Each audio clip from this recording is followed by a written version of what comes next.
stay back up there, baby. Oh, Nate. I love Caleb. Oh, yeah, Hey, keep an eye on the front. Let her go first. Okay, time to throw off. Hey, she's going first. She's going first. We're gonna have this baby girl go first. You can throw your fork, see if you can get any more in.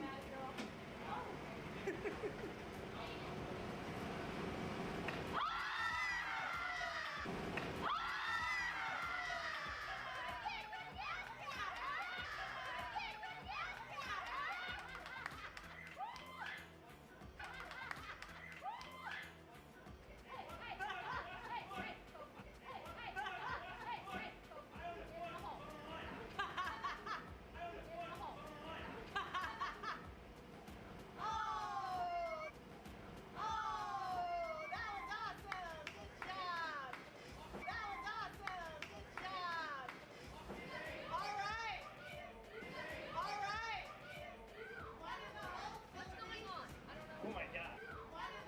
What's going on? I don't know. Oh my god. I'm nervous. Alright, you go first. Hey. Alright. Don't call me. Fuck out. I know, bro.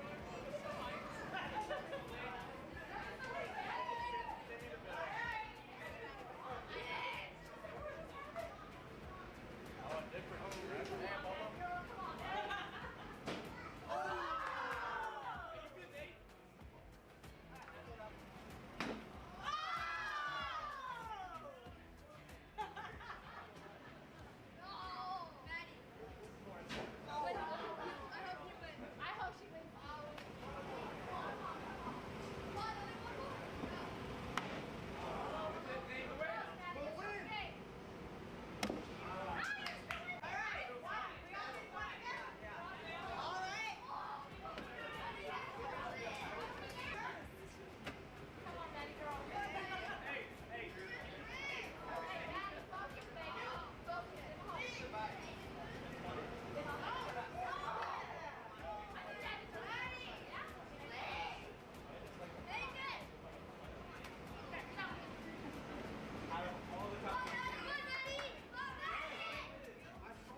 See, if I hit my golf swing, it's gonna get me canceled.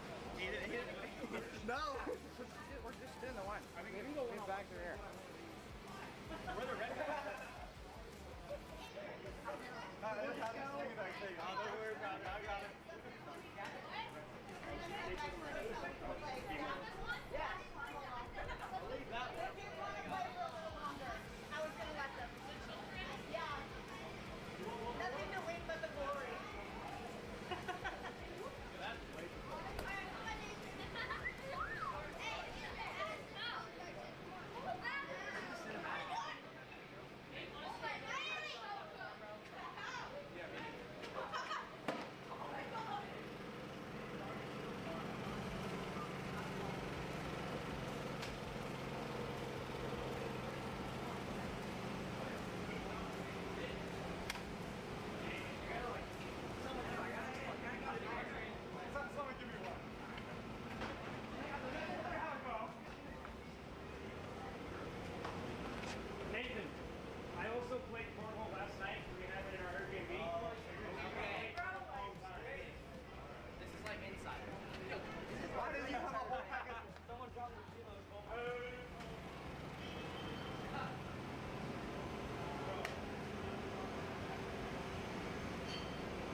was closer. That was your closest one. We have it on video. It's actually We have it on video. Are you throwing? what? Hey, let me throw one more. So I gotta get back to work. This is work. He's getting paid. Yeah, you're getting. My bad.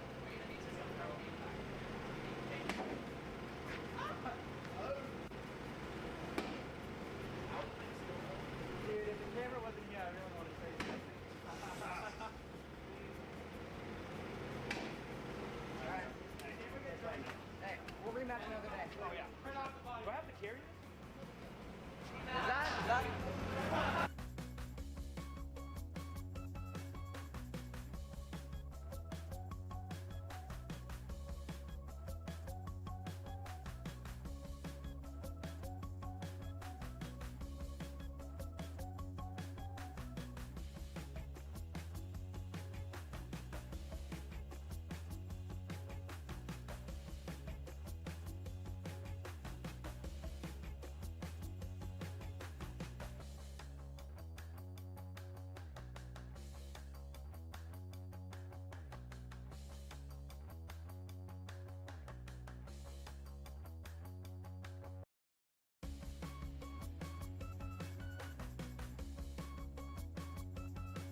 Here we go, Arcane Motorsports Micro Swift getting ready to go green. The first race of the afternoon, the first race of the weekend. Heat racing action moments away from kicking off. As always, my name is Caleb Vieska. Alongside me in the booth, multi-time TSRS multi-round competitor for many, many years, Riley Can, joining me here in the booth this week. And a pleasure to be here, a pleasure to be back at MSR Cresson KartMoto. This place always delivers some great racing action. A lot of fun as well taking place throughout the day. Today during the lunch break specifically, great little cornhole tournament, something that started, again, our winner was Maddie Sampson.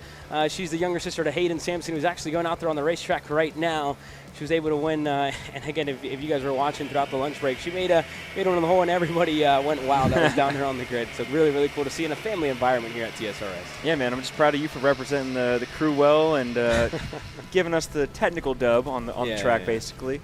But yeah, she was very deserving of new cornhole boards and some new bags. Yeah, lost it after post-race inspection because I don't tech DQ. I didn't pay an entry fee, and I knew you booped the piston, bro. I knew it. Actually paid to be here. So that being said, yeah, the board went over to Maddie Sampson, who we'll see her through on the grid throughout the day as well. Her older brother Hayden getting ready to go green here in this grid. Very, very competitive. Shep Sullivan, the Vassar Sullivan Racing Bennick starts on the pole inside alongside Cohen Scott. The 292 Kart Republic from Mint Motorsports and Stuart Robinson Racing. Dusty Strayer on row number 2 with Hayden Sampson. Alongside him, Sebastian Kim, Hartford Ellis, Bodie Beyer, Jude Hendrickson, Alexander Reppin, Baron Chen. That's your top 10. Then you go back to Vettel Baker, local here to MSR Cresson. And then you go back to Holden Henson, Enzo Vizcaino, and Liam Lofton, who is not here this weekend. Enzo going to start shotgun in the field. But here we go, Riley. Again, you wait all weekend. You wait for the last month to get to this point right here. Let's go. And it's time to go racing. Race director Darren McDonough getting these Micro Swift drivers ready to go. And all eyes now will sit with Remington Bolton. Green flag flies. Racing is underway in round number 4 of Texas Sprint Racing Series action. Clean start up front. A little bit of action there in the mid-pack, but it looks like they're going pretty nice and steady down to 2 into 3. And here goes Cohen Scott looking already to make up a spot on Dusty Strayer. They go side by side on the exit of turn number 2 and into 3. It didn't work ultimately there for Scott. He's going to pay the price. Strayer goes through. Sebastian Kim through as well for 3rd. And Hayden Sampson went by for a moment. Cohen Scott's going to get him right back. And again, instances like that, right? You're stuck on the outside, able to reshuffle, get back in line, make a pass into the bowl like Cohen Scott there to stop the bleeding. Yeah, I mean, it's a fine balance you have to find in the first lap between being ambitious and being a bit conservative. Because it is, you do have 8 laps to race and make up positions, but it's all about, finding that balance and taking calculated risks here. It looks like Shep has a pretty decent lead right now, but I don't expect anybody to really pull away off pure pace right now. So we'll see when Dusty's able to catch back up here with the draft from behind. Yeah, and it's still, again, only 1 lap into this race. And already moves into turn number 2 for Cohen Scott, the Mint Motorsports Kart Republic, getting himself up to 3rd. Driver out of the Houston area. Puts himself to 3rd ahead of Sebastian Kim, getting another one here out of DFW. You'll see moves like that, right, throughout this race, only heat race number 1, and throughout the weekend, it almost feels like, so anxious and so nerve-wracking to get to this point, go wheel to wheel, where it all really matters, essentially. All the, practices, all the hot laps, all that ends qualifying as well, but now, where you finish on the racetrack, that matters that much more. The stage is set a step above, and then, again, to talk about tomorrow, right, it goes even a step higher when you talk about main events. Yeah, I mean, for sure. I mean, you spend the whole the weekend up to this point kind of planning and, picturing in your head what you think the race is going to go like, but now it's the real test. Now you really get to see, okay, this is what everybody's got. This is how the race kind of flows and how passes go and work and, how we can make it through a long session. So now, starting to get their eye then for the rest of the weekend so far. And this is, again, if you weren't testing where to pass in the warm-ups, now you got to make them happen. It's now a pass for the lead. Cohen Scott able to go through on Shep Sullivan down the hill and into the sweeper in turn number 5 to put himself up to the front. Dusty Strayer to 2nd. Sullivan back to 3rd. And Sebastian Kim for MSO Racing on the CRG machine puts himself 4th in line. What a, first weekend for Sebastian Kim at a track that he's so comfortable with, a driver who we see usually trying to work his way through this field. Sebastian, great opening 2 minutes to this heat race at home for him. Yeah, for sure. I mean, through the warm-up this morning, he looked great. He was fast. Maybe didn't get the qualifying he was looking for, but now in the race, he's got the race pace. So let's see how it goes. Ooh. We got one driver going around one of the Kart Republics, the 299 of Holden Henson that went around. He was running an 8th, looking to make a move on what looked to be either Bayer, maybe Baron Chen. They were both side by side, and unfortunately Henson went around there in turn number 1B. This pack here is looking good. They're dicing just a little bit, trying to sort themselves out. It looks like Shep feels like he's a bit faster than Dusty right ahead of him, but we'll see how it goes. You have to stay calm and calculate. There's 3 or 2 more heat races after this. You don't want to waste a good finishing spot. And the big thing here that I learned as well a couple of years ago, whenever I did a race out here, these gaps close down quite quickly, right? In Shep's case, yes, you lose a spot, but you're able to really, like they're doing right now, stay on the rear bumper of your competitor, right? It's yes, while maybe the gap does look big when you're going down on the sweeper and maybe out of some of the infield sections, but it all closes right back down to where, in the matter of half a lap, in the matter of a couple of corners, you can put yourself back into a position to try and make a move. I mean, it's pretty apparent, how important the draft is here. We've been talking about it all morning, As long as you have a partner with you, at least one, you'll be fast. These 3 are just sticking together, and you see Sebastian Kim's already being dropped off. He just can't stick with that draft. And it's the same thing, right? Consistency in the micro swift division. That's one of the big things that a lot of driver coaches and a lot of parents start to drive home to these young drivers, right? Being consistent, hitting your marks, not making a mistake, because you have the drivers like Shep Sullivan, national race winner this year in micro swift at the SCUSA Pro Tour round number 5 this Saturday when we were over at the Motorsports Country Club of Cincinnati. Dusty Strayer, talk about him fighting for championships this year, race wins as well, and Cohen Scott recently getting himself to the limelight on the national scene, right? At the SCUSA Pro Tour and as well throughout the weekend of road tax competition at the U.S. Trophy Final. Very, very competitive up at the front. And if you want to run with those, 3 guys, you need a match, right? You need to be, on it from the start, every single lap, every single corner, every braking point, and every time you hit the throttle. I mean, you hear about that a lot in the 125 series, about how, the step up from the junior to the senior is just the biggest thing is nobody makes mistakes. Everybody there is so picture perfect, and mistakes happen way less from junior to senior. I think that trickles down even into the micro splits here. Yeah, and here we go. You look a little bit further back on this group. Bodie Bayer going to make a move there inside of turn number 9 on Hayden Sampson. And not the race that Hayden would have wanted to start off his weekend. But he is losing a little bit of time to the drivers ahead of him. It looked like Sebastian Sampson, Hendrickson has closing down his gap to Sebastian Kim. And a little moment there. Drifting. Yeah, for Hayden Sampson. Got to catch your breath, right? But a little bit of that, right? Turn number 1, very, very fast pace. And, a lot of drivers have been talking about the weekend. You feel a little bit snappy. You feel like the rear starts to kind of get light and, wants to kind of go from you throughout that section specifically. Yeah, I think something that we mentioned earlier today is just how inviting the track looks to just carrying so much speed. It flows so well and the curbs are so low. It looks like very inviting to throw more speed in than you can, but you got to remember the mantra is just slow in, fast out everywhere. Yeah, slow in, fast out. Slow in, fast out. Very, very good point there, Riley. And again, something to note now. It's time to go. 2 laps to go left in this first heat race. Arcade Motorsports Micro Swift.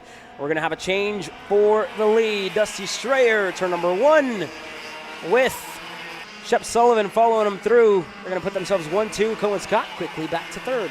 Yeah, that's not going to be the last pass we see. These 3 are just neck and neck, just fighting for that win. 2 laps to go. It's just all about the racers now. Yeah, all about, making the right decision, putting yourself in the right spot. You talk about the game of chess in these last 2 laps. Put yourself in the position of those 5 minutes. 2-6 come in the air. Time to go to war. And that's exactly what we're going to see, right? And Shep Sullivan going to stay in line for now into turn number 9, but 1 lap to go. White flag next time they cross the line. Yeah, I was just thinking, where would you want to be, on the last lap? Do you want to be in first place or do you want to be second?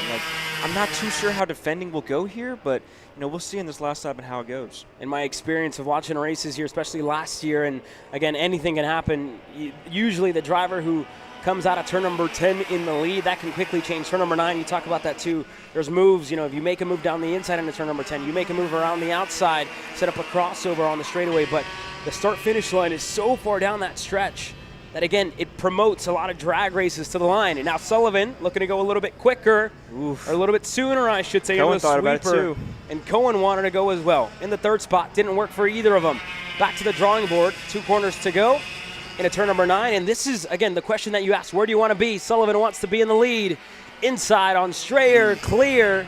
Cohen Scott's not going to go through, but now could it be advantage the way of Cohen? Strayer looking on the inside. Keep an eye on Scott. Could this be the crossover we were talking about? And he's going to have the run. Checkered flag will fly this time by a drag race. And Shep Sullivan will hold on to the line. That's a good drive and a good end for the 212 to take the first win of the weekend, the first win of the heat races in Micro Swift. Yeah, it was a good one. I think that's a good example of what we're going to see for the rest of the day as far as the drafting goes, especially that last lap battle as well. Just deciding where you're going to want to be, and whether you want to be first or second or even third in that pack, in that group. So, we'll see how it goes. And it's all situational, right? You look back to the end of that race as well. Cohen Scott, it almost looked like, I look back to 2 years ago, really hard to kind of not talk about it, but with Peyton Phillips, an over-under move throughout turn number 10. If you remember back to that weekend, with a crossover to take the win, steal it away from, I believe he was almost back in 6th at the start of the final lap and then put himself in the position to win. But that's, that move has worked and it will work. Situational there that Shep Sullivan and Dusty Strayer, they were side by side in a turn number 10, and it, Cohen Scott had to find himself checking up to allow everybody else to go through. Cohen had the right idea. I think he was in the right spot. He's just on exit. The leaders moved a little bit to the left, checked him up, and that killed it. Yeah, well, here we go. We continue with the action in the cadet categories. Mini Swift coming up next in a couple of moments.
Alan Rudolph Racing Academy Mini Swift now getting ready to go green. Dutch Westbrook on the Bennig for Kart Racing Solutions puts himself on row number 1 alongside Orslon's very own Polo Santos. Tayo Elisa on row number 2 alongside Benson Hamburg. Sebastian Sampson, Jacob Doherty are going to share row number 3. Mylan Buzanak, Jaden Jolivet on row number 4. Landry Bridges and Theodore Kasalakis on row number 5. Those are your top 10 starters. You go back to the last couple.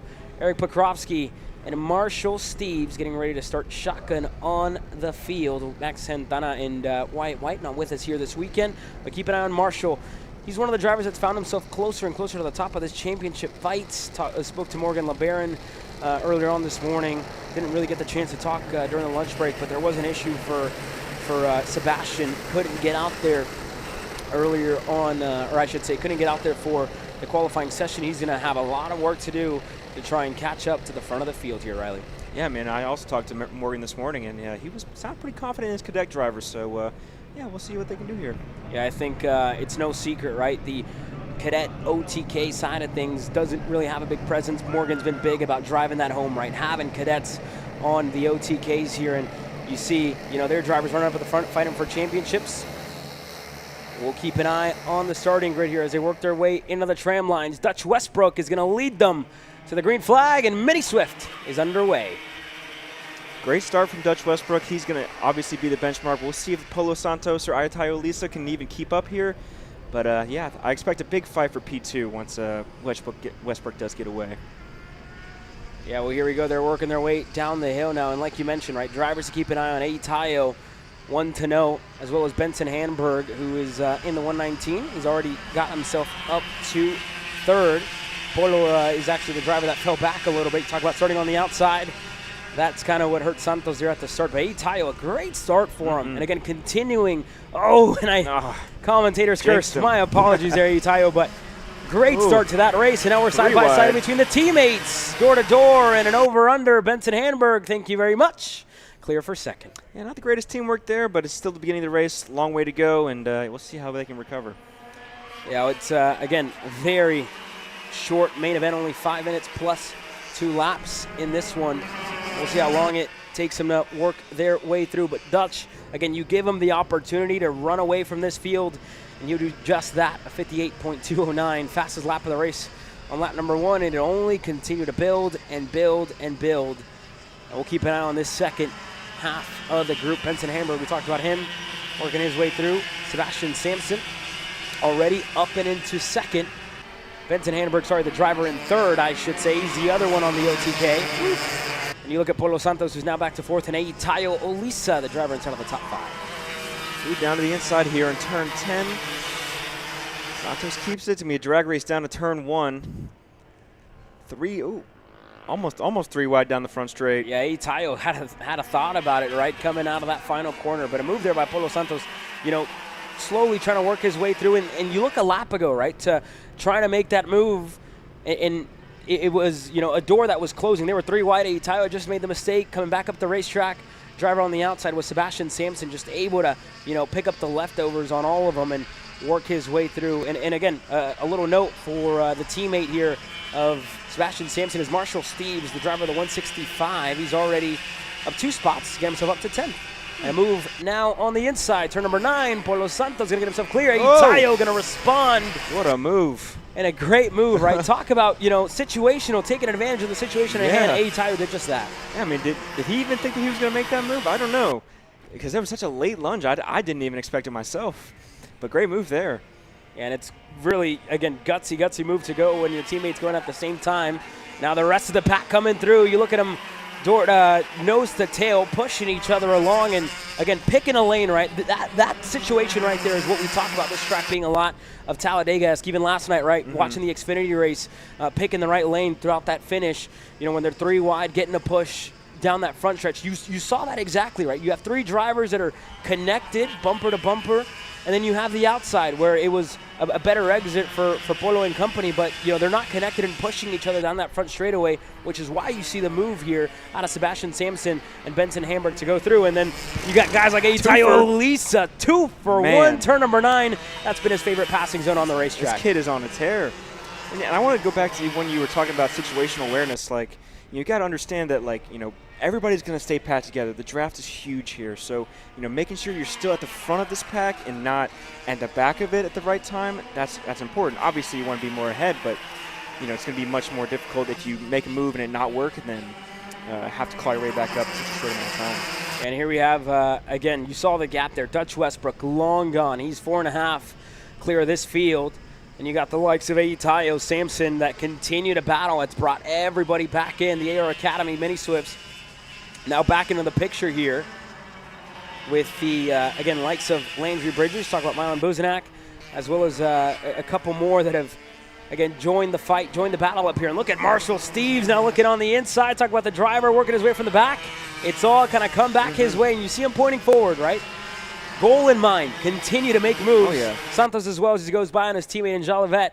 They're going to swap, but what a drive out of Marshall Steves, already getting himself into the top 5. He sits in 5th. Yeah, those high five boys are fast, man. Maybe Morgan was right. Maybe these kids do got something under the belt. And they've shown that, right, for the majority of the year, always fighting up at the front, taking the fight to, you know, everybody else in this division. And again, doing just that here in this race, right? Getting himself into the top 5, picking them off one by one, and also trying to do them while not losing time as a move on the inside on the sweeper. Handberg looking on the inside on Sebastian Sampson. And a little hope there as well by Marshall Steves is going to push them both through. Marshall now up a spot, make it 2. Looking on the inside on Handberg. He's going to get it. Turn number 9, and Santos is going to go as well. I mean, I really thought Steve was going to take it through turn 7.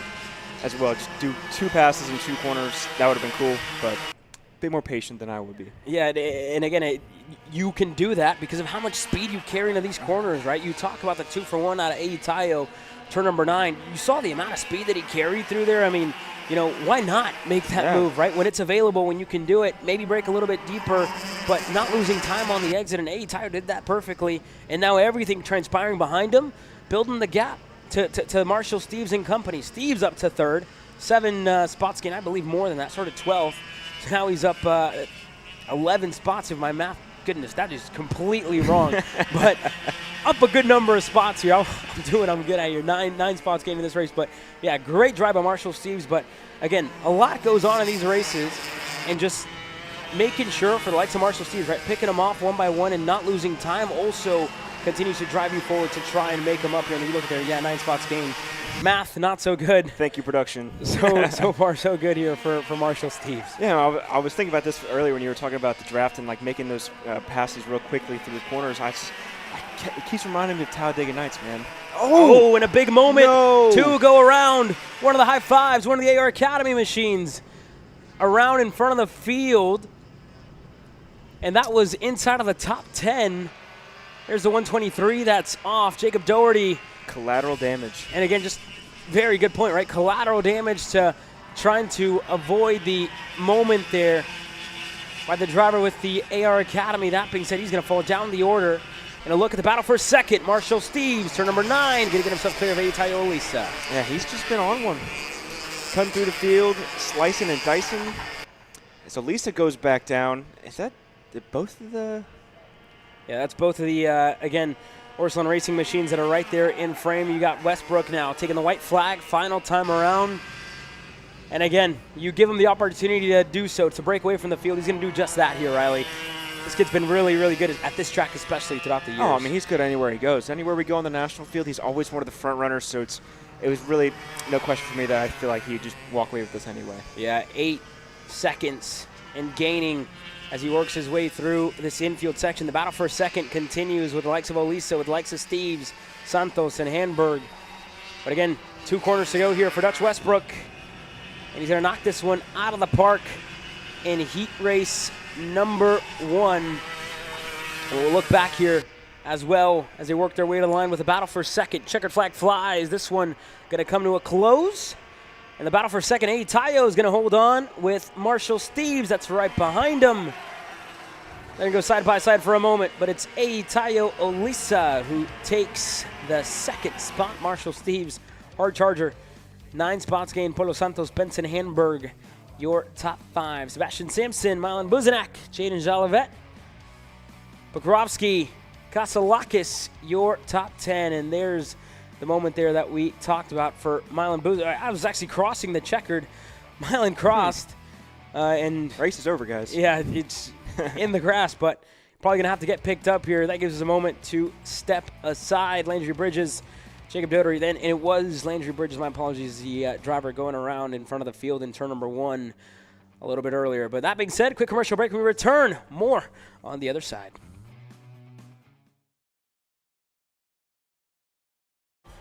From the garage to the grid, Acceleration Kart Racing is your one-stop shop for karting. Engines, parts, safety gear, tools, and more from the brands you trust. Everything you need for race day starts at shopakr.com. Are you stuck with your kart racing? Not sure the ideal kart setup? Or going to a track for the first time? Well, Kart Class has the answers for you. Our online portal has a wealth of experience and knowledge to help your kart racing. From kart setup advice to track guides that are targeted specifically to your circuit, or the driver coaching aspect with mindset, racecraft, and driving techniques. If you want to take your karting to the next level, visit us at kartclass.com.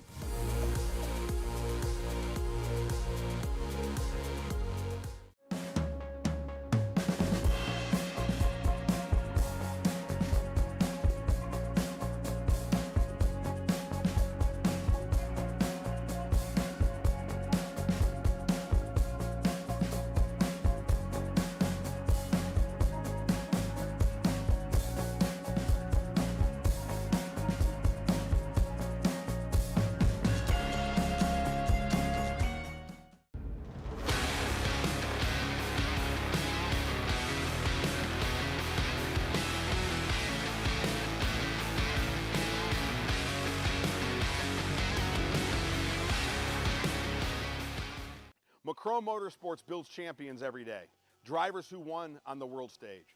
The Tillotson T4 Series is pure spec racing. Same engine, same chassis. When you win, it's because you were the best that day. Your edge is not the kart, it's the setup, the strategy, and the race team. With our Arrive and Drive program, you simply bring your gear, we provide the equipment and the championship winning support to every event. Stop wrenching, start racing. Your path to the T4 Nations Cup in Spain starts with us. For more information, contact us at macromotorsports.net.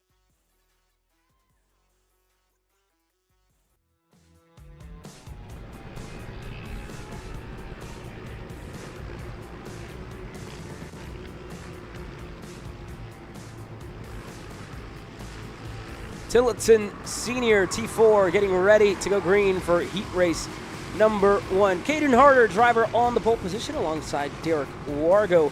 Travis Varney, Reagan Saville on row number 2. Dax Lincoln and Grant Mitchell are going to share row number 3. Luca Reina and Tristan Gonzalez on row number 4. Alexandro Vielma and Emmett Eddles on row number 5. Keep an eye on the beast to try and work his way through this field. Got the likes of Gage Bailey, starting 11, John Shine and Adam Nunez as well. 14 drivers total. Noah Rosser as well to the back of the field at the end of the qualifying session. We'll keep an eye on Rosser. We'll keep an eye on them all. Caden Harder getting ready to lead this field to the green with 14 drivers total here this weekend. The green flag flies. T4 Senior is underway.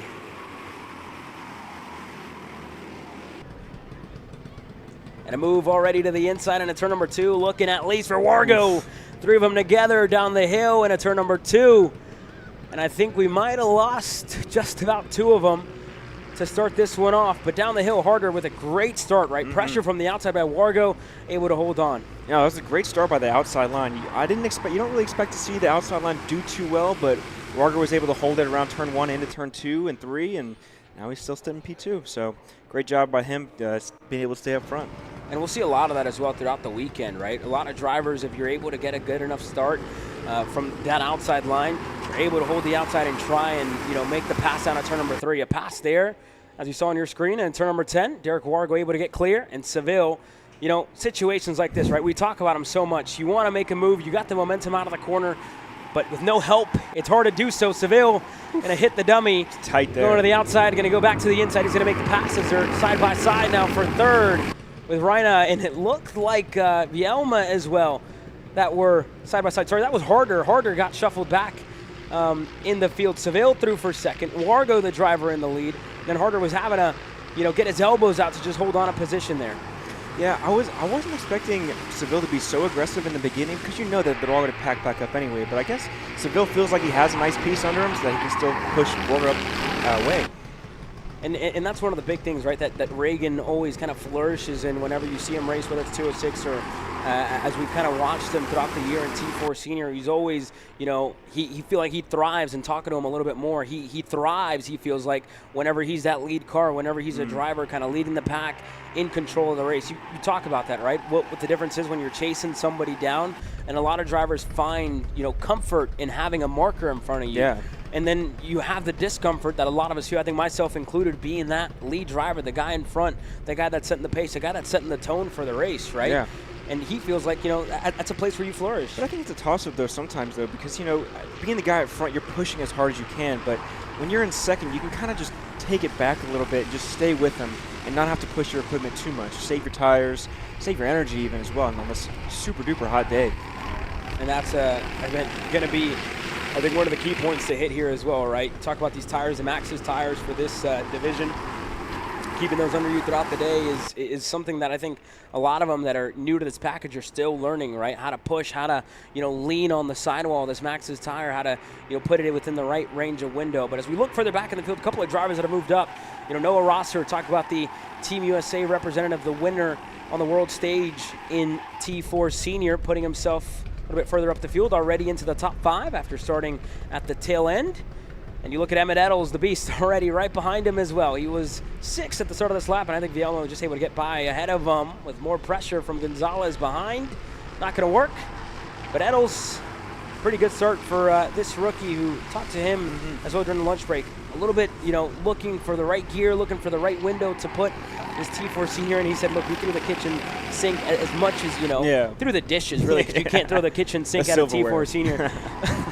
Through the silverware at the T4 senior to try and get it to kind of to find yourself comfortable in, which is that much more important in a stock package. Yeah, I think too, like talking about tire degradation as well, like tire management, equipment management, like the guys like Harder and Wargo and even especially Noah Rosser, like they know how to take care of this equipment and drive it to the best of the abilities under most any condition, right? So those are the guys to watch out for, especially as we go on later in the day, as the equipment starts to wear down, tires wear down.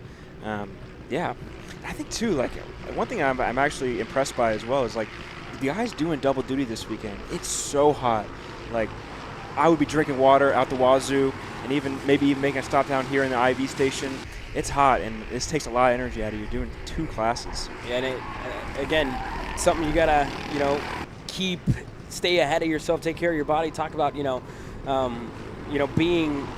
kart fit in the seat time, which is I think the best way to get fit when you're talking about situations like this. For guys that have done it already throughout the year, are going to be used to today, going to be used to a very long day of racing, very high stress days like today, but just thriving through it all, flourishing through it all, and putting yourself at the front like Derek Wargo is doing right now is exactly what you like to see out of your drivers. If you're team managers, parents, you're putting in the money for your kid to run double, right? Got to see it pay off with double the track time. Got to put in the work. Now move down the hill here to the sweeper. Harder going to make the move on the inside on Reagan Seville. He's going to get clear. Noah Rosser is right behind him now. 10 spots gained. Rosser already getting himself up into 4th. But going to need to do some work to try and catch up to this group ahead of him because, again, talk about working his way maybe through a little bit of the back of the field. Talk about 2 drivers that have, again, been the benchmark so far this weekend. Luckily for Noah, got a little bit of help with Luca Reina, Vielma, and a couple more that are content at the moment to push each other on this front straightaway. Yeah, man, and Derek Wargo has pure pace. Like, he just went purple that time by, and he's got 2 guys behind him pushing, and he's still pulling away. So Derek Wargo, shades of Nola back here at Cresson. And again, looking back to that weekend, right, in a package where you don't expect to see much more of that. But it's also, I feel like even more to kind of close down that space if it opens up the way it did at the start of this race, right? Talk about all the moves for a second, all the battling. Very similar to what we saw in Mini Swift, right? Yeah. With Dutch Westbrook. You're seeing that with Wargo. You give a driver the opportunity to run away with battling and, the little moments here, you're going to see this gap build out of Wargo. Whether or not it's closing down, you look at the times last time around, a 54.576 for Wargo in comparison to the 54.671 of Harder. 0.2 is the difference. A tenth is the difference, but that 10th, over 9 laps, that's a lot. Yeah. It's almost a second. Yeah, and that's, again, a massive difference. And when Wargo continues to improve like he just did on lap number 7, fastest lap of the race now, 54.4. Clinical. It's hard to kind of try and compete and contend and try and close down gaps when the driver in the lead is putting laps like that. You're in that position. You're in that second place spot, watching the guy ahead of you walk away. It's just like, man, like, drop a tire, brake a little bit too late. Come on, please. Let me get back up there. Let me get a piece of it, please. And it's just not happening at the moment. Yeah, not happening. For these drivers, they are now going to start to fight with the 2 sticks in the air. You see the likes of Gage Bailey, who's also worked his way through this field. Bailey started back outside of the top 10. He's up 4 spots to get himself up into 7th. I was going to have to defend here as Vielma and Reina continue to fight. A move looking on the inside. And there goes Reina looking to set up a crossover to the line. Wargo to Harder to Seville. Rosser, Reina. And it changes as well. Vielma, the driver who's in 5th. Edels in 6th. And then Luca Reina back in line. Good battle that these drivers are delivering here on this final lap. White flag in the air. Half a lap to go. Yeah, nothing too crazy so far. They're just trying to sort themselves out. I mean, obviously you want to be the guy, but you also just same name of the game. Just don't want to wreck. You want to have the best average finishing position you can for that main event tomorrow, and just keep it all in one piece on the racetrack. Yeah, and a move there further back. Gonzalez and Bailey going back and forth. Seville looking to defend here from Caden Harder. Coming to the line to turn number 10. Harder going to look for the outside. Seville's going to open up. But that will do it for heat race number 1 in T4 senior Derek Wargo.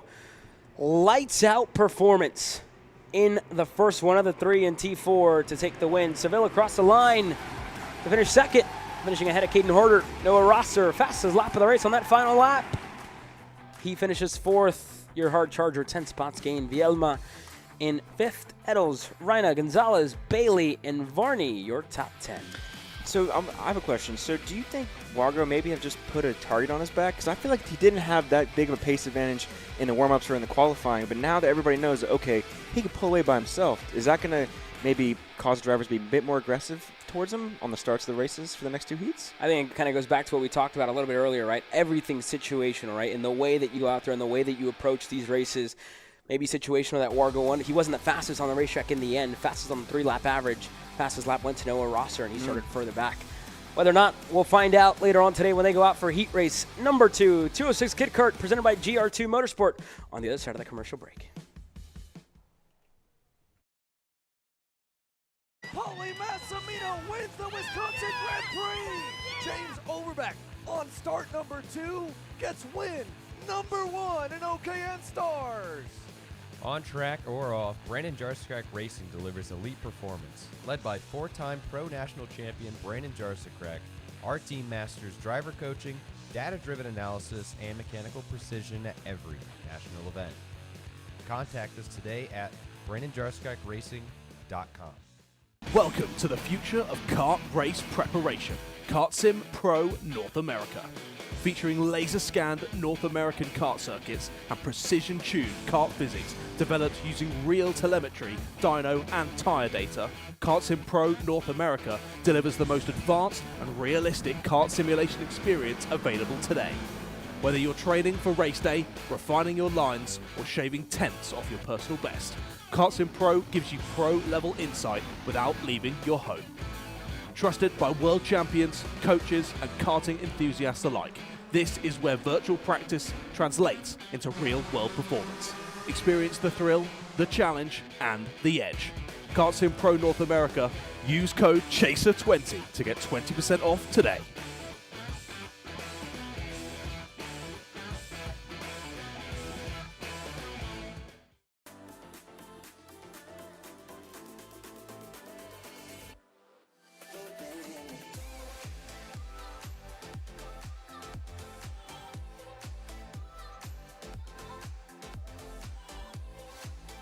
Are you looking to take the next step in your racing journey? Well, look no further than PitFit. With 2 locations in Charlotte, North Carolina and Indianapolis, Indiana, PitFit trains drivers all the way from grassroots level karting to IndyCar and NASCAR, with top-of-the-line personalized coaching to improve physical and cognitive fitness. For more information on programs, check out PitFit on Instagram or Facebook today. Are you ready to get behind the wheel? From Formula One to NASCAR and IndyCar, all the pros start here.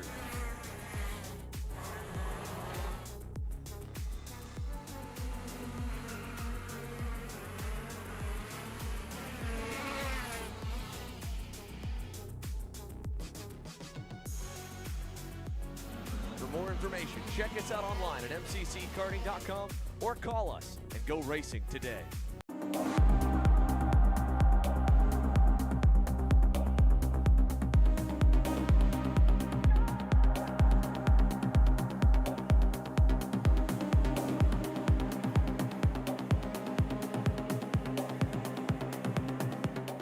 Over Under Racing is based in the DFW Metroplex, your official TSRS parts vendor and Texas VLR Karts dealer. With over 15,000 parts in stock at overunderracing.com and free shipping on orders over $200. Plus competitively priced tent space at Texas Regional Race. Call 940-239-9925 or visit overunderracing.com to get started.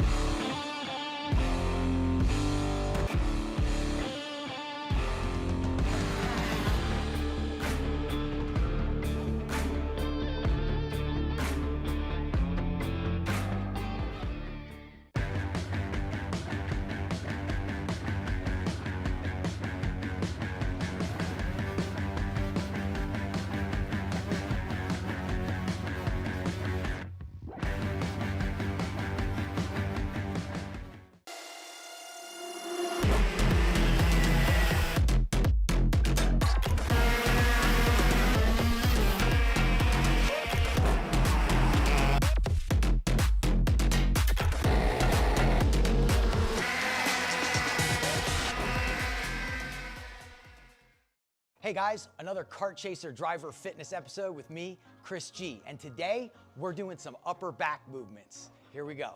Exercise number 1 today we're doing is the reverse grip lat pull down. This exercise movement is one of my favorites because it works your grip strength, your biceps, and most importantly, works that lat area that also protects those ribs in the seat. Exercise number 2 today, the dumbbell chest supported row. Don't forget, good stretch at the bottom, and bring them right to your hips like that, keeping your back nice and arched, shoulders back. Think about having good posture in the cart. Exercise number 3, the inverted Smith machine rows.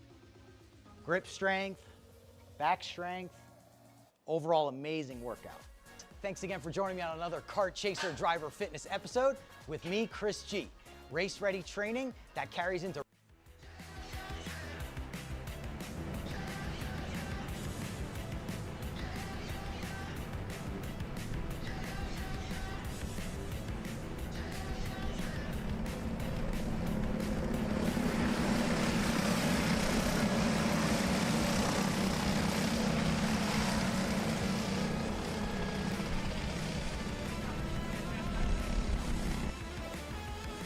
.206 Kid Kart already underway. And they do the standing start. And Maverick Reddick out with a good start up at the front. Hal Bird putting himself through for second. Then you go back to Beckett Boudreaux, Grayson Hollis as well with a good start for the pair of them. Sullivan Boudreaux inside of the top 5, but a good start for both of the Kart CRG USA machines to put himself out in front here, Riley. Yeah, it looks like, Maverick Reddick has been lights out all year, but it looks like Halbert's got something for him here. Let's see how he can stay on the or close by, maybe even get around him. And this is, again, a good little reference as well for Hal, right? Both of them here last week, and both of them have this track very, very fresh in pretty much in the front of their minds here coming into this weekend. We'll keep an eye on these two as they continue this they had great results last weekend and as well continue into this weekend. Keep an eye on the top 2, and we'll keep an eye on everybody else further back. Beckett Boudreaux, Grayson Hollis, Sullivan Boudreaux, Dallas Brassard, Xander Lorang, Santiago Salazar, Rowan Dudley, Hosley Cooper, and Hunter Hakeem, the 11 drivers that we got out here with us this weekend. And one thing to note as well with this Kid Kart class, right? You talk about, these two being close together, not that much of a runaway. You saw a little bit of this last year as well. But this place, talk about the opportunities where you have, the draft. These drivers are on the limiter for almost, I would say 25% of the straightaway, right? You can, the motor almost bogs down whenever you go through some of the slower corners. But, that being said, these drivers are right on the limiter for the entire time in this lap, which is why we see these two very close to each other. You see how much Hal Bird closes on that backstretch there into the sweeper. Hal is all over the 75 here at the moment. Yeah, it's the common thing we're going to be talking about all morning, and we're going to talk about all the rest of the weekend. It's just draft, and it's how important it is, especially in a class like this where, like you said, they're going to hit the limiter so early. So, the less wind that you have to break down the straightaway can help you be a little bit faster. And you have a lot of close racing if we take a look as well. Back to the battle for third, Grayson Hollis, Beckett Boudreaux, Sullivan Boudreaux. You see all of them starting to fight here a little bit. And it helps that you have a tailwind right onto the front stretch to push yourself further on through. We're side by side. Brassard there, the driver of the comp cart, on the inside. And both him and Sullivan looking right over at each other, right? Kind of locked in a game of chicken in a turn number 1. Dallas is going to work his way through to get himself clear. You see these drivers, all of them, the way they go about these races, ducking the head, in the zone here, getting ready to go out there and going wheel to wheel on that front stretch. Sullivan looking to go right back on Dallas here as they go down the backstretch. I'm sure they feel like they're driving on the highway right now, just full gas, just hauling down the straightaway, trying to pass the guys in the left lane. Yeah. And it's usually the left lane that works here, right? Yeah. Talk about passes on the inside, put yourself in the left lane into turn number 1 to try and make the move. Dallas Brassard did just that. Now it's back to the drawing board for the driver of the 95 out of Lafayette, Louisiana. And as well, talk about, not only them being great racers, but also great students in the classroom. Sullivan Boudreaux, was scrolling on Facebook, and his mom posted a post, Leader of the Week in school at his elementary school. And he was, I think, a little sad that he had to miss the last 2 days leading the line as well, and as well getting to click skip ad whenever they're watching their some of the lessons on their big screen at school. But he had to come out here and race. Imagine going back to show and tell maybe on Monday and showing a trophy off. Yeah, showing a trophy I off. did that a couple times To finish inside on the top. No better feeling, right? Yeah. Than showing everybody in the classroom like, yeah, I race at 45 mile an hour. Yeah, guys, screw you. I'm fast. I win things. There you go. And again, team sports. Yeah, well, you do have a team. It's every man for themselves when you put the helmet on and when you, again, swipe that visor down. Look at the battle for third here as well. Grayson Hollis, Dallas Broussard.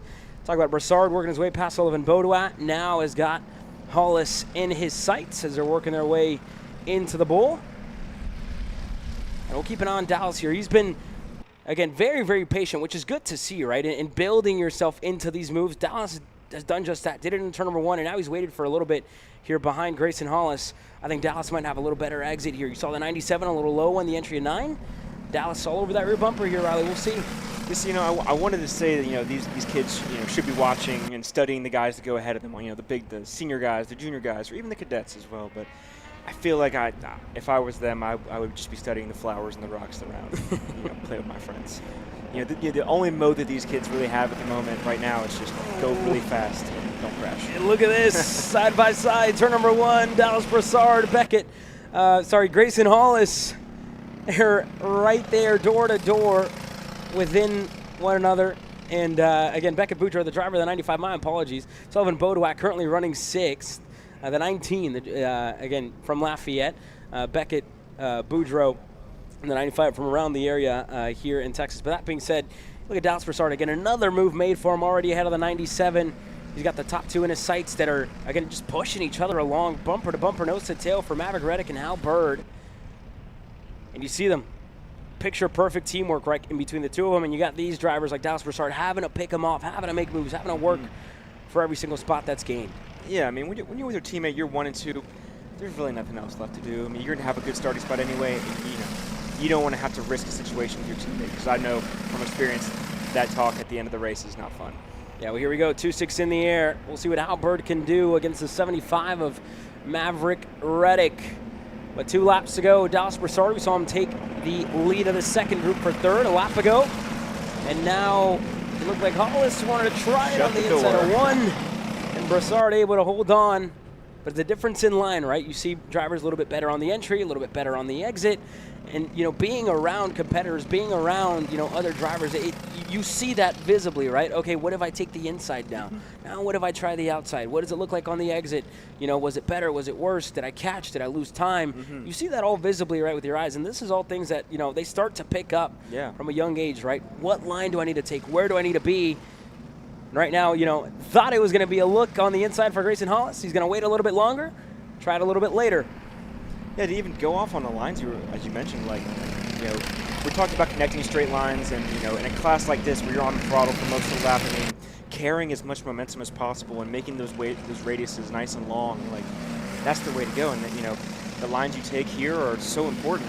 I just mentioned, going tighter, seeing what your guy doesn't do. It's important.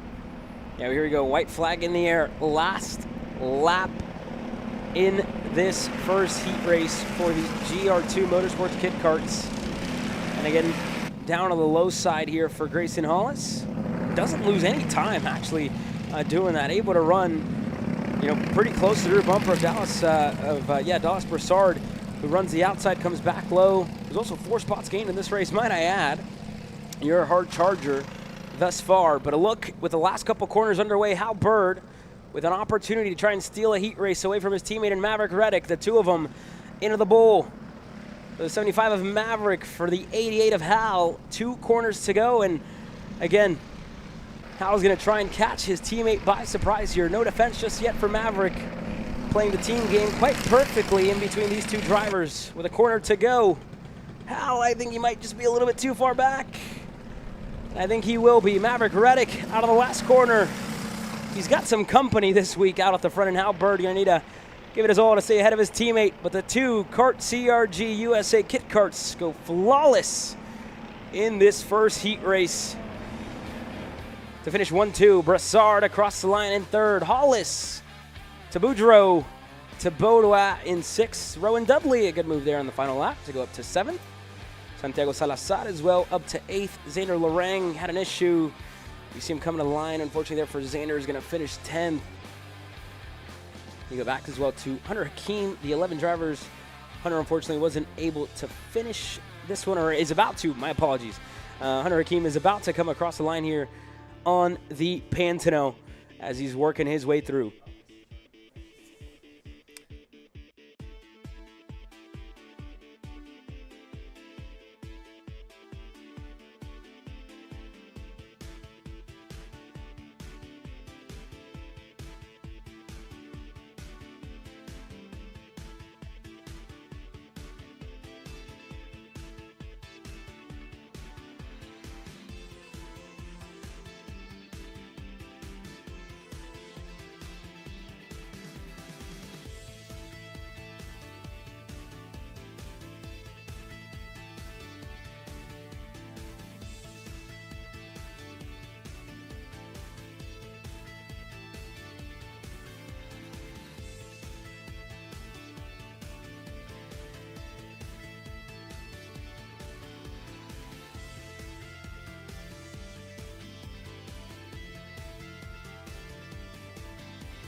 Well, here we go. KA100 Junior next out onto the racetrack. Nathan Golseth gets ready to lead this field to the green flag alongside Nico Orbezo. Easton Cox starting on row number 2 alongside Jackson Baldus.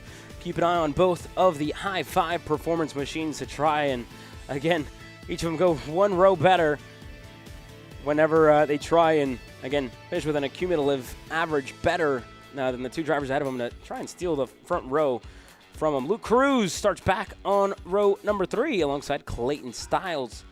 Aston Wyatt, Tanner Barsh on row number 4 with Alex Chandler and Connor Rebus on row number 5. Go back a little as well, a little bit more with Carson Berry, Mia Johnson on row number 2.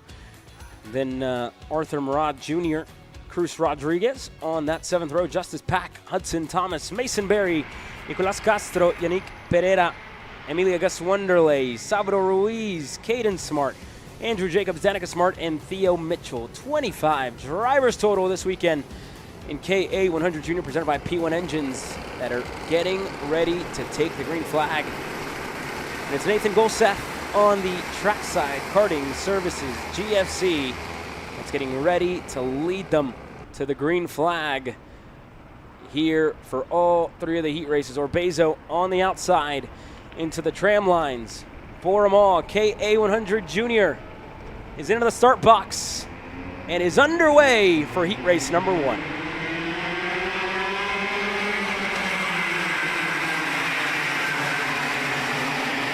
Great job by Baldus getting down to the inside of turn 1 there. Slot himself in pretty well. Orbezo hung around pretty well around turn 1 as well, and now they're just settling in. And that's, again, settling into this first lap. And if you're, again, finding yourself a little bit further back in the midfield or not where you'd quite like to be, like Aston Wyatt, making a move for 5th there on Luke Cruz, as Baldwin's going to go for 1 as well in a turn number 7 into the bowl. He's going to get clear. Baldus up to 3rd, and Nathan Golseth, you can see it, right? We've seen this time and time again at a track like this. This first lap, a lot can change, holding on a position. You see him going a little bit low, fading to the bottom in a turn number 9. Just looking to hold everybody up, right?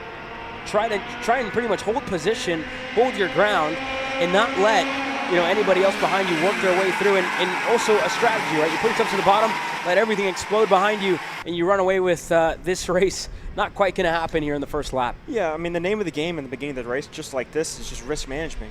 You can win a lot of spots in the first lap, but you can also lose a lot of spots as well. So putting yourself in the right spot and to not make those mistakes or gain those positions is important. And also minimize losing spots. Nathan Golseth got passed by Cox there in the sweeper into turn number 5, and quickly a response into the bore in turn number 7.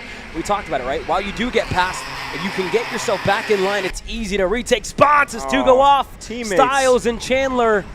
Looked like Styles climbed over the top of Alex Chandler there. Styles is going to rejoin. Chandler's got a destroyed front fairing. That's off the kind of bars on the top. It's smashed down low, but at the bottom of the racetrack, Nathan Golseth to Baldus, to to Easton Cox in second, to Orbezo in third, to Wyatt, to Tanner Barsh into the top 5. How about the rookie with a good start here at home? Great start so far from Tanner Barsh, but I'm just so amazed by how much defending is going on in the first few laps here. Nathan does not want to let anybody by. And again, you don't really blame him at this stage of the race, right? It's very easy to go backwards and find yourself continue going backwards with as many of them that are stacked up here. You lose one, you find yourself on the wrong lane. It's not just 1 or 2 going by. It could be 3 or 4. In this case, you have everybody inside of the top 10 that find themselves in this front group. You got Carson Berry as well working his way up the order. We haven't seen him race all too much throughout the year, and he's back this weekend. And Carson already with a great start to put himself inside of the top 10 as we're side by side, and what a moment there. That was an aggressive move right there by Orbezo. He was setting it up for like 2 laps. Finally tried to make it stick halfway there. See if we try it one more time next time by. Yeah, well, here we go. They're working their way down the hill, and you talked about Golseth continuing to, again, stack them all up here. You go back to Wyatt, who's in third. Barsh in line. Baldus now going to take advantage here. Going to go by on the rookie and Tanner Barsh, or I should say isn't. Tried it, didn't quite work.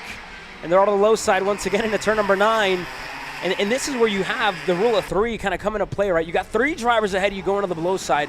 When does that change happen? When do you try the high side? When do you, start to take a couple with you to the outside and form your own lane, form your own way by? And you have it here with Tanner Barsh, who's not going to have help, but he's going to try it around the outside on wide and an over-under for Bezo. And it's going to work here for a second. There he goes. See, I think the strategy here is what Golseth's trying to do is he knows that the guys behind, he's not going to be able to pull away by himself.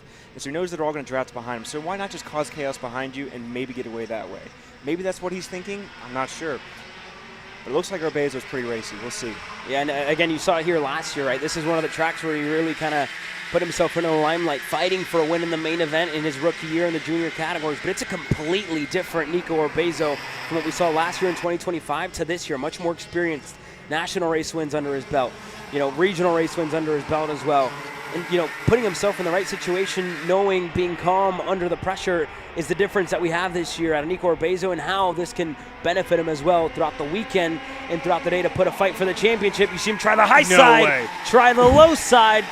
Second time in a row that he makes a pass there, goes high, goes back low, passes for the lead. Nico Orbezo, that's got to be one of the prettiest moves I think that I've seen this weekend and at this place. 5 laps in a row. He's sticking to his guns. It works, and now he's up front.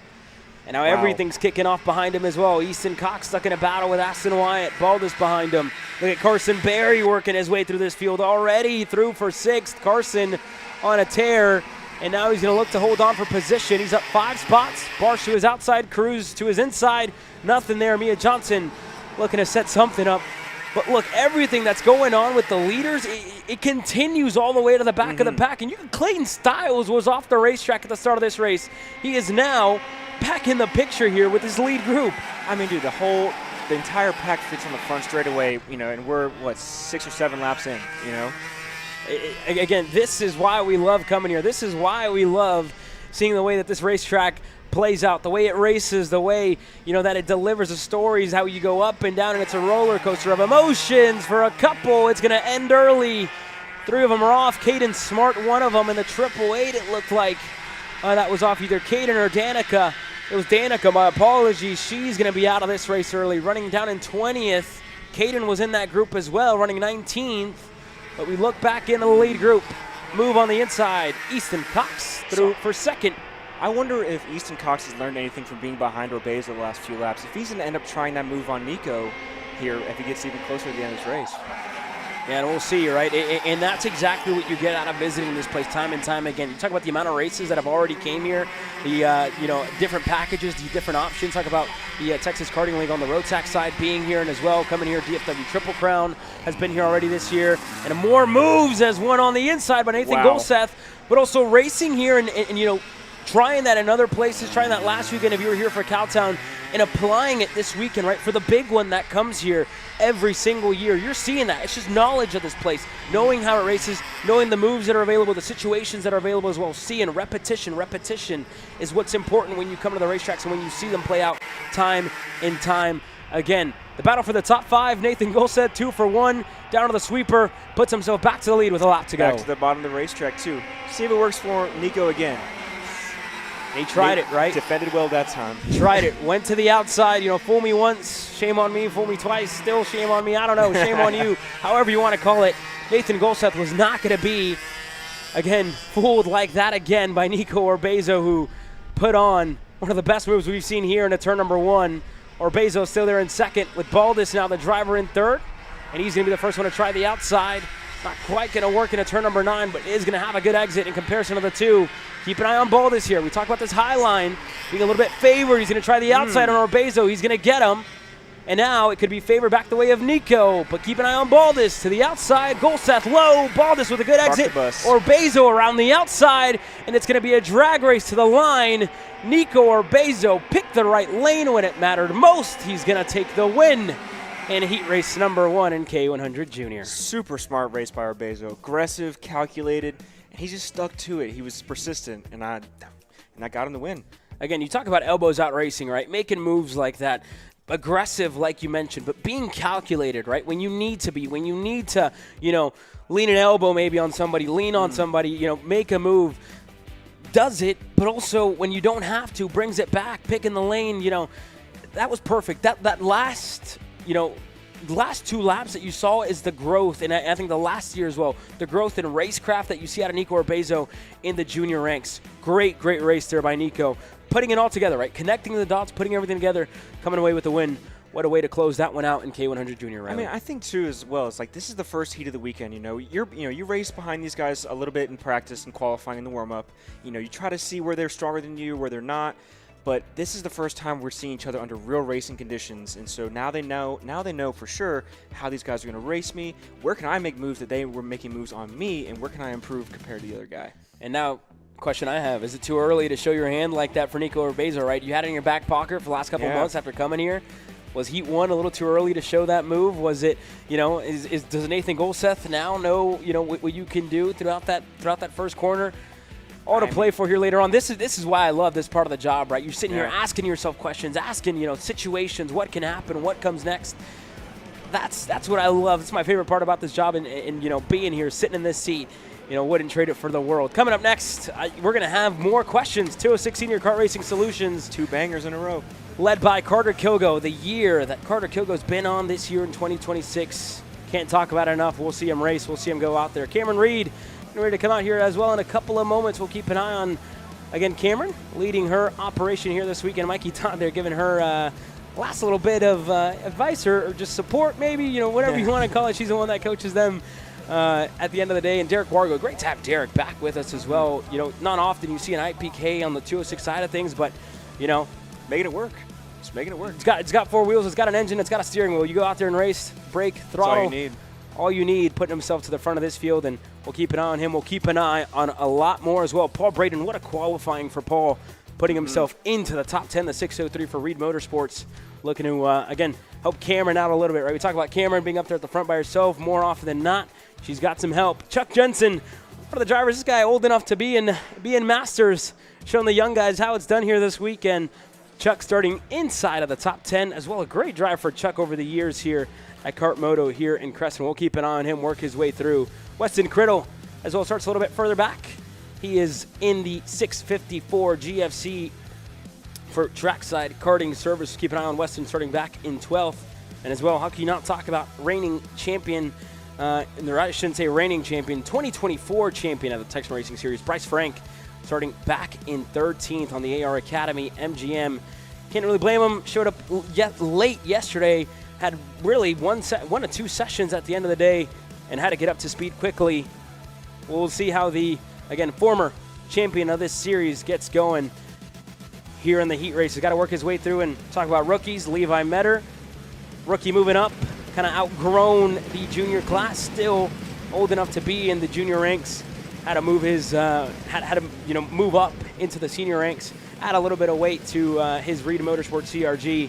Getting ready to go green here for the Midsummer Mashup. Or sorry, not the Midsummer Mashup. We're at the end. This is the Midsummer Mashup. Yep. Kind of weird to say because this is the end of the summer. I guess it is. I don't name the events. I don't know. Call it the late summer mashup here. 2 weeks left this summer before we get into fall. Summer mashup. Hey, it's almost football time, man. It's almost it's almost time for a whole lot of things. I talk about the fall. Speed Sports will have it in fall, and it'll feel like we're still in the summer, and we'll be down in lovely New Caney, Texas. Great facility. The weather will be very, very humid. We get to enjoy a little bit of the dry heat Typical here Houston. this weekend. Typical Houston, right? Can't go a weekend without sweating bullets out there when you're at Speed Sports Racing Park. That being said, 206 Senior Heat Race number 1 getting ready to go out. Carter Kilgo going to lead them all to the green flag. Adam Nunez going to go back as well.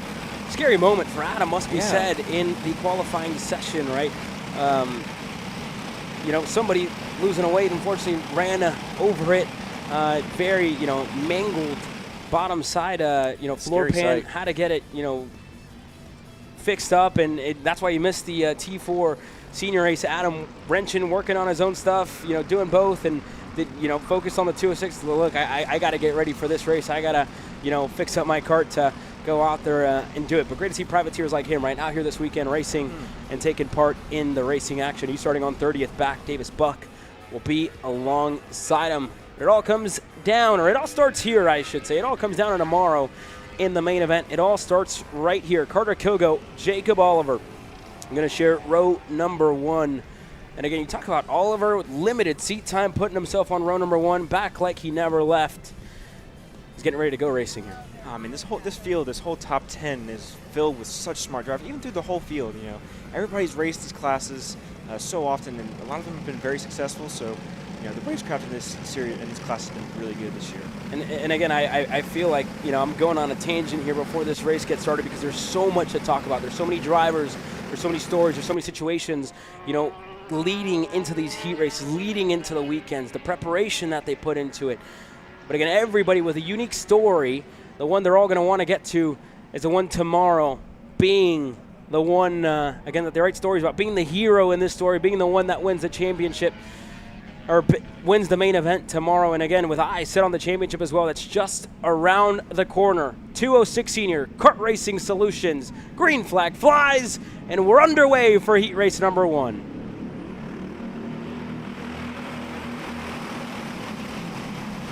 Tough start for the outside line there. And again, Jacob Oliver, you see him already starting to lose 2 spots. Jackson Young going to slot by on the inside, as well as Reagan Seville, who looked to go by, but you got the rest of the pack working on through. And Jacob Oliver, this race going from bad to worse, all the way back to Chuck Jensen, Cameron Reed, Rafael Kraus looking to get by. They all do. Oof. Oliver, wrong lane. You want to call it wrong place, wrong time, outside line. Just got swallowed up by this pack. He's on the edge of the top 10. Metter's behind him with Bryce Frank there as well. But that's the first time that we've seen it today. That's the price to pay if you can't find a way to slot back in line. Yeah, in a class like this where they're all so nose to tail, it's just so tight, you can't find a hole. And here we go. Whoa. It's all coming undone to the back of the field. A couple together. One at the back. That's a 644 of Wolf that gets collected. Another one of the CRGs that he's lodged under.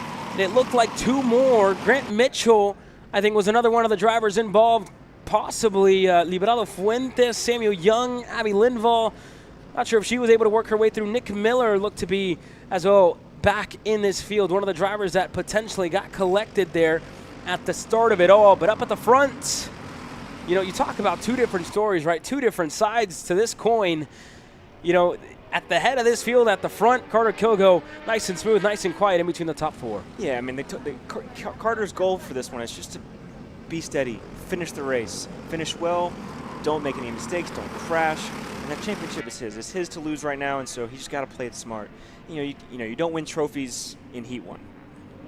Yeah, no, definitely not. You can only gain points, and again, letting the move go, letting, the lead go in this instance for Carter Kilgo, not something that you're going to fight overly hard for, right? We're only in 2 laps into this race, letting it go, letting it slide, if you will, for Reagan Seville. He's going to work his way through to the lead, and now it's, how do I sit here? How do I maintain? But also, how do I put myself in a position tomorrow to start up inside of the top 5? And I think, over the past couple years, over the last 2 years, as a lot of these drivers have also grown up, they become more cautious, right, of, and conscious, I should say, of the championship situation at the end of the year because, speaking of Reagan Seville, letting a heat race go, DNFing in a heat race, losing a spot or, DNFing or whatever you want to call it, you always look back at that at the end of a championship in, what could be the difference maker. It was a difference in about 2 to 3 points in between Christopher McKeithen and Reagan Seville, and that's a difference in, a spot or two, a win or two within a main event, within a heat race, winning one or losing one. That's a difference at the end of the year. It's very, very minimal. And for Kilgo, right, you see how he slotted all the way back, but not feeling pressure, not, losing your head in an instance to try and get back. But, all right, I'm losing spots, pretty much. Yeah. They're blowing the doors off of me. How do I get back in line? How do I go back? And he's done just that, staying patient. You got the likes of Jeff Dolian as well, who's charging his way through the field. Another one of the elder statesmen in this division in 206 senior, old enough to run in Masters. Jeff Dolian, always competitive on his machine. He's the 631 VLR that's running inside of the top 10. Paul Braden's right behind him at the moment. I think to go back to what you were talking about, championship, and it can all come down to just one moment in the past even. You look at the Formula One World Championship last year, Max Verstappen lost those 6 points in Spain, and that carried all the way to the end of the year, and he would have had a chance to win the championship. So it trickles down to even the 206 here at TSRS. It's the same thing. Yeah, and it's again, for a lot of drivers that look at the older series, yesterday talking about getting into the chase and the Xfinity Championship, looking at, a driver who we've covered on our platform, Brent Cruz, missed out by 7 points, I believe, from getting himself into the chase. And, he was like, look, I'm looking back to Iowa. I'm looking back to all these races where, we potentially could have won, potentially could have had a top 5 finish, top 10 finish. And you look back to that at the end of the year, not making it into the postseason, not making it into, the chase is a big thing that a lot of the professional drivers look at. And, in this position now, being in 206 senior on the regional side, on the regional stage, these drivers look at it and they think about and they're cautious about, right? You see it on TV, you see it, if you're at home, you see it on TV as well. But again, you see it week after week, year after year, and being in those situations, learning from them is something that builds and builds, and that's where I think that makes Reagan Seville in the 600 a driver to keep an eye on in the championship. Yes, a lot of work to do. You might look back at Amarillo when it's all said and done, but Kilgo as well, right? Looking back at this heat race throughout the weekend, what do you do to get yourself back up to the front? Yeah, I think an underrated and overlooked aspect of karting and most sports in general is the mental aspect and how important it is to keep your cool in all situations. And that's just something that you learn with more experience that, people like Seville and like Cameron and all these guys in the top 4 even have. Yeah, Cameron Reed, another driver who's, still looking for her first win, which is crazy to say in Texas Sprint Racing Series action. Been super, super close time and time again. And again, she's looking for a championship as well this weekend. She said, one way or another, I find myself kind of somewhat in the conversation with drops, not sure. Just go out there and, do your best session after session, round after round. That's what's important. And right now, she's already up to third with a pass there on Reagan Seville. She got herself clear. But look at the other two drivers ahead. Jackson Young, Josie Chambers, my apologies. Very, very competitive in between the two of them. And Cameron Reed, turn number 1, is going to take the lead. Not even a push for her, but it was enough to beat them both in a turn number 1. She's to the lead. But this is a perfect example of how important it is to have a teammate in the front pack. Because yesterday and even into the warm-up this morning, I saw Jackson Young and Sawyer Chambers running together, and they were just running together 1 and 2 the entire time. And she, in this front, at least this top 5, doesn't have anybody to help her with that. And it's almost really every man for themselves inside of the top 5, right? You have Kilgo, AR Academy, MGM.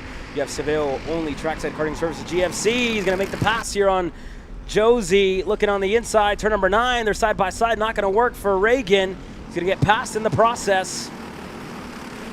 And now Paul Braden working his way into this front pack, but 2 laps to go. Cameron Reed leads, and this is the first time that we've seen a gap and a potential for a breakaway for 2 drivers in front of this field in 206 senior. And it might even grow a little bit more as Seville's looking on the inside. Turn number 1 on Kilgo. He's going to get clear. Braden looking to go as well, but he's going to be on the outside. No way for him to go. Yeah, I wonder if Reagan watched Nico Arbeza on that last session and looked like, maybe I should try that too. Who knows?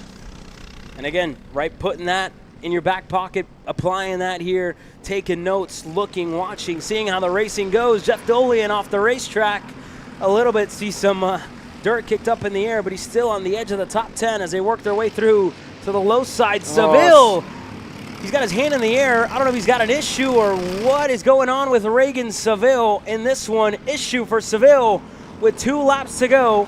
He's going to let everybody through in a year that has been filled with a lot of bad luck for Reagan. Continues here in MSR Cresson in the first race of the day. White flag flies. Seville is going to fall 1 lap short from finishing this race. Yeah, I think this top 2 is so indicative of just playing it smart but playing it aggressive as well. I mean, we watched Cameron run through the field in the first few laps and has just kind of stayed in place. The same with Jackson Young as well. But then you look at the other side of the coin where you look at Carter Kilgo, who was more conservative and didn't really make any huge risks or anything and just tried to stay on the racetrack. Yeah, well, here we go. Auto play for him between the top 2, Cameron Reed, Jackson Young. The 2 of them, there hasn't been all that much fighting on this final lap. Cameron not quite going to defend just yet. And I think everybody, right, cautious of what this final lap can give you, of what this final lap can play out. And now Young going to look to the inside. Cameron going to look to set up a crossover, a drag race up the hill. Who's got more? Cameron's going to hop in the seat, and I think she's got enough. She's going to take the win. Cameron Reed is your winner in heat race number 1 in 206 senior. Jackson Young in second. Carter Kilgo, Chambers, back to Jacob Oliver. Good recovery for Jacob. What a disastrous first lap for Jacob. And you talk about losing spots for a couple, but fell all the way back. It looked like on the edge of the top 10, almost outside of it, back into the top 5. You know, great way to keep a level head down and make moves forward. Yeah, special shout out to P13 Ryan Lewis as well. We used to race together back in cadets, and seeing back at the racetrack is pretty cool. Up 9 spots in that heat. Great job there. Yeah, a couple more to keep an eye on here. Reagan Seville, unfortunate DNF for that drive. Rafael Kraus into the top 10, 3 spots gained. Frank, mentioned him, 6 spots gained. Jeff Dolian up 4. Chambers, Young, great drive out of those 2 early on in this race. Put themselves, the end didn't go quite their way, but still for Young and Chambers, what a way to, again, control the race, steady, right? And I think more so in this class, everybody's starting to realize, right, how this place races, what this place wants. And as well in that final lap, Cameron Reed not defending. And again, that didn't surprise me because of how easy to set up a crossover, right? And a lesson for younger drivers, for her younger drivers as well. I believe they have 15 drivers under the tent, excluding her. 15 drivers under the tent, but showing that, right? You don't have to go to the low side of the racetrack to defend.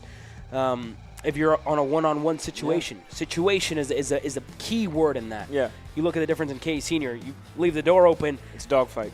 You're out of it. Yeah. More often than not. But you look at 206 Senior there, right? Not defending. Let Jackson go on the inside. Set up a crossover. As easy as that. You know, playing that perfectly. Situational awareness. Cameron displayed that perfectly there to take the first win of the day. We'll step aside here for a quick moment. 206 Cadet presented by Skeptic. Coming up next.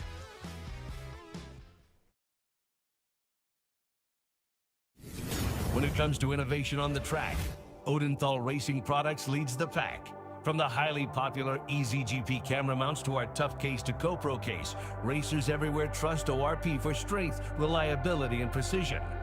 We're proud to be the #1 engine mount manufacturer in the USA. And with our new Easy Bumper Retainer System, you won't get caught out with a failed bumper bolt again. Odenthal Racing Products. Lead or get left behind.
Let's go race. Come on, man.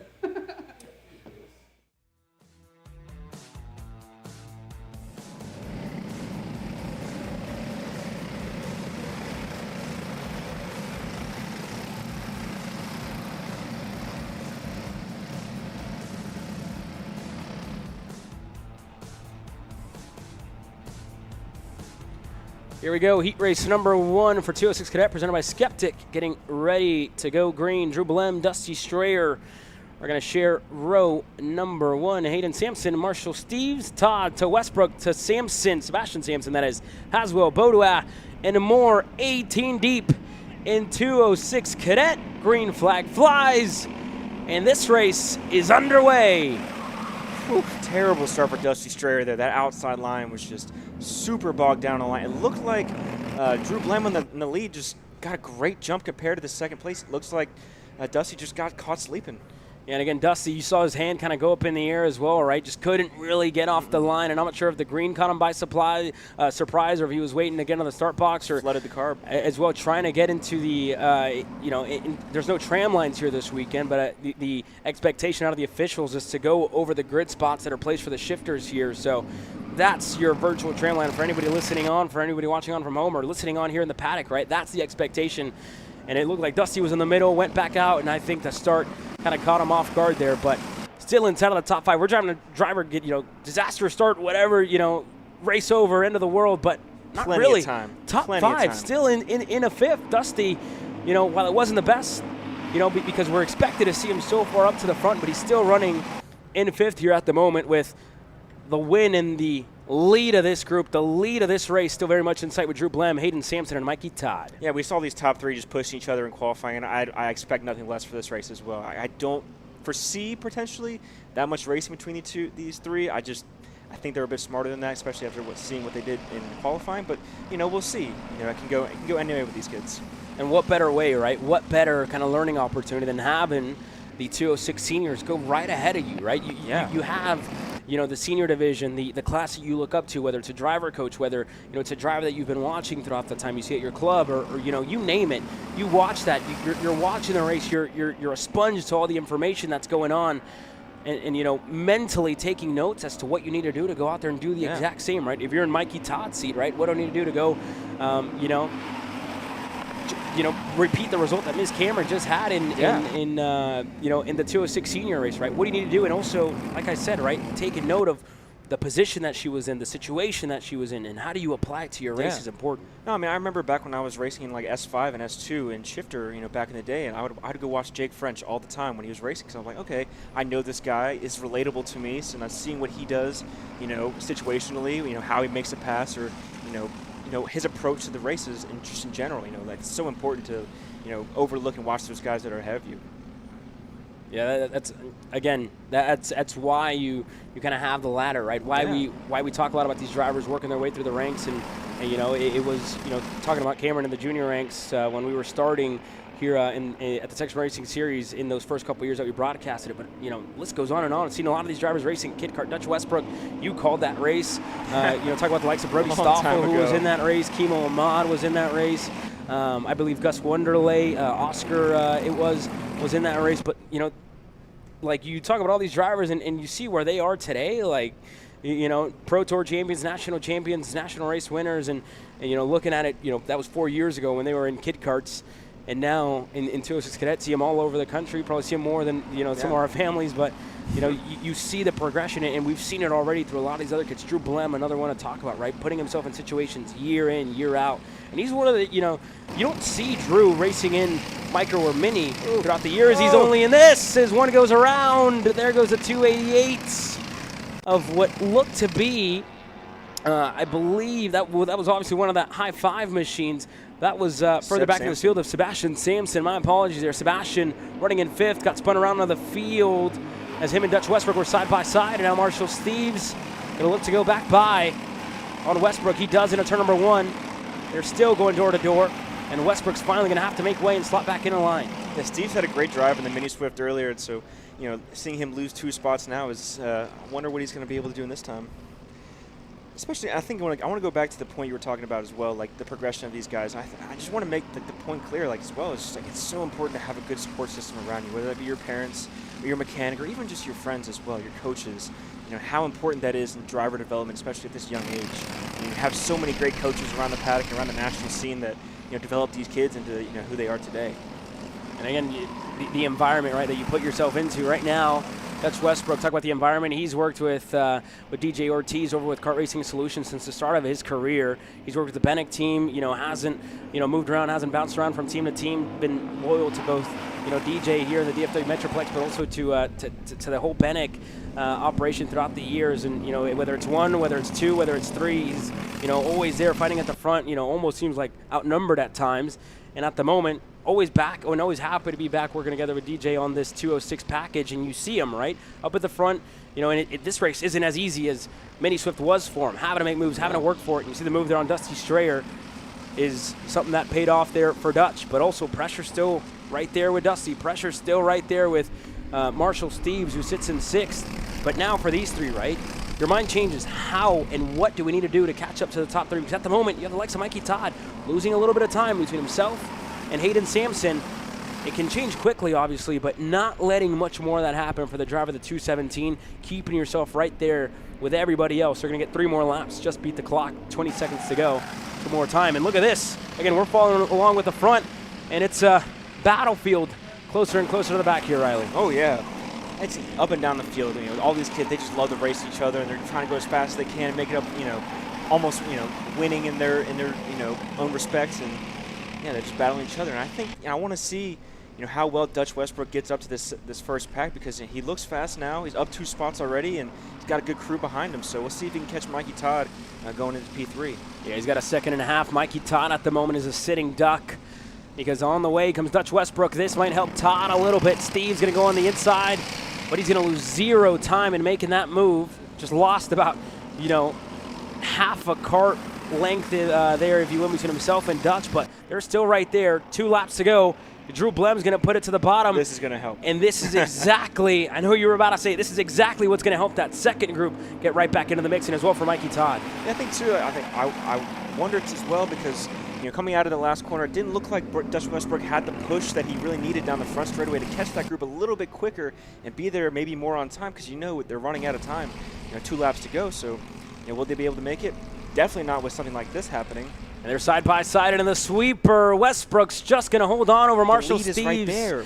And the lead is, again, just on your fingertips here in between these 3 drivers, and battling for third has opened it back up. Luckily, they got 1 more lap, and Westbrook's got a little bit of space behind to try and close into the top 3.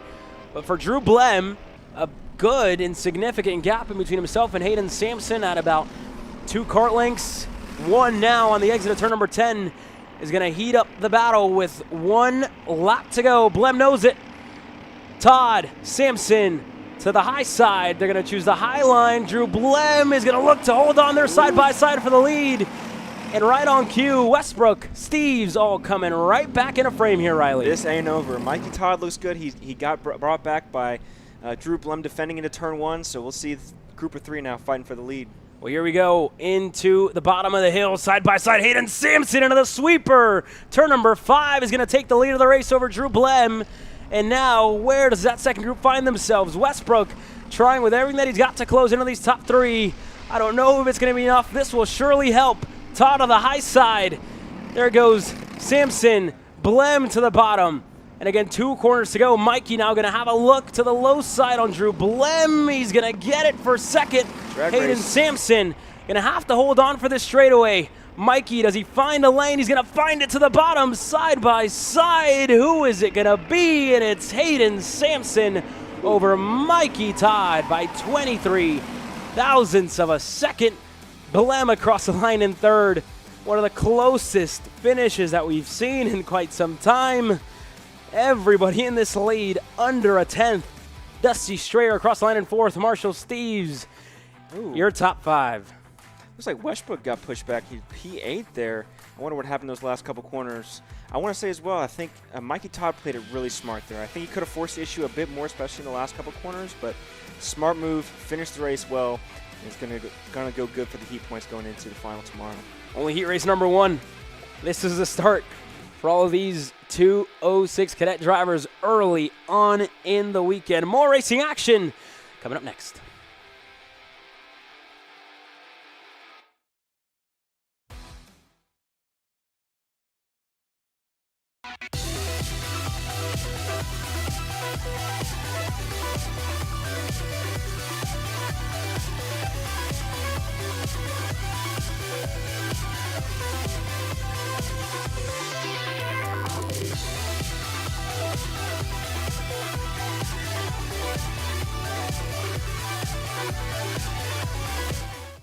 Good morning, everyone, and welcome to the Motorsport. Cut.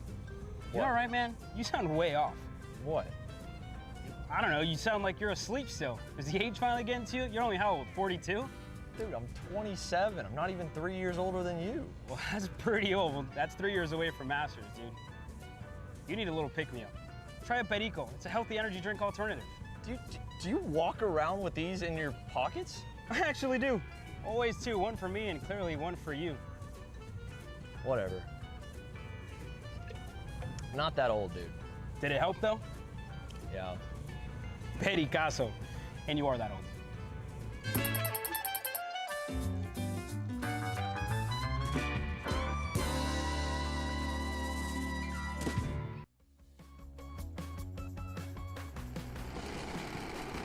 K8 100 Masters getting ready to go green for the first of their main events. Talked about the driver, the 419 for High Five Performance is going to lead them away with Nathan Stewart alongside him.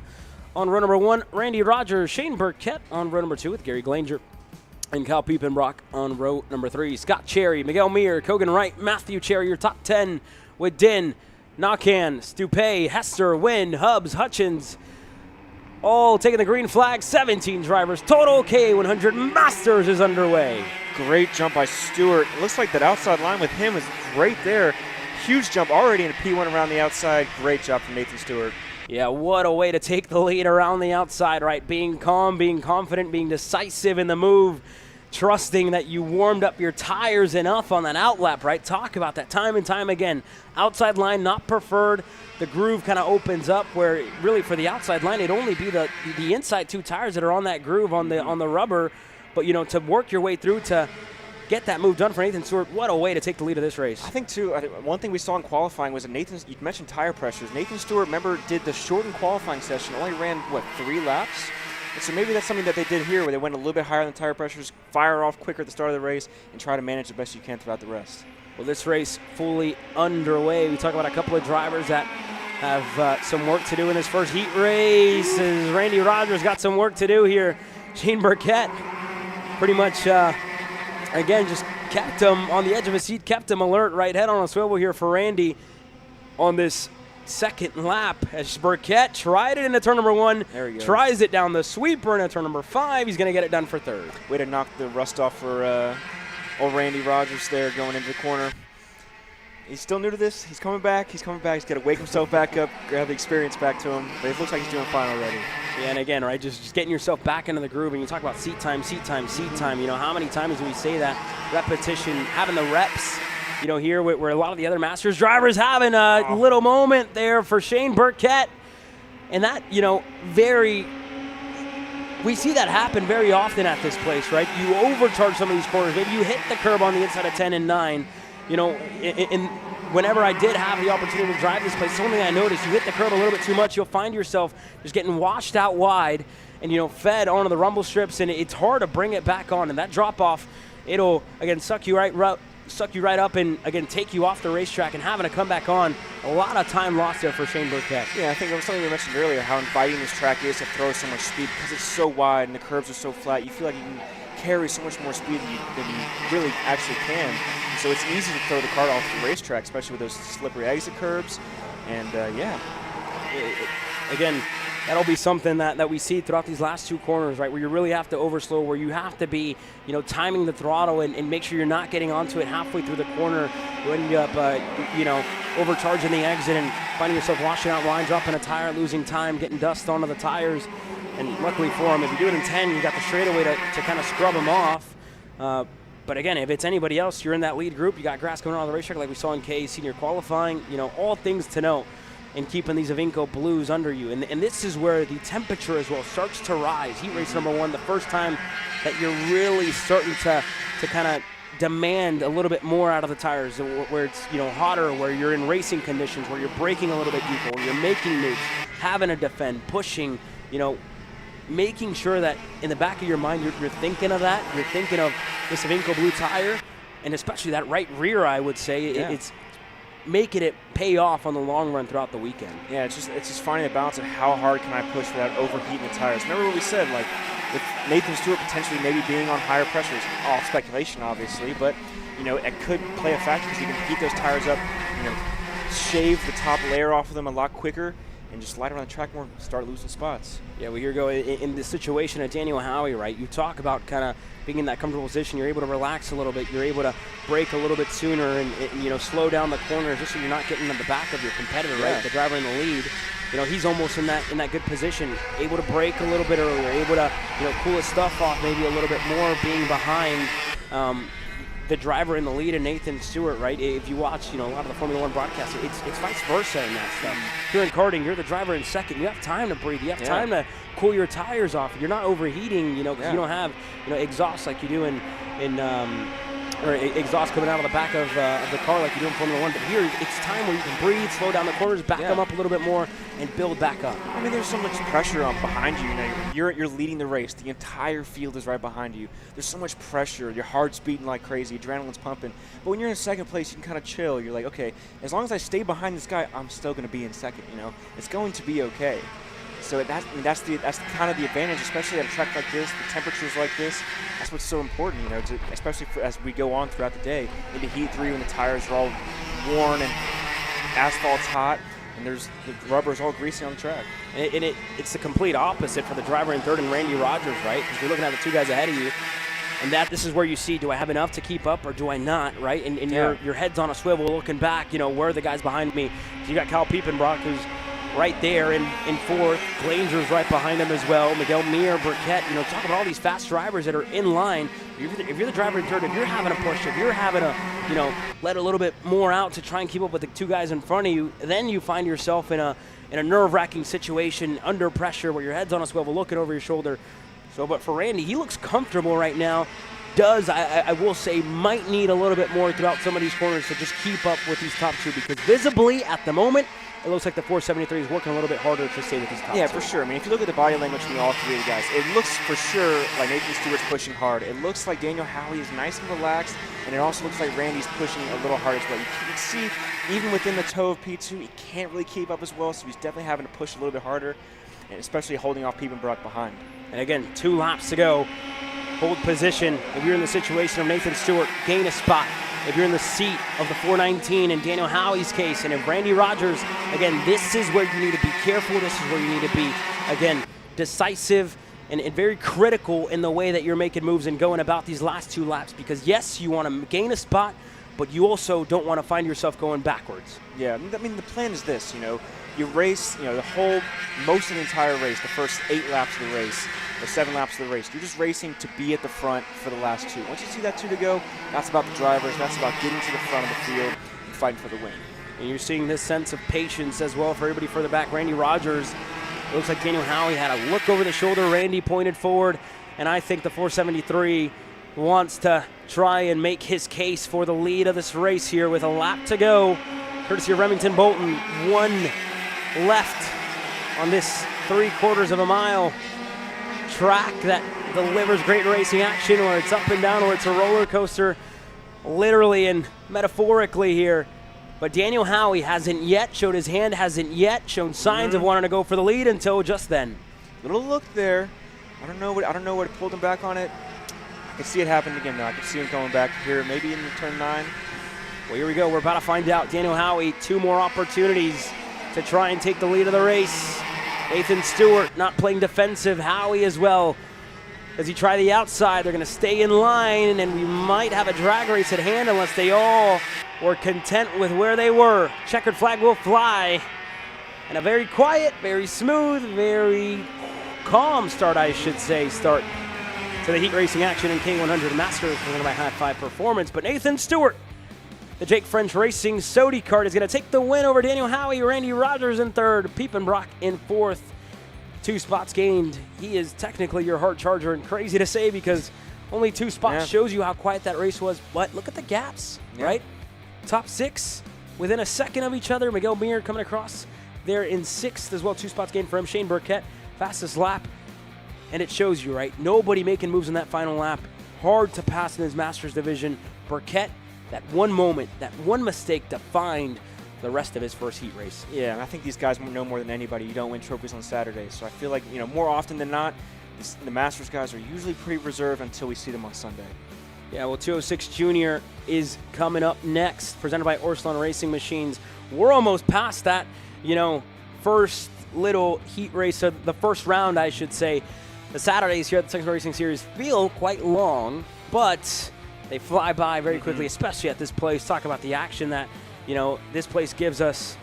It goes by quickly. 206 Junior is coming up next, and a look at the upcoming sessions as well throughout the day. It'll be 206 Junior now getting ready to hit the racetrack. KA100 Senior to conclude the action in the first round of heat races, and then we're straight into Micro Swift at approximately 2:40 p.m. local Central Standard to start heat race number 2. The second round just moments away. For those of you joining us on KC Premium, we thank you very much. Again, a pleasure to have you guys here with us. A great showing out here at MSR Cresson with 200 vehicles entered, drivers, a lot of them doing double duty. These drivers specifically that are out here. The one doing double duty who had a good showing in K100 Junior. Also looking to go back-to-back here, Nico Orbezo. Could do the double. Could he sweep the first round of heats in the junior ranks? Does he have more tricks in his bag? I don't know. We'll see. We'll see. Dean Garrier there is getting ready to go out here. He's starting in 7th, 311 machine there. And Brooks Outlaw as well, another one of the drivers for the AR Academy on the 310. Great name, by the way. AR Academy MGM. Again, if we had a contest, Brooks Outlaw might be cool name. Might be up Great there. Name. And smart parents. Again, very, very smart, right? If Brooks wants to make a career out of motorsports, I don't think it'll be all too hard to sell some merchandise, right? That being said, Aston Wyatt, Faston Wyatt, that's also another nickname, quite characteristic. Hard one to forget. Aston been up at the front of, these divisions, 206 Cadet in his time, and as well in the KA and 2-cycle side of things. He's getting ready to lead this field to the green. Clayton Stiles needing a little pick-me-up after what was a chaotic first heat race for him in K100 Junior. Starts alongside him on the outside of row number 1.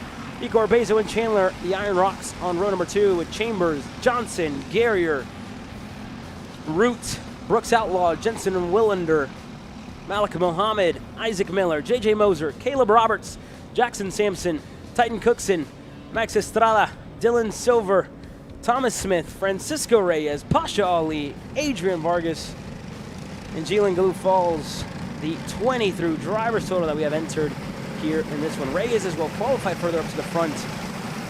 But again, incident for him, or I guess you say a post or a tech, again, infringement puts him at the back of this field. We'll keep an eye on all of them. Try to at least. The battle for the front will be one to watch. 206 Junior, presented by Orslon Racing Texas, is into the tram lines, into the start box, and underway for heat race number 1.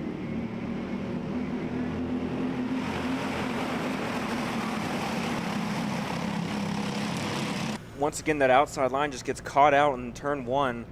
It's always hard to be on the outside line. It's nice to qualify second. You know that you're fast, but it's tough on the starts, especially at a place like this. And especially with how big that first corner is, right? It's split up in a 2 sections, 1A, 1B. It's really all one. But again, you have 2 different forms where you can hit the apex. Realistically, you should be missing the first one and then aiming to hit the second one, missing the first one to a certain extent. If you're like Nico Orbezo, you're making moves throughout that section. And if you do miss it, could be a move on the inside for him. But that being said, right, you have it's very long, and to be on the outside for the entirety of turn 1A and 1B, that's a long time. So for everybody on the outside, like Clayton Stiles found himself in, it's just quickly trying to get yourself back in a line. Does just that now to put himself here in 4th with Sawyer Chambers right ahead of him and Garrier right behind him. But a move inside Clayton Stiles. Talk about the move back forward up to 3rd to get by on Chambers. I think too especially with Clayton Styles having the rough K100 heat earlier today. I wonder if that's lagging in his mind. Like, okay, like I had a bad heat in this other class, so I need to make sure this one is extra special. I wonder if he's going to drive extra harder just for that. And that's where, again, yes, trying to get a result, trying to, get a boost of confidence, but also, having short-term memory when you are doing the double. Because, again, while they are more the same, you get a new opportunity here, right? Yeah. It's a clean slate. Forget everything that happened earlier on today. Go out there and perform and do your best to put yourself up to the front. A look here at this battle. Mia Johnson in the 333. She's side by side in this middle of the group with a couple of them. The likes of Willender is in that mix. He's in the 322. CRG with Skeptic. He's got another one right behind him in the likes of Isaac Miller. But that second group was battling, again, quite a bit at the start of this second lap and towards the end of it as well. Now, kind of taming down as they get to that front stretch, opening back up. And throughout turn number one of the more technical sections, if you will, is where you see the separation, but it comes, back to very, very close as they get down the hill and into the sweeper. I think something we're growing accustomed to, especially in the 206 junior class, even in the 206 cadets as well. I feel like so often we see what we're seeing right now with 1 and 2 with Aston White and Nico Arbezo just pushing together, not making a sound, not making a move, just putting their heads down and just going. And that's the smart way to play it, especially in P1. You just want to get a good finish, put it on the board, and then you can, if you need to, make it a little bit more hairy as you go on throughout the day. And here you go, everybody else further back continuing to fight. That's the stage of the race where you try and gain spots. But in the situation that Aston White and Nico Arbezo find themselves in, you can do that. You can leave yourself right there, but also, if you do feel like you guys are losing time in Arbezo's shoes, right? Because I've been at this place where, if you're sitting in second and you feel like you got more and you can, really stretch your legs a little bit more, and you got a guy ahead of you that's, putting a tire on or blowing corners, if you will. You won't see that with likes of Wyatt and Arbezo, but if you do have that, making the move, making the pass, unless you feel like it's absolutely necessary, you'll go.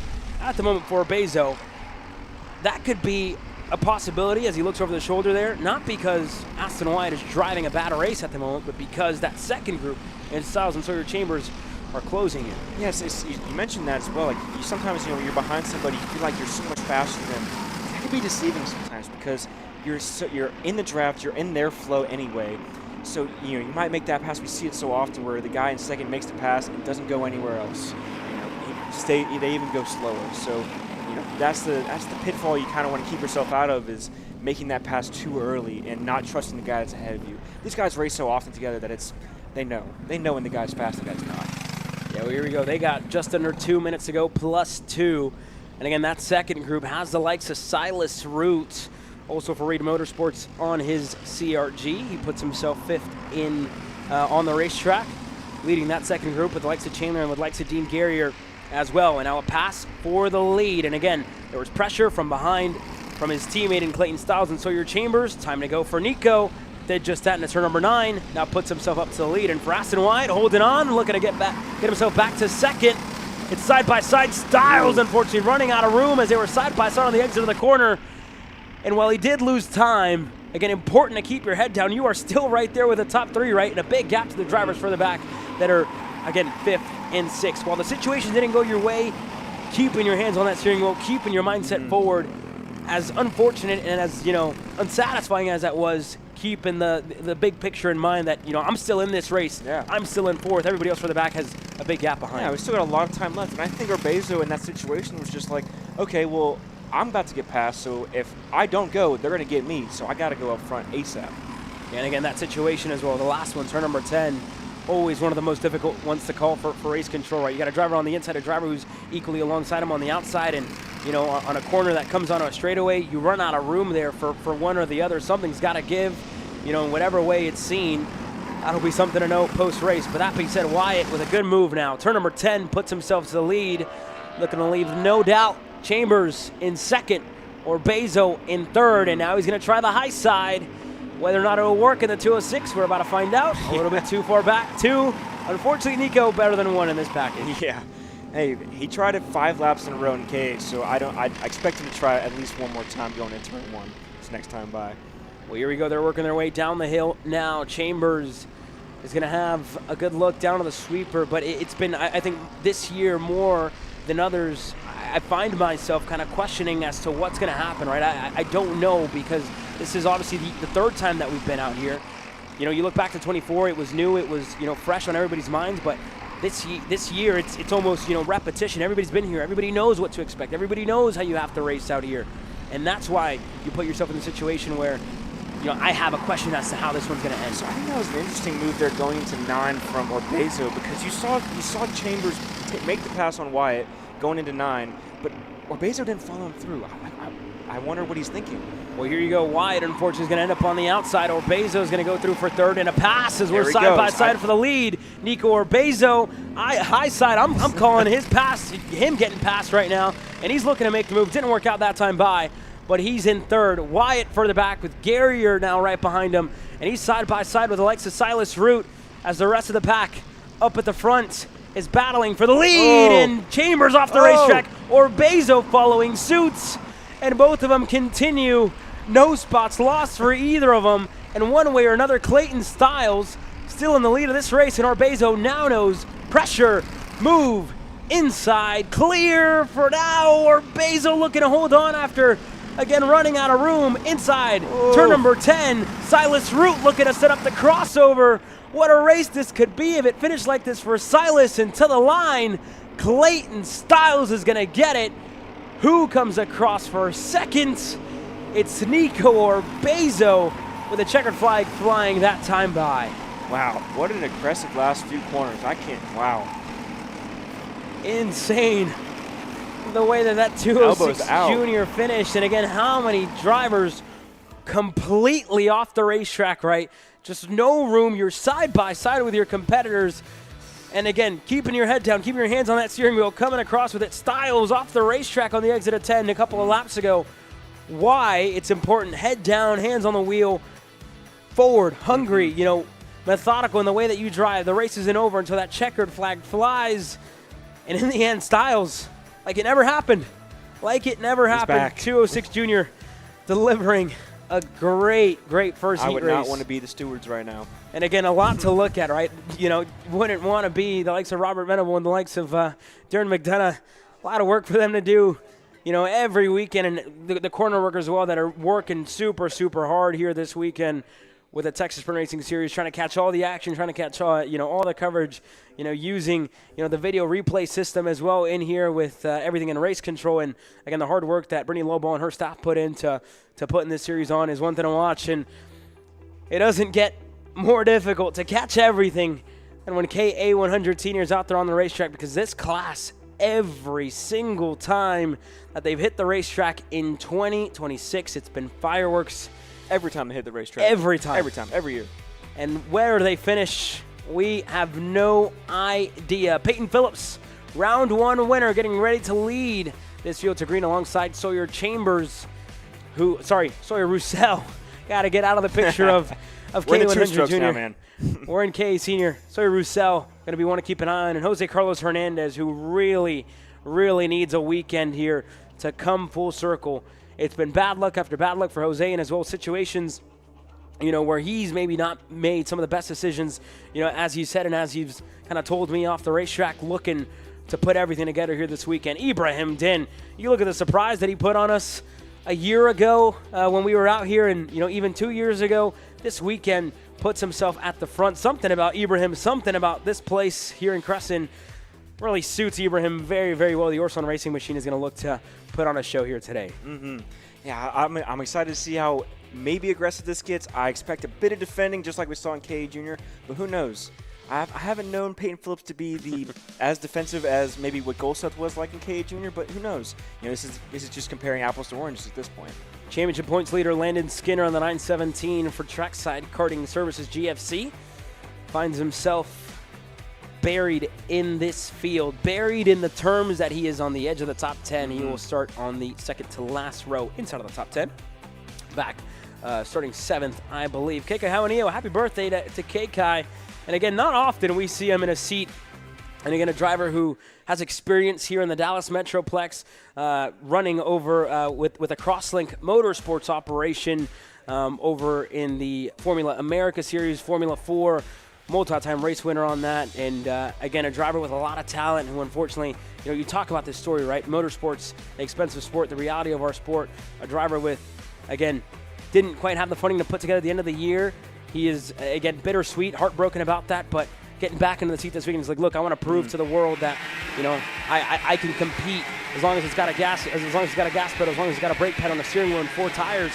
I'm going to be out there and, try and go to war in a situation possible. We'll keep an eye on KK, who, again, is looking to race his way closer and closer to the front of this field.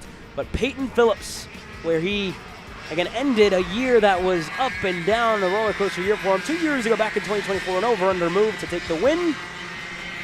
We'll keep an eye on Peyton now with a different operation, different colors from him with John Burke Racing and the TB Kart.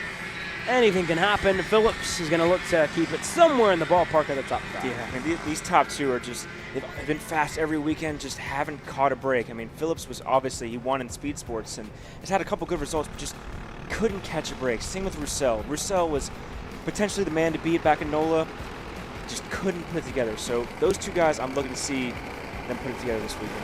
Well, here we go. We have 32 of them all the way back to that second to last row with the likes of Perugini, Antonsen, Ethan Gonzalez, Juanjo Paramo not going to take action today, or going to be at the back of the field here in this one. But that being said, we have them all into the tram lines. 32 of the best from not just the South, also up from Colorado, if you want to call it the South. Welcome, the Pantanos, 10 of them in this field. But they're all going to take the green flag. Heat race number 1 in Kart CRG USAK Senior is underway. Ooh, slicey and dicey with Roussel and Carlos Hernandez there going down turn 1. Just side by side. Everybody looks like they're pretty clean, though. And again, there was a big kind of gaggle of karts that were just stuck on the exit of turn number 2.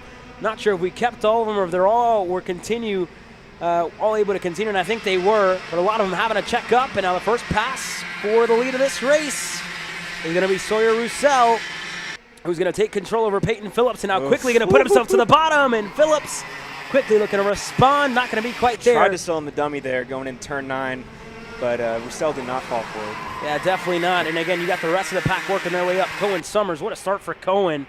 Up and into 5th. First lap completed. Second lap underway, and another pass for the lead. Here comes Phillips, and here comes the reigning champ, the number 1 plate. Hernandez to the bottom. Into turn number 1, he's clear for 2nd. Yeah, these guys know that you don't want to be in 2nd place. You don't want to be in 3rd place. You want to be in the lead because that's the best spot, especially with all the battling that happens throughout the K fields. You just got to be as front as much as you can. That's why we're always so accustomed to seeing so much battling through the K fields, is because it's partially ego, it's just partially just general intelligence. You got to be at the front, or else you're just going to be pushed back. It's dog eat dog. Yeah, and here you go, Ibrahim Din, realizing that, you got to go out there and got to eat, got to make positions. Did just that. And turn number 9, made a move there on Gage Bailey in a moment here for a couple of them that are collected in the back. I'm not sure, that looked like Spencer Smith, one of the Pantanos that looked fast throughout the day as we have battles up at the front. There's a look at a couple that got collected there at the back. Taylor Roddy, one of them, in a move for the lead. Didn't quite work out for Jose Carlos, but he did try it all, though. Peyton Phillips wasn't going to make way. Yeah, we know Jose Carlos is aggressive, too, so he's going to try to make a move wherever he can on any corner of the track, so I don't expect him to be in P2 for very long. But I know Phillips is very great at being defensive as well and trying to hold a position. He's fast, and it could really be any one of these 8 drivers. Yeah, we'll see Roussel now going to the inside on again, a fellow OTK, I should say, and Jose Carlos Hernandez and his teammate in Din. Jose Carlos' teammate was able to go by there for 3rd quickly, right? And that's a decisive move, elbows out move there by Sawyer to get clear. And now he's going to pinch it a little low into turn number 1, not going to allow anybody to try the inside because, again, for 2 laps following behind Jose, a move that Jose Carlos was trying to do himself, that's something that I think now it's a response, right? You talk about question, answer. The answer for Roussel into turn number 1, pinching the apex a little bit lower. Yeah, you just got to learn from past mistakes and past incidents. You got to figure out where these guys are better than you, where you think they're going to send it on you at. So, yeah, Roussel's learning. They're all learning it right now. Still Heat 1. All those learning how each other are going to race. How aggressive they're feeling today. And it always feels like, right, when the K seniors are out there on the racetrack, it's always, to me, the feeling that I've gotten so far this year, it's always high stakes. It's always, very, very cutthroat, I think is the right word to use. And you're at the back half of the season. You're at, first of all, heat race number 1, right? You don't want to throw away a weekend, throw away a good starting spot in the main event in the first opportunity that you really have to go out there and perform, right? You go out there, get a lay of the land, feel, everybody out, see, how this place is going to race. And again, if you talk about nerves for the Micro Swifts in the build up to their first heat race, even more so for the K seniors. You got to wait the lunch break for the final session, watch everybody race, and you're sitting there almost nervous, not even knowing if you can eat the lunch, not even knowing if because I've been in that situation before, waiting around to go out there and race, and your heart, running at about 120, beats per minute. You feel that, right? You feel the pressure, you feel the nervousness in between, on that out lap when you're wheel to wheel with everybody in this first couple laps. But also, the best drivers in this field know when to bring that back, know when to reel it back in, know when to calm down, know when to take a deep breath. And this is why you see this race now getting a little bit quieter with a minute and a half to go. Yeah, it's just all about management. I mean, I feel like Heat 1 is always just like a banker. You just got to put one on the board, have a good one on the board. And then you can start to be a little bit more risky as you go on throughout the day for Heat 2 and into Heat 3. And then, vice versa. If you have a bad, Heat 1 or Heat 2, Heat 3's got to be super aggressive. You really got to make something happen because, if you're stuck outside of the top 10 going into the main tomorrow, it's going to be a really tough uphill battle to make it even onto the podium positions. Well, while we're looking at the drivers inside of the top 10, Justin Music there made a move on what looked to be Gage Bailey. Yeah, indeed it was. Bailey back to 8th. Rodrigo Polaya at the moment is down in 9th. He's the driver that's kind of no man's land, right? You talk about a situation that Rodrigo finds himself in. The start didn't quite go his way, and then you work yourself forward, but you got nobody else behind you that's just as fast. And if the guys in front of you are now gone because the start of this race didn't go your way, it's a lot of work to do for Rodrigo to try and catch up. He's going to need some help, right, from these drivers on your screen. The next one behind him is Spencer Smith, who's running in 10th, one of the Pantanos, and then Teddy Blum.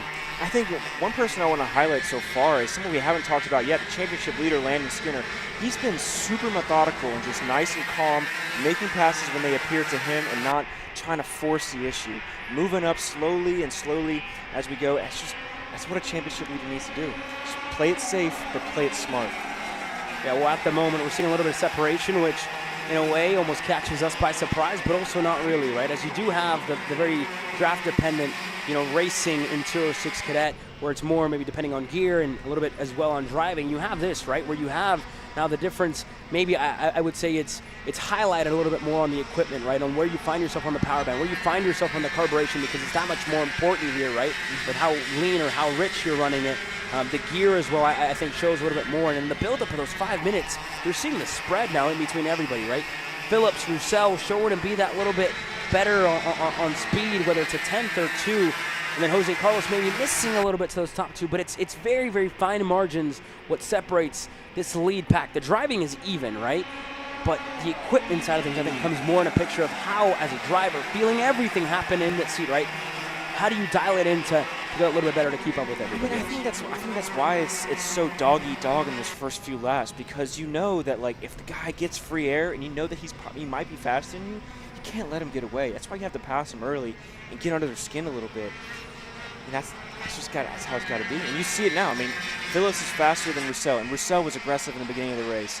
And you see it now why Roussel had to be aggressive, to at least try to give himself a chance to be the leader in this heat race.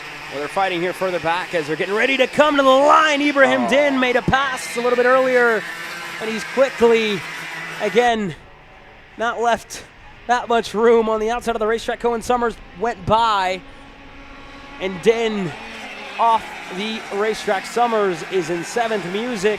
And Summers is going to make the move there into turn number 1. Cohen and Justin, good friends off the racetrack, now competing, now battling. And that's going to allow, you talk about the help necessary for Rodrigo here, and it, fell right back into his lap. The first one that is kind of fed to you, got to eat him right up and get yourself clear to make that move. And now I'm trying to think what's going on, whether it be in Sawyer Roussel or Payne Phillips' perspective. Like, have they taken a breath? Have they let off a little bit? Because it seems like Payne Phillips has been pushing this entire race. Well, here we go. Peyton Phillips out of turn number 10 is going to be the first one to strike first in KA100 Senior. JBR TB Kart on top at the end of this one. Sawyer Roussel, a good end to his heat race, right? Quiet, methodical, smart, and calculated on the board, right? Just getting yourself on the board is exactly what he's done here, putting himself up to second. Jose Carlos in third, Skinner to Bailey. That's your top 5. A good drive by your championship points leader in Landon, right? Not letting this race get away from you at the start. Yes, you're starting back on the edge of the top 10. Not letting it get away from you. Staying in this race at the start, important to be there in the end, and he's just that. Gage Bailey as well. This rookie continuing the string of results on the Carlos Sainz machine for Trackside Karting Services to put himself inside of the top 5. Yeah. And it looks like further back it was supposed to be Cohen Summers, and it looks like, unfortunately, it will be incident responsibility for the driver in the 913. Crossed the line in 6th. With the incident responsibility, it slowed him down to 11th. That'll promote Polaya up to 6th. 3 spots gained. Music to Din to Spencer Smith. And Teddy Blum, your top 10. We'll step aside. Heat racing action continues with heat race number 2 in a couple of moments.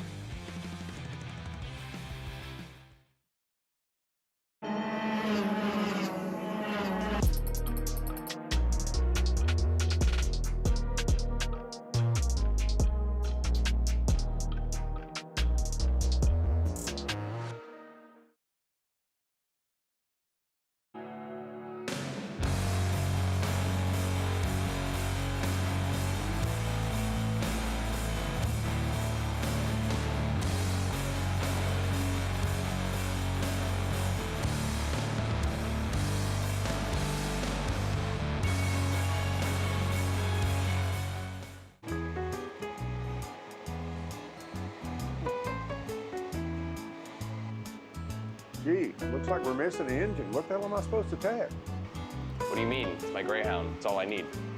Where's the rest of it? It doesn't matter. It's a Greyhound.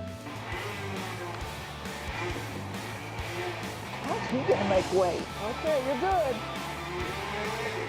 Sitting by here with Kyle, our race winner. Tell me how you did it. You were blazing fast out there, and I mean, you don't even have a go-kart, man. Tell me about it. Yeah, you know, Norberg, Schmorberg, the Greyhound-powered Greyhound was great today. You know, it makes the difference.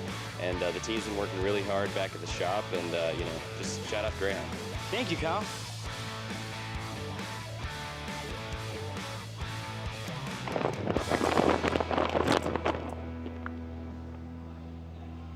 How the f did you just win? Doesn't matter. It's a Greyhound. Kyle, what are you doing? It's got my new Greyhound seat. You don't even have a cart. Doesn't matter. I have a Greyhound. Who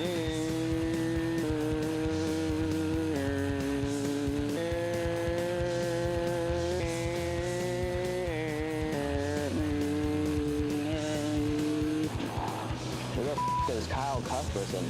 Doesn't even have a go-kart. Doesn't matter.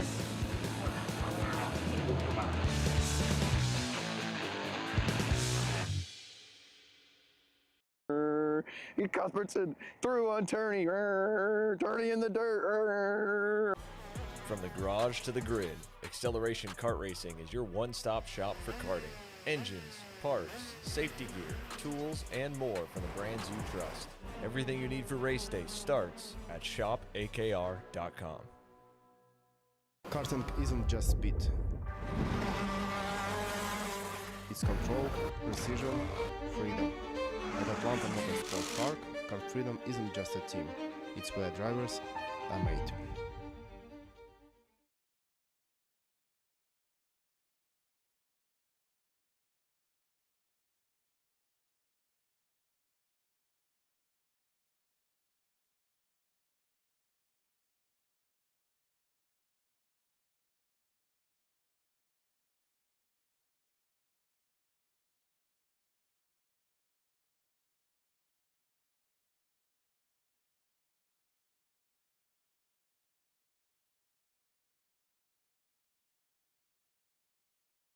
Go-karting thing. Yeah, me too.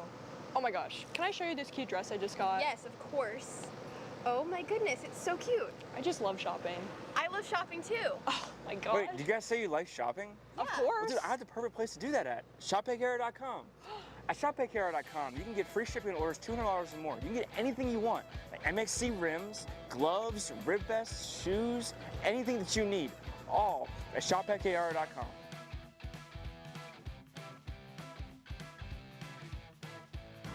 Who is he talking to?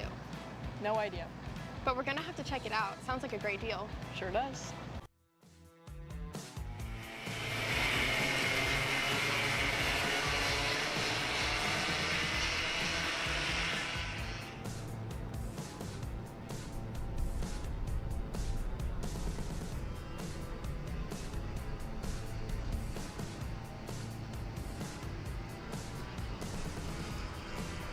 Racing action continues, and you're watching Kart Chaser Grassroots here for round number 4 of the Texas Sprint Racing Series. Always, my name is Caleb Vieska. Alongside me in the booth, Mr. Riley Can. And what's going on? Again, second round of heat race is getting ready to kick off already, right? Lay of the land. Got it all in heat race number 1. How do you continue? How do you go better? How do you fix? How do you adjust? That's the story in a heat race number 2. And also, staying ahead of your equipment. While, yes, the qualifying, the warm-up, you dial it in. Heat race number 1, it's one of those where you don't make that many changes, but having that visual reference with your competitors. Now, having this day heat up as much as it has here, 98 degrees, and a day that started at 75. This is a point where, again, we talked to Cameron Reed as well a little bit earlier on today. She said the 4th round of action, the 4th round, whether it was on Friday, whether it was last week, whatever you want to call it, the 4th round always is the hottest and is always the point where this track tends to grease over. Managing that will be important, and they are not going to get the green flag the first time around. Remington Bolton not feeling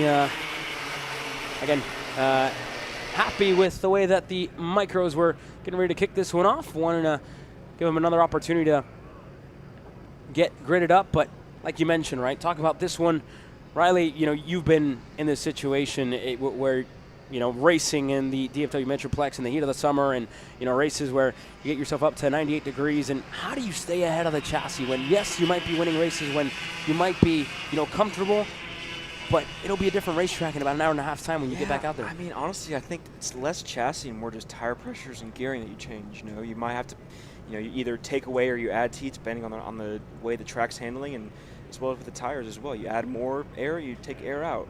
I mean, I feel like most people, at least I talked to, have said they made very minimal chassis adjustments all weekend. Maybe adding a bit of caster here and there, taking it out, and just leaving everything kind of standard. Maybe a hard axle, or maybe a mid axle. I mean, like the A for the A or an H for the OTK stuff, and yeah, just kind of doing what I've been doing, because you're fast and you have a piece that's good for you, but making those little fine-tuning adjustments. In racing in general, all it's about is just the finest adjustments that can make the biggest difference. And that's a big thing, right? And in my time of stepping away from racing over the last couple of years, where I'm not in the seat, maybe if I'm lucky getting to do one race a year.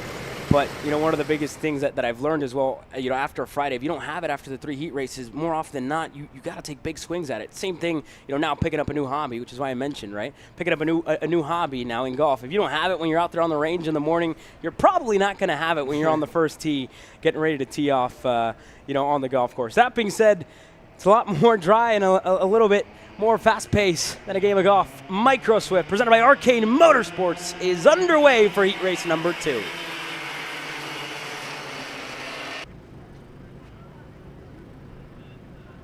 And a good start up at the front. Shep Sullivan back in control right where he left off at the end of heat race number 1. Cohen Scott into second. Dusty Strayer, Hayden Sampson. And it looked like it was Sebastian Kim there for a moment. And I think, if my eyes serve me correct, that's Bodie Byer there, driver out of Waco, Texas, who puts himself into the top 5 on the CRG machine. It's a little slicey and dicey going into the tram lines going into turn 1. I don't know if you saw that little wiggle from Cohen Scott toward the inside, but looks like everybody came out unscathed. Dusty Strayer was able to slot in pretty well. Everybody's kind of singled in now. Like we said earlier today, they all got their eyes set. They know how the track's going to race. They kind of have an idea of what each other are going to do, especially after racing the entire year together. So they know what to expect. They have their plans, their ideas in mind, what they want to do. This is probably not what Shep Sullivan wanted to do either. Yeah, here we go. He's going side by side with Cohen Scott, Dusty Strayer. But like you mentioned, right, that start, you have Cohen Scott. You know, you're watching this race, and these races play out already a whole lot throughout the day, and you want to put yourself in line. You don't want to end up losing spots. At the moment, Cohen Scott has been very decisive in the way that he's making moves into the sweeper. Turn number 5, he's going to get clear, and Sebastian Kim up to second. What a second heat race that Sebastian Kim is having so far today. And now he's going to get passed, unfortunately, on the inside. That's how quickly things can change, right? Yes, while you do have that little moment, it's important to, be aware of, where they find themselves now. And Dusty Strayer, Sepp Sullivan, slotted quickly back in front. And now back to the drawing board for Sebastian Kim, who's got a familiar face in Bodie Beyer right behind him. Sometimes you can think about karting or racing in general as like, it's like, if this is an 8-lap race, it's 8 races back to back to back. How much closer can I get to the guy every single lap? And how can I be better than this guy and beat him, quote unquote, each lap? So that's what these guys are trying to think about right now. Especially like, you think about this. So you start the race in P1 and you're leading, for the first lap. Then you get pushed back to third. Okay, it's a new race now. I thought I was going to lead this whole time, but I'm actually in third. How can I beat the guys ahead of me and catch them and get around them as quick as possible without, coming out unscathed? Well, here we go. The second group continues to fight here. A couple of moves. Samson there is going to make one up, or actually lose a couple in the process. As he was making it, he was losing it quite quickly there. As you look at a couple more, but look at the wind massively picking up, and this is just in the paddock here. This is, again, one of the easy ups that has flopped up for a couple, and really not much you can do, but it shows you, right, how significant the wind is out here this weekend. And really very, very flat where we are right now. I mean, there's elevation change, but very flat land all around. Yeah. Just the way that they made the track, but very, very flat, very dry, and very, very windy. This wind, carves through the paddock as well. That's pretty open. A couple of buildings on the side, but still pretty open. No trees, not much cover. And again, you see it in the paddock. Hopefully, again, the team out there, they get the help that they need. And if you are here in the paddock watching this, go give a helping hand. Go give a helping hand. Go again, apply some support to some of our fellow competitors. That being said, the action continues on the racetrack. You see the wind on the front stretch here. See it on the flags, and it's almost a crosswind on the front stretch. But yeah, just carving through this paddock, carving through the field, and it makes it that much more important. I would say with the crosswind, it's a little bit different because you're not affected by it. It's not head or tailwind, but that being said, it's something to note, right? Whether it changes direction throughout the weekend, that'll be something that can change. You talk about gearing specifically in 206, something that I've experienced, right? If you have headwind, you're almost hitting a brick wall here as well. You're going to fly down the straightaway up to turn number 1 if it's a tailwind, or whether it's down the hill, you're going to fly down. That being said, we tune back into the racing action. Cohen Scott, Dusty Strayer, quiet up front, calm up front. Haven't lost any time. It's like Shep's losing a bit of touch there. I wonder if he maybe made a mistake at some point, because I feel like a couple laps ago he was right on him. So I wonder what happened to Shep there. Hopefully he can recover from that, as well as this great battle here for P4 and back. And you talk about the differences, right, in the day. We're an hour and a half removed from when Shep first hit the racetrack. Now, and he was the driver that won that race, right? Yeah. Might I add, he was the one that was out there better than everybody else with one of the fastest laps on the racetrack. And now he's lacking a little bit. Yes, the race has been different in the way that Heat 1 and Heat 2 have played out, but now being able to keep up with those top two, that's something that if you're Jonathan Russell, if you're Sean Owens, if you're the camp with Vassar Sullivan Racing, what do you do? What do you need to give your driver? Or do you wait till the end of the day? Let's not get ahead of ourselves and go crazy, as we know you can find yourself doing. But how do I give my driver, the equipment out there, whether it was the driver not driving to the best of his ability, all these things. That's something to dissect when the checker flag flies when you get back to the trailer. I mean, I think if I know John or Sean very well, I think they lean more towards the driver needing help. But I feel like, looking at this now, I feel like there might be maybe a different direction that they went on setup or in gearing. So something might need to change for the next heat. Well, here we go. 2 laps to go, and they're gonna fight up at the front. Cohen Scott, Dusty Strayer looking to set up a crossover. Went to the high side. Scott over the rumble strips. Little moments. Didn't lose any time in the process, but Strayer's going to have a good amount of momentum down this hill. Not enough to have a look down low on Scott, who's going to defend into the sweeper, going to the low side and into the bowl. Dusty Strayer is all over the back of him here, Riley. Oh, yeah, little bumper there. You see Cohen Scott washed a little bit wide going into 3, coming out of 2. Set him up not too good, which is why he had to defend going into 5. But yeah, just keeps playing defense now. It's bringing Shep Sullivan right back in the mix. Yeah, Cohen Scott to the bottom again. Strayer not able to find a way around. He's going to try the high side. Going to try the crossover. They're going to drag race to the line, but it's one lap to go. They're going to swap. Scott's not going to fight it all too much. Back in a line. And now he's going to try the high side. Sullivan inching his way closer and closer, corner after corner, as these two up in the front continue to defend. And Strayer knows Scott is still right there. And again, now the mindset shifts, right? Don't give anybody else an opportunity to get themselves into the fight here. Ooh, as it goes down to the inside. What a place to pass there. I like to see the pass there because you have to, it's just all full send, especially around this, really just around this entire racetrack. Like, you really have to commit to every pass that you make. We've seen those half moves today, but seeing Cohen Scott and others make the move in that fast uphill left-hander, like that's indicative of the entire track. And we're about to find out if that was the race-winning move down the hill. It might not be. Strayer looking on the inside. Turn number 10. He's got a good move on the inside. Does Scott have anything coming to the checkered? He won't. Dusty Strayer quickly responds in a turn number 10, and he takes the win in heat race number 2 in Micro Swift. And what a way to close that one out for Dusty. He's going to, again, get one to go his way, right? You can check that one off for Dusty to get that done. Cohen Scott second, Shep Sullivan in third, with, again, an opportunity that was just coming back his way towards the end of that race to try and put up a fight for the lead. Jude Hendrickson, what a drive for Jude, up 4 spots to put himself into the top 5. Sebastian Kim, Hayden Sampson, Hartford Ellis into the top 10. Coming across in 7th, Bodie Byer, Enzo Vizcaíno up 4 spots. Good moves by Enzo as well to finish 9th. Alexander Reppin. Chen couldn't finish. Chen did finish, my apologies. Baker, Holden Henson, all finished at the back of the field. Your 13 drivers with us here this weekend. But there's more coming up next in a couple of moments with T4 Senior.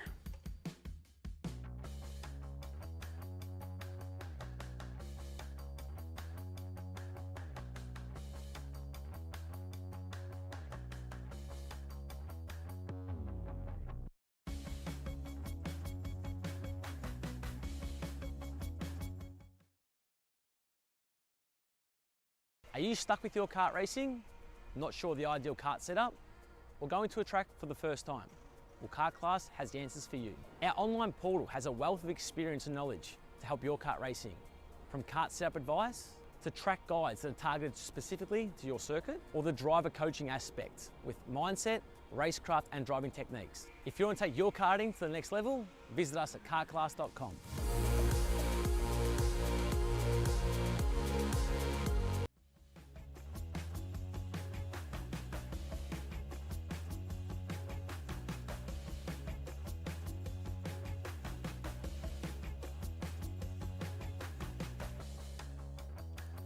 Well, here we go. We are moments away from going green in AR Academy Mini Swift. Dutch Westbrook getting the last little bit of intel from his mechanic Enzo. Here the pair, I should say, they've been together for quite some time now. I believe a year and a half, almost 2 years to the date for both Enzo and for Dutch, working together. A lot of race wins, a lot of again a championship this year for the pair of them. Spending a lot of time together at the racetrack. But that being said, it's been a Dutch Westbrook show up to this point. Dominant in heat race number 1, dominant in qualifying as well, with a very significant lap time. But the story, while it is with Dutch, and while he is the favorite, it sits from second on back with the likes of Polo Santos, Eitayo Elisa, Benson Hamburg. They gave us a great battle in heat race number 1. We'll keep an eye on them to do just that here in the second one. Sebastian Sampson, Jacob Doherty on row number 3. And you go back to your next couple of rows here as well. Milan Buzanak, Jaden Jolivet, Landry Bridges, Theodore Kasalakis are going to be on row number 5. Eric Bukarovsky, Marshall Steves. Your 12 drivers getting ready to take the green flag in heat race number 2. Yeah, I'm interested to see Marshall Steves cut through the field once again. He's got to do it one more time after this, so he's going to get some good practice going from last up to the front. And again, Marshall, great drive. When you look back at heat race number 1, I believe finished third or second, one of the two. I believe so. Seen 10 other races since then. Hard to remember where they all everybody kind of blend finished. together sometimes. Yeah, they all blend together, right? But that being said, look, we'll keep an eye on Marshall. We'll keep an eye on all of them as they get themselves into the tram lines, into the start box, and eyes on Remy Bolton, who gives us the green. Mini Swift is underway for heat race number 2. Great start, at least for Iataro Lissa. Came through unscathed, didn't really have to make any crazy moves, and got himself in his second. No effort. And a lot closer this time, might we add as well here, Riley, in comparison to heat race number 1, right? Already battling for the lead in turn number 2 was Polo Santos and Itayo. They continue into the sweeper. In a little moment there for Polo is going to lose him a little bit of time here. Handberg going to take advantage, promote himself up to third. Yeah, these guys they've been moving a lot more throughout this first lap, but as we know anything from the first heat earlier today, that it's not over yet. These guys are going to be slicing and dicing the entire time. Arguably, I feel like this was like one of the more entertaining heat races we had through the first round earlier today. Yeah, and you saw the amount of passing as one driver hard into the wall on the exit of turn number 10. And it looked like one of the AR Academy machines. There's the 110 that went off, and that was Landry Bridges. But that was a hard hit into the wall, and Landry getting it restarted, looking to get back onto the racetrack. Adrenaline pumping. Goodness gracious. These kids are invincible here. I think Landry was able to cross the timing loop. And I'm not sure, but again, looking to rejoin. Not sure if Landry did or not. We'll wait and see next time around. But up at the front, a close battle between the top 3 here, right? Here's a point. It's lap 2, and Marshall Steves is already up 6 spots. Do you think he has anything? Couple together. together. Anything for Josh Westbrook? And I don't know. Don't go red? We're about to find out. That was closer to Steve's group. That was just right behind. Marshall's right up there. But again, this race, long way, and we are going to have a red flag here with one driver look like going up and over in the infield section just on the exit of turn number 9. This one's going to come to a quick pause as we were, again, very early into this one. We'll wait and see, and we'll hope that everybody is okay. Again, we'll step aside here for a quick moment, quiet on the airwaves, and wait to bring you guys at home and here in the paddock a little bit more information. We'll hope that everybody's all right.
Here we go. Action continues from AR Academy Mini Swift, and again, a little bit of confirmation on that moment there. The driver involved was the 117 of Milan Buzanak. He's not going to continue, as well as Jaden Jalavet, the other driver involved in the incident.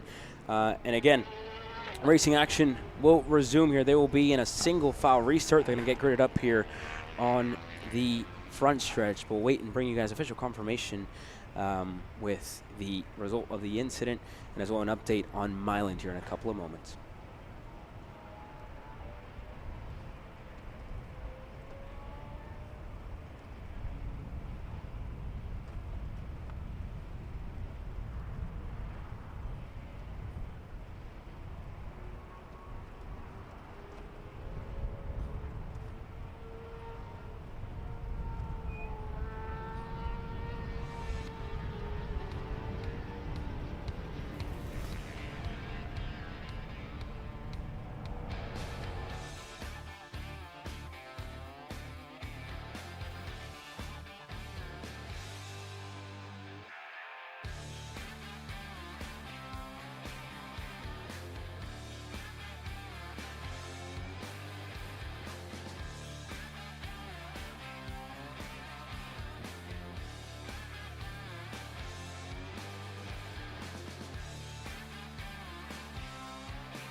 Here we go, this race getting ready to again kick off once again in AR Academy Mini Swift. And an update here on Milan. He was awake and alert. He's still here on site. Further evaluation by our on-site medic in Tim Cullum, who does a great job. Have had my experiences, you know, in situations like that. Very attentive, very responsive.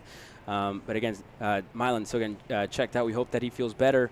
We hope to see him tomorrow or later on today for the rest of the racing action. That being said, green flag flies once again in AR Academy Mini Swift.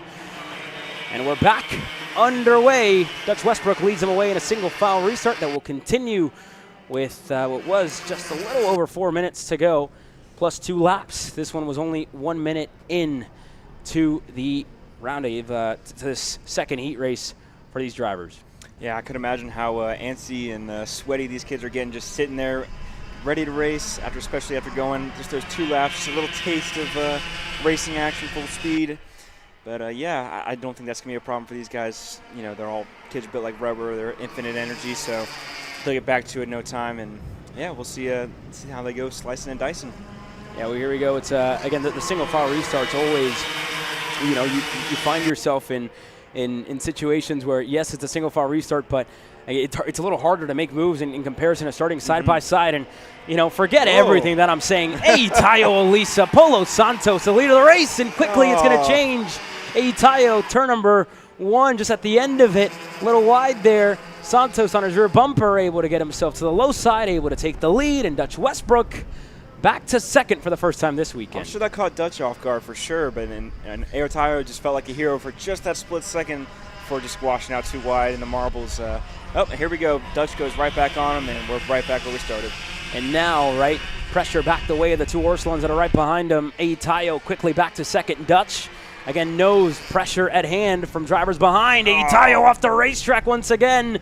Side by side there with Santos.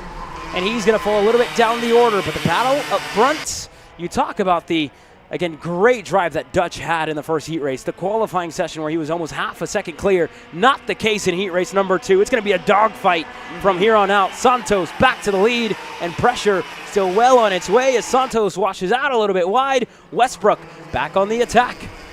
And you see, too, that Dutch isn't too aggressive or antsy on this. He's just being patient. He knows he's faster than these guys. He's just got to make his move at the right time, which is right now. And there goes Dutch, responds quickly into the lead. Benson Handberg as well is going to get clear for second. Santos has been quite quick and quite adamant in the way that he responds to being passed, right? Gets passed, and whether it's, you know, you look back into the bull turn number 7, whether it's down to the chicane and the sweeper, and by turn number 9, as you see right there, right, showing his hand, all right, you're going to pass me, I'm quickly going to go back because I need to get myself to the front. You know who that looks like? You know who that reminds me of? The same guy in his team, Mr. Jose Carlos Hernandez himself. The same mantra when it comes to on-track racing. You pass me, I'm going to get you right back.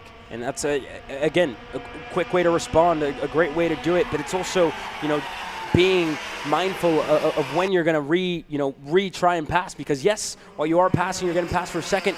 Your goal and your sight is still set on the leader, right? You are getting passed for second, but you also don't want to give the leader an opportunity to run away because you're stuck in a wheel-to-wheel fight for a couple of corners consecutively. Picking and choosing those moves, which Polo has done, I think, perfectly, and you know, getting past in turn number 5, you don't lose that much time there. But going back in turn number 9, as we've seen and we've proven, you know, you don't lose time. If anything, you can also gain, right? We saw passes earlier on, fast laps in qualifying by Aston Wyatt, one of the ones that I'm looking back and remembering to, passing in turn number 9 on his fast lap, still coming away with the pole. You know, you see things like that, and for Polo, yes, while you are getting past, also knowing, all right, if Dutch has a big gap, I can't spend too much time fighting. In this situation, and in this case, going for the lead, Polo Santos is going to put himself in the best seat in the house. Yeah, Dutch Westbrook isn't looking as mighty as he was in Heat 1. He was super fast. I wonder if he maybe potentially has an issue, or these kids just caught right back up to him.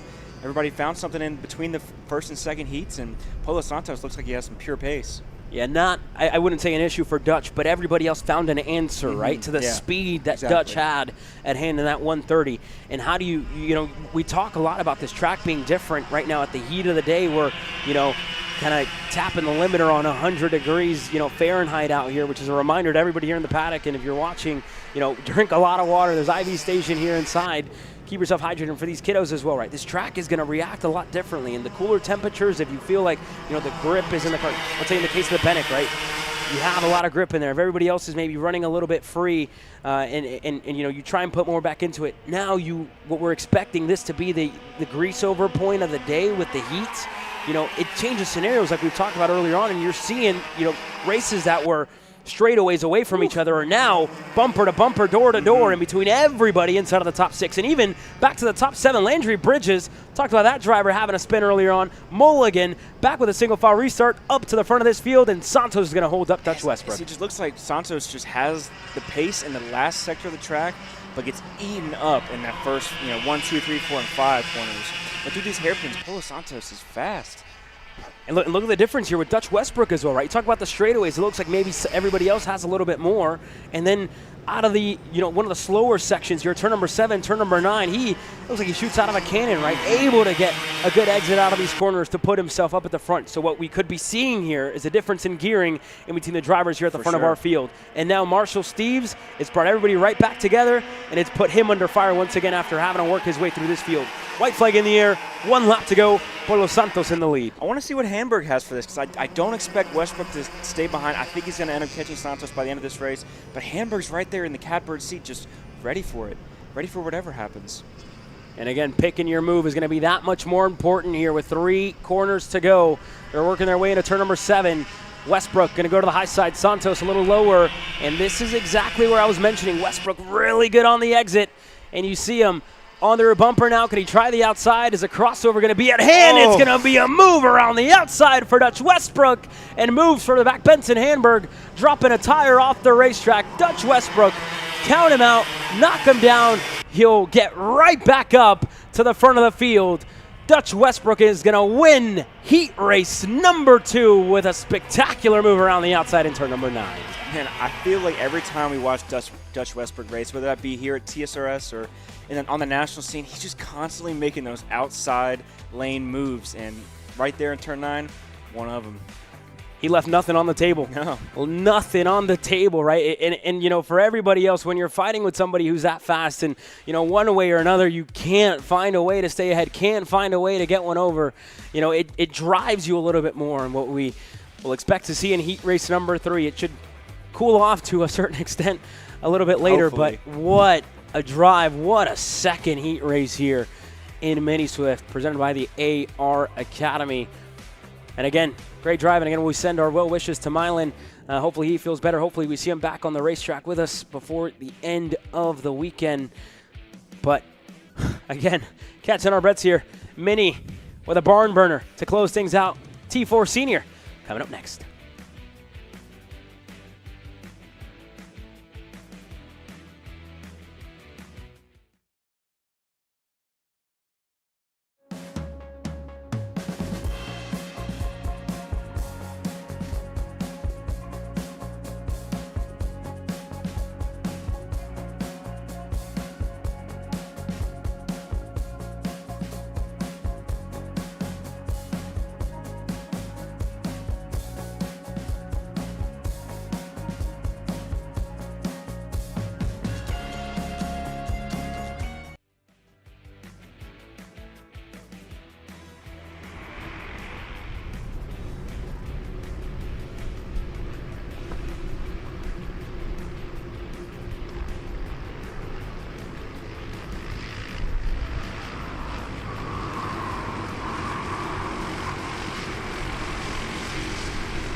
Here we go, heat race number 2, and T4 Senior getting ready to go green. Caden Harder leads this field to the green flag once again with Wargo, Heat 1 race winner. We'll keep an eye on him, looking to go back to back in a race where, again, you look at the day yesterday that we had, it was very action-packed in the practice sessions. A lot of them looked like races. They were all very close to each other. Heat race number 1, I will say, caught me off guard here. It was a little quieter than I think maybe we expected, but it was also, again, earlier on in the day, right, where maybe you see everything coming, or falling away. But right now, you talk about heat race number 4. We talked about the differences in mini. We talked about the differences in micro. Are we going to see the same in T4 Senior? We're about to find out. Green flag flies. T4 Senior heat race number 2 is underway. Oof. That inside line washed out, which actually worked out pretty well for Reagan Seville going through 2 and 3 now. And we'll see. I'm interested to see if Wargo still has that blistering pace that he had from Heat 1 where he was just walking by himself. So we'll see how that goes here. And again, I kind of deja vu watching that start, right? You see Derek Wargo.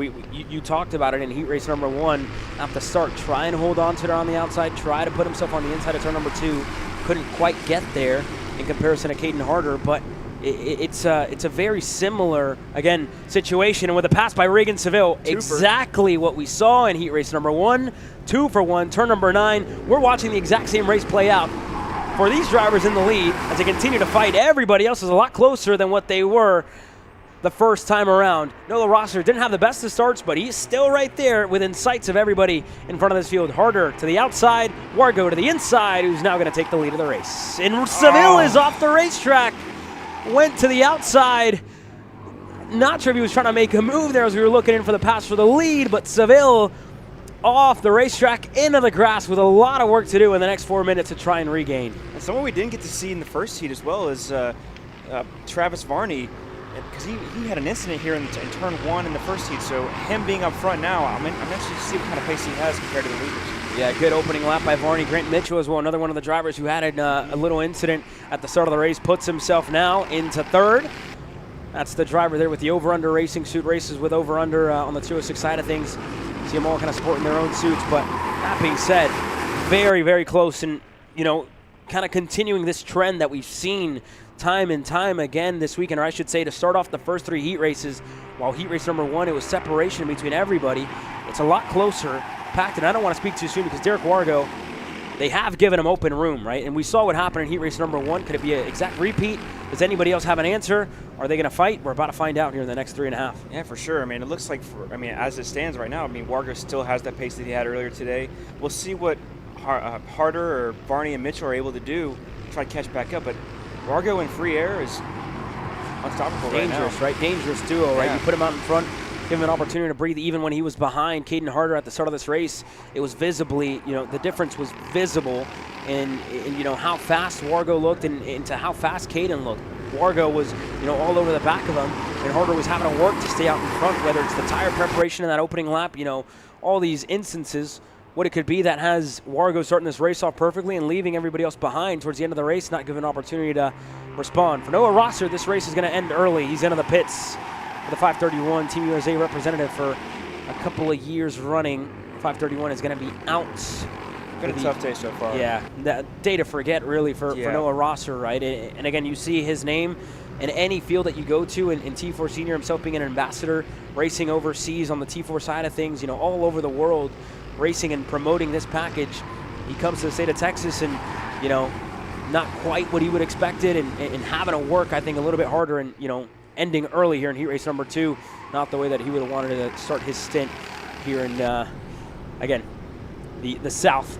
That being said, incident here for Caden Harder here as he goes side by side with Varney and drops a tire. Varney's right back on him. Yeah, we'll see it. I'm interested to see a lot of times they come around this time, especially because Mitchell had some free air himself this time. Yep, there he goes. 10th better. Gage Bailey actually goes pro by 2/10 that time by. So draft is effective, and looks like Grant Mitchell's got some pace behind him as well. And you got Gage Bailey, right? To kind of further your point on that, Gage finds himself in 6th, so it shows you he's not inside of the top 3. But the fastest lap of the race is coming from the middle of the pack, where I think even more so than you talk about driving, which I think more importantly, the most important thing, but the way that this chassis reacts, everybody in this field has a different body type, different scale, right? Everybody's maybe a little bit heavier. When we talk about, maybe bigger upper body, those are the differences that make or break. For a guy like Grant Mitchell, seeing him as fast as he is doesn't surprise me at this stage because if, today's any similar to what we saw yesterday, and this point isn't a grease over point. A guy like Grant Mitchell, who's very tall, 5'11", almost 6 foot, he's going to flourish in conditions like this, right? Being a taller driver, while it is the same, weight's the same, being able to move that around, being able to ask a little bit more out of the rear, get the cart to hook up a little bit more while you can only make some certain and very minimal changes to the setup. The driver, I think, matters that much more. If you're a Reagan Seville, also another tall driver. But if you're, kind of mid-stature, 5'7"-ish, the 501 of Wargo, it'll be a neutral playing field, and, you'll feel the effects of the racetrack changing, I think, a little bit more. Yeah, I think sometimes, though, the drivers kind of ebb and flow. Like, sometimes, you really are on it. I'm sure you know this as well. Like, sometimes you just have a good run, and you just are fast, maybe without trying as hard. And, sometimes you might have a bad session where you're just not in it as much as you were the previous time. And I think that may be the ebb and flow of what we're seeing right now between P1 and P2, between Mitchell having the opportunity to be fast. We didn't really get to see him show that pace in the first heat, and then Wargo having a great heat and setting the bar so high for himself that last time by. And I think, while we're on that topic, right, you have a good heat, you have a bad heat. There's a lot that changes in between, heat race number 1, heat race number 2, because again, hour and a half away, the separation in between heat 1 and heat 2. And again, what you do in between those sessions also matters a lot, right? For drivers, I know, myself and yourself, a little bit superstitious, but also, the way that what I do in between those sessions, whether I'm in the trailer, cooling off, whether I'm outside, working or wrenching or whatever it may be, whether I'm eating or, all, makes a difference in the way that you feel in the cart, the way that you perform. Those are all things that, you don't think about at home and you don't think about throughout the year. I don't think it's something that I've talked about, in my time announcing, but all that stuff, it has an effect on the way that you feel and the way that you drive and the way that you perform at times, too. I think the biggest thing that people don't like to think about is the food that you eat between sessions. Because you and I both know, we work so many of these weekends. You get the post-lunch sleepies sometimes, So, who knows? Maybe Derek Wargo is still super fast, obviously, and he did lose 10s to Mitchell that time, but, he might have the post-lunch sleepies right now. Might be sitting a little weird in his stomach, a little uncomfortable, not have the best feeling under the go-kart. Who knows? And we're also 3 hours removed, right, from the lunch break. Whether or not you had another meal in between that, what you drank. As one driver goes around further back, it looked like that could have been Varney in the 550 as we were following along just in the background. Varney around in front of the field, running in 5th. And it was just a complete loop around. Not exactly sure if he dropped the tire or what on earth happened to the 550. But he's out of this race a lap and a half too early here, Riley. Add him to the list of days to forget right there, along with Noah Rosser. Travis Varney, not the best first heat for him, especially with the incident, and now just going off spinning like he did. Day to forget so far. Yeah, unfortunate moment there for Varney, and again, he was one of the ones needing a highlight heat race number 2 to break through. A look at the front though, Grant Mitchell looks like he's closing in on Derek Wargo in the late stages of this race, Riley. Yeah, have a 10th that time, but I want to go back and say, what we talked about earlier, what the approach might be between heats 1, 2, and 3, right? And so you look at people like Rosser and people like Varney as well, not very good. That means you're not very good in the first 2 heats. So you're going to have to look at that third heat and be, man, I better go balls to the wall and do absolutely as best I can, be as aggressive as I can to make up those heat points as we go into the main event, get a better starting spot. Yeah, that's a big thing, right? For now, Derek Wargo with a great heat race. He's going to back it up, but it's a lot closer than what the first one was. Checkered flag will fly. Mitchell was getting close, and you see him thumbs up in the air. Happy about that one. How can you not be? 4 spots gained. Gage Bailey as well. Hard charger in this race. 8 spots gained to put himself up and into 3rd. Caden Harder, Alexandro Vielma, your top 5. Luca Reyna, Emmett Eddles, Tristan Gonzalez, Dax Lankin, and Reagan Seville down in 10th in a moment where you talk about, a Heat 1 to forget in 206 Senior and a Heat 2 to forget in T4 for Reagan. John Shine comes across the line in 11th. Varney not going to finish. Neither will Noah Rosser. That brings a close to T4 Senior. And Derek Wargo, picture perfect thus far in racing action. That could be enough unless it's a disastrous heat race number 3 for Derek, for him to punch his ticket to the pole position, the best seat in the house going into Sunday for the main event. Kid Kart getting ready to go out in a couple of moments. They have a standing start. We'll step aside and be ready to come back with our youngest stars.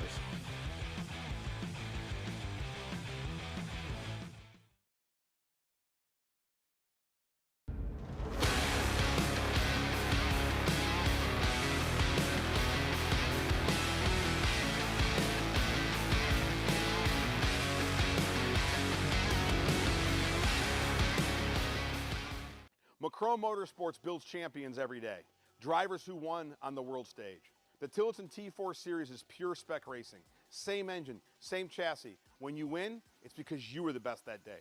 Your edge is not the kart, it's the setup, the strategy, and the race team. With our Arrive and Drive program, you simply bring your gear, we provide the equipment and the championship winning support to every event. Stop wrenching, start racing. Your path to the T4 Nations Cup in Spain starts with us. For more information, contact us at macronmotorsports.net. Paulie Massimino wins the Wisconsin Grand Prix! James Overbeck on start number 2 gets win number 1 in OKN Stars! On track or off, Brandon Jarsekrak Racing delivers elite performance. Led by 4-time Pro National Champion Brandon Jarsekrak, our team masters driver coaching, data-driven analysis, and mechanical precision at every national event. Contact us today at BrandonJarsekrakRacing.com.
Well, here we go. Time to go racing. GR2 Kid Kart.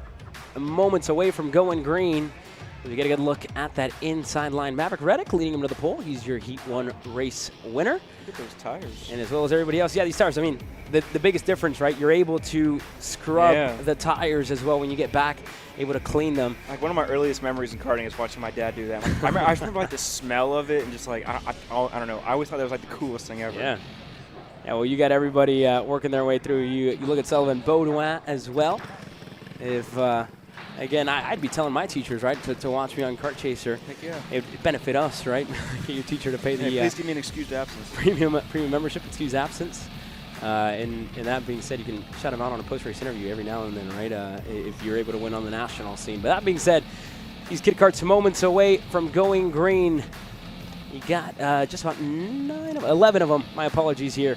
10 here in the first couple of rows, and there just on the side is one of the Pantanos as well with Skeptic here this weekend. Standing start for the Kid Karts. Tiny but mighty. They're getting Heat 2 underway.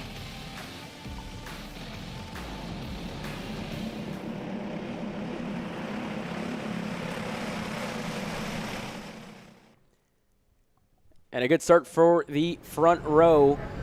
Kicking off with, again, a picture-perfect start for Maverick Reddick, for Hal Bird, and as well the rest of the sister CRGs in line as two of them together further back. And it looked like potentially Baudouin and maybe another one. Lorang, I believe, was one of the ones involved. Not sure. We'll keep an eye and see if we can ID those two drivers that we had to go off there in the back. But the top four, and Hal Bird, driver out of Tennessee, in second.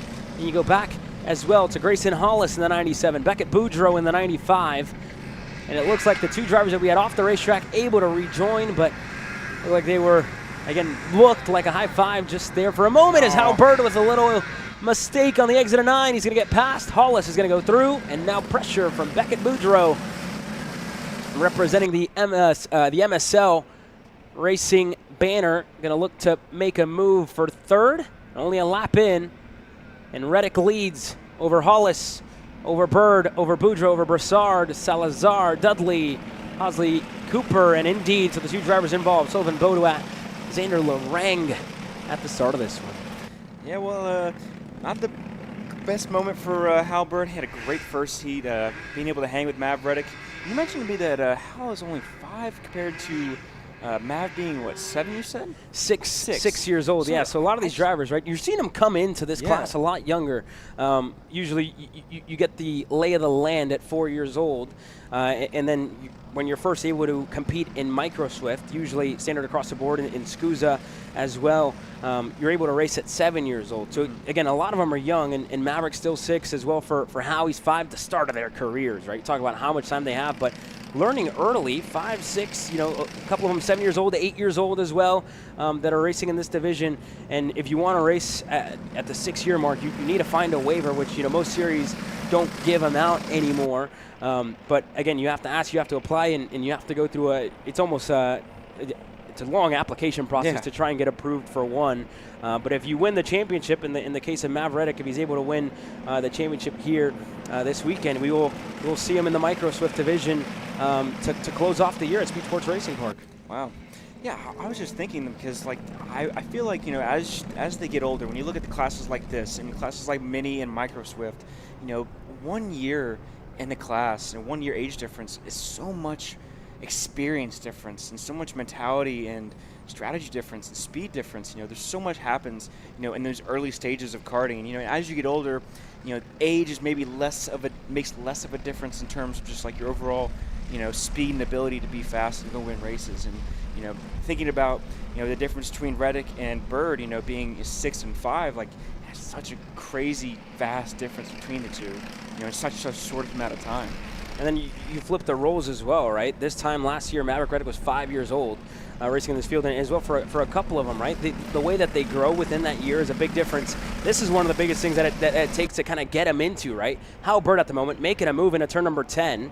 That's one of the things that drivers, you know, at the 5-year range mark, you know, 4 as well, some of them, you know, are quite timid in making moves. And then when you grow a little older, maybe a little bit of experience, more wheel-to-wheel racing action, a bit more racecraft as well, you kind of grow out of that, and you're like, okay, I'm going to go out there and I want to pass rather than, oh, should I go, should I not? Yeah. You're seeing that. And then great pass back by Grayson Hollis, right? That's racecraft. That's what you teach these young drivers, and they're doing that.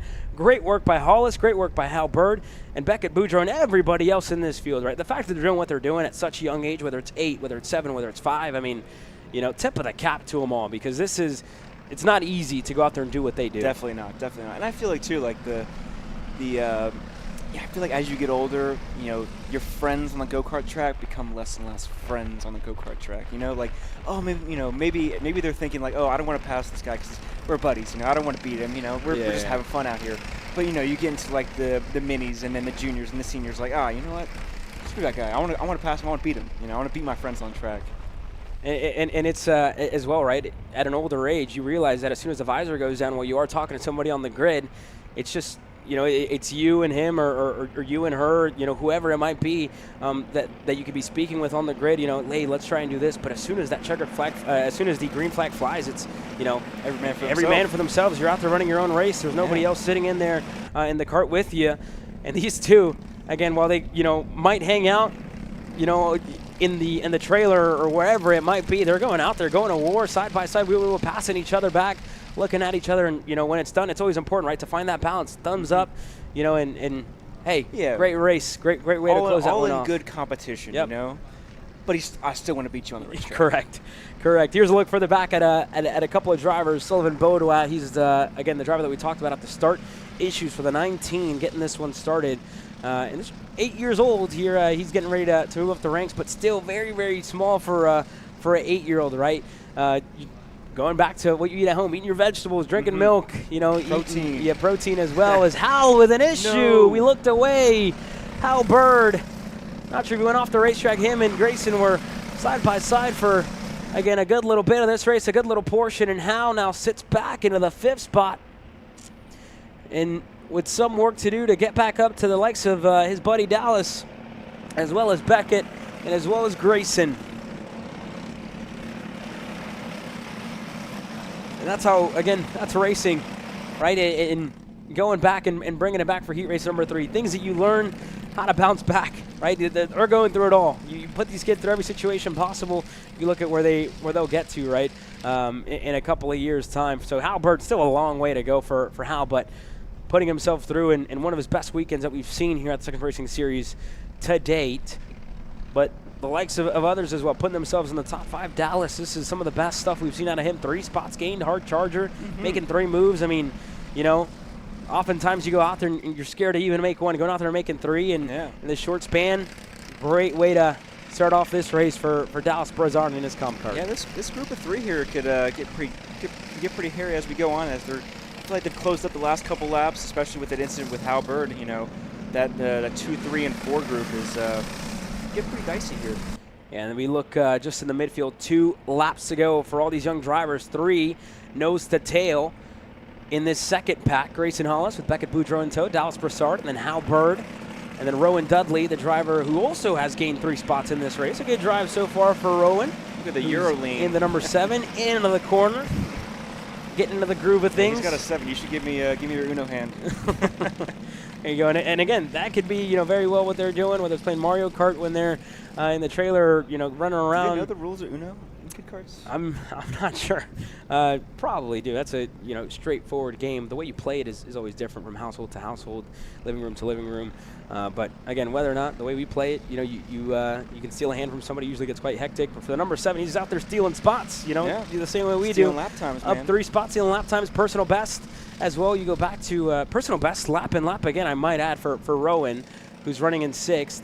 And again, a 1:11.7, and it's been a progressive slope. So if you're looking at your driver, coaching your driver, and you're seeing, your driver improve every single time they go out there as a coach, I'll take that. I'll take that. You're going out there, you're consistent, and lap by lap, you're getting better, and then you work at the stages of the race to try and go. We're 3 wide on the front straightaway, though, ladies and gentlemen. Beckett Boudreaux, Dallas Broussard, as well as Grayson Hollis, who's on the inside. Hollis is going to be the first one to bail Brassard's going to take it. They're side by side, and a smart move out of Hollis there to put himself back in line. Ended up coming away with a spot in the process. This is awesome because these kids are so young, but the race is so close together, but they're not making contact. They're not wrecking with each other. It happens so rarely with these kids, and I wish that would carry over as they get older. Because as we see in some of the older classes, they do get a little more aggressive, if you will, right? And that goes to the same point of, here a lot of these kiddos have short-term memory, and next race, next round, next heat, or whatever. But stuff that happens at the start of the season, it sticks with you when you get back to round number 4 if you're in those senior divisions.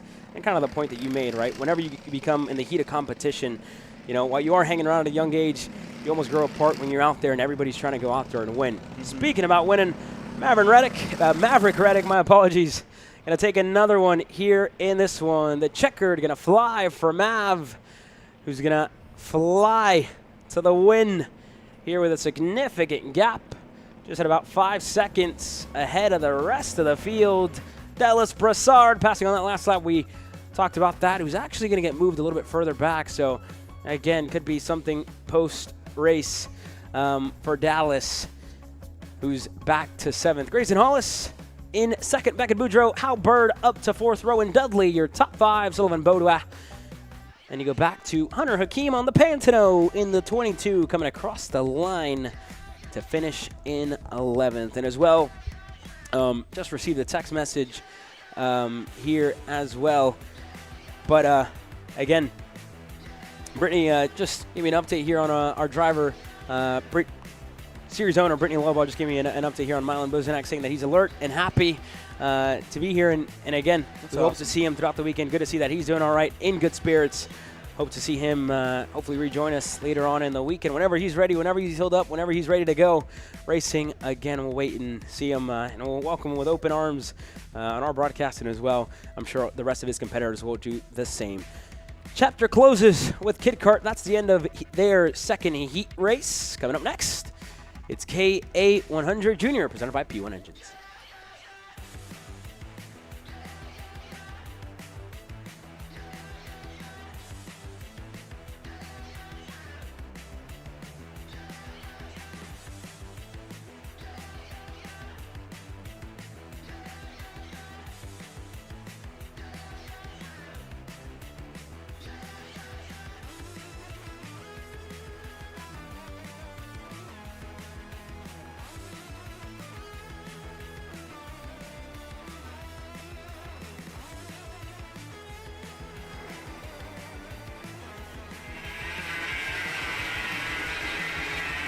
Here we go, KA100 Junior getting ready to go racing for the 2nd time today. Nathan Golseth and Nico Orbezo, Heat 1 winner, getting ready to take the green flag from row number 1. Easton Cox and Jackson Baldus, and all high 5, row number 2, with Luke Cruz with a JBR TV kart on row number 3, alongside Clayton Stiles, who, like we mentioned, right, a lot of these drivers needing good results in the 2nd round. Clayton Stiles is one of those. The same goes for his teammate Alex Chandler, who's starting back on row number 9 on row number 5. Stiles will be alongside Aston Wyatt. You go to Tanner Barsh.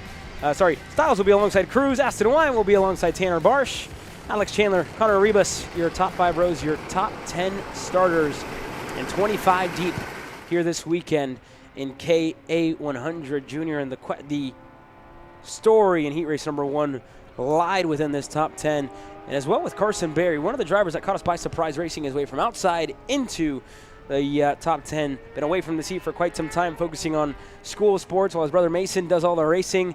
But again, how can you not forget the twins, or my apologies, finished down in 22nd at the end of heat race number 1. That being said, they need a good one as well. Green flag will fly. Heat race number 2 in KA Junior is underway. Looks like that 3rd row on the inside line got checked up pretty good, which allowed Luke Cruz to go pull into P4. It's a great start for him as they go through here, turn 3 and 4. Ooh, issues here. Danica Smart in the 888 finds herself, again, slowly working her way out of turn number 1, it looked like. But we got them all, for the most part, working their way here in the front half. Is Aston Wyatt getting passed by Jackson Baldus. He's going to find himself off the racetrack, working his way through the exit there of turn number 7. Had to cut turn number 8. I mean, nowhere to go on. It's uphill. Turn number 8. But again, Aston Wyatt rejoins and is still getting past. Tanner Barsh now going to go defensive with everybody else behind him and moves up in front of the field. Clayton Stiles on Alex Chandler. That's a pass to get himself into 6th. Yeah, see Wyatt Stiles and Chandler are among those that are looking for a better Heat 2 than they had in Heat 1 after a less than ideal start to the weekend. So I expect those two guys to be a bit more aggressive in this time and hopefully making up some more spots. Yeah, we'll see if they can gain a couple of more spots here as they're moving up the field for 3rd. Jackson Baldus gets himself clear up into the 3rd spot. Sight set on the 2 leaders now, and Luke Cruz continues to lead the charge with that 2nd group. There's a look at the movers and shakers throughout this first lap. 5 spots gained for Mason Berry. As well for his brother in Carson, he's up 1 to get himself into the top 10. But down the order goes Wyatt, and that's something that we touched upon so far in this lap. Move for the lead, a little bit easier for Orbezo this time by to get into turn number 1. He's going to choose the inside, but Baldus quickly going to respond, and Cox is going to go right back as well down to turn number 2 and out of 3. You can get in the lead quickly. You can quickly get out of it as well. Yeah, I think this is something I've been waiting on. I've been waiting to see all weekend so far. Look, those 2 high-five performance cards, Baldus and Cox, 1 and 2, just bumper to bumper, riding together, and that's what we're seeing right now. They were fast in practice and warm-up this morning. And yeah, seeing what they're going to do in this race together. I think that as well, like, the complexion of this race looks a lot different now than it did earlier today in Heat 1 as well. There's less defending, they're a bit more spread out. I think that's indicative to seeing like, who's leading the race and how they decide to control the pace and the action of the group. Yeah, right. I mean, everybody up, when you're the driver in front, or if you're the driver behind, really second in line, that's when you kind of set the tone for what this race is going to look like. And we talked a lot about that as well throughout the day. What a moment there in turn number 9, Nico Orbezo side by side, and one of the drivers in that field dropping a tire, one of our front runners, but everybody else able to continue, which is why you're now seeing the separation back to 3rd. But a move by Luke Cruz on Orbezo there is going to shuffle him back, and it wasn't just one. A move by Orbezo into the sweeper in turn number 5, and out of turn number 7, Orbezo's back behind Stiles. He's back behind his teammate in Chandler. Now he's going to make one up. But again, continuing, right? It's not just one driver in the 2-cycle side of things. In 206, maybe it could be one, slot yourself back in the line, but it's almost exaggerated a little bit more, you know, when this field is very close together. It's not just one driver making moves. It's a whole train of them, a whole pack of them, a whole line of them, whether it's 2, whether it's 3. We've seen even up to 7 drivers able to make moves, and one of them getting stuck on the outside. Quickly getting yourself back in the line, but also not losing time by trying to hold on to, you know, whether it's the outside or fighting wheel to wheel, as we saw earlier on today, right? How many tires went off the racetrack, and how many drivers in 206 Junior was one of the ones that we saw as well, where, you know, this section specifically right here does get a little bit tighter when you're, you know, in the little chicane in turn number 6. And if you're side by side through there, there's not enough room to really fit too comfortably. Something's got to give for one of them, and it's usually the outside tires that find themselves going off. I think this is similar as well to like how we saw the KA Senior approach to the racing, where you always want to be the guy that's in the front. And I think where we are right now with Golseth leading this group, you know, you want to be the guy who's going to catch the people in front of you, because you get left behind, you get left behind. And so you see these aggressive moves to get to, you know, ahead of Luke Cruz and this group of 4 here, like, you know, they want to be able to catch the guy, and so it's whether you want to be leading this group because you think you got it, or, you know, the guy ahead of you also thinks he has it as well, so he's going to pass you, and it's just going to keep repeating that cycle of, you know, going back and forth, swapping spots, which is ultimately going to get you nowhere. And again, bigger picture, who's got more in the end, right? Yeah. Who's got enough to get up there? Luke Cruz looks feisty in this heat. And he looks good. He looks really good now behind Nathan Golseth, but it was, you know, vice versa for Luke. He was in the situation where he was the one who had to kind of charge his way forward and try and catch up and close down a significant margin when he was back in 5th, working his way to the top 4. And, you know, it took him some time to get there. And now, being behind Nathan Golseth, given he's had to work his way up to Nathan, but he looks really comfortable pushing himself, pushing, you know, Nathan being the you know, the driver second in line to apply the push, to apply the help for them to try and get up there. Nathan Golseth, again, you've seen him lead races, you've seen him win races on the National Series. He's a Winter Series champion in KA 100 Junior.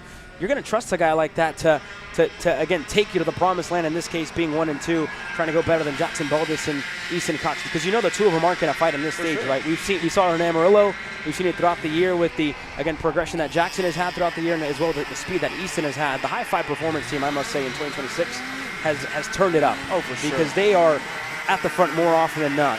And they're hooked up right now as well. I mean, it looked like what Luke Cruz and Goldseth were doing earlier was working. They put in a 1/10.5 last time by. This time by, it's maybe half a tenth of a second. So what they were doing earlier was working by just pushing and being calm and just hitting your marks and being consistent. But as they keep moving, like what we just saw, like you're going to lose more time. Yeah, but you also can't blame Orbezo for making that move, right? Last time around, fastest lap of the race. How can you blame a guy that's, again, knows he has more, knows he's got the speed to continue to work his way forward lap and lap again, right?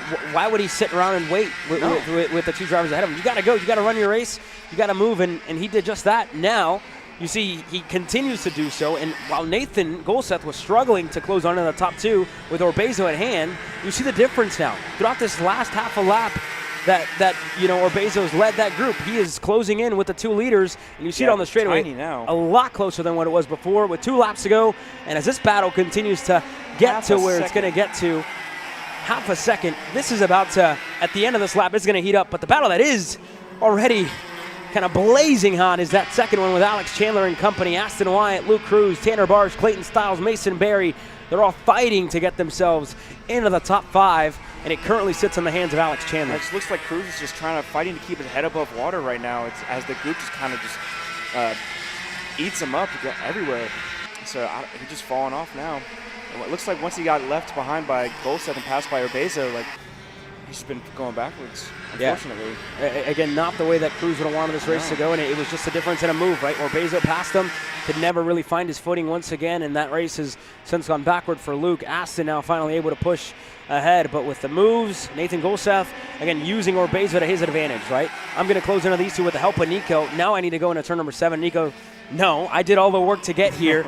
I'm going to be the one to kind of mix things up and rattle the two teammates that have been flawless up to this point, and that's exactly what we're going to see into the sweeper right on cue. Orbezo, and I would say very smart and thinking better of it, because while you would have a move on Easton Cox, you could potentially lose the opportunity to try and pass on Jackson Baldwin. I think as well, Easton Cox read that pass like a book, knew that Orbezo was on the way. Goldseth going to try the high side here, going to rip the outside, not quite there, and final corner now underway. Cox looking on the inside on his teammate Orbezo. Can he get the crossover? Bogged down. Baldis is off the racetrack into the grass, into the line. Checkered flag flies. Goldseth and Orbezo steal it away from the high five teammates.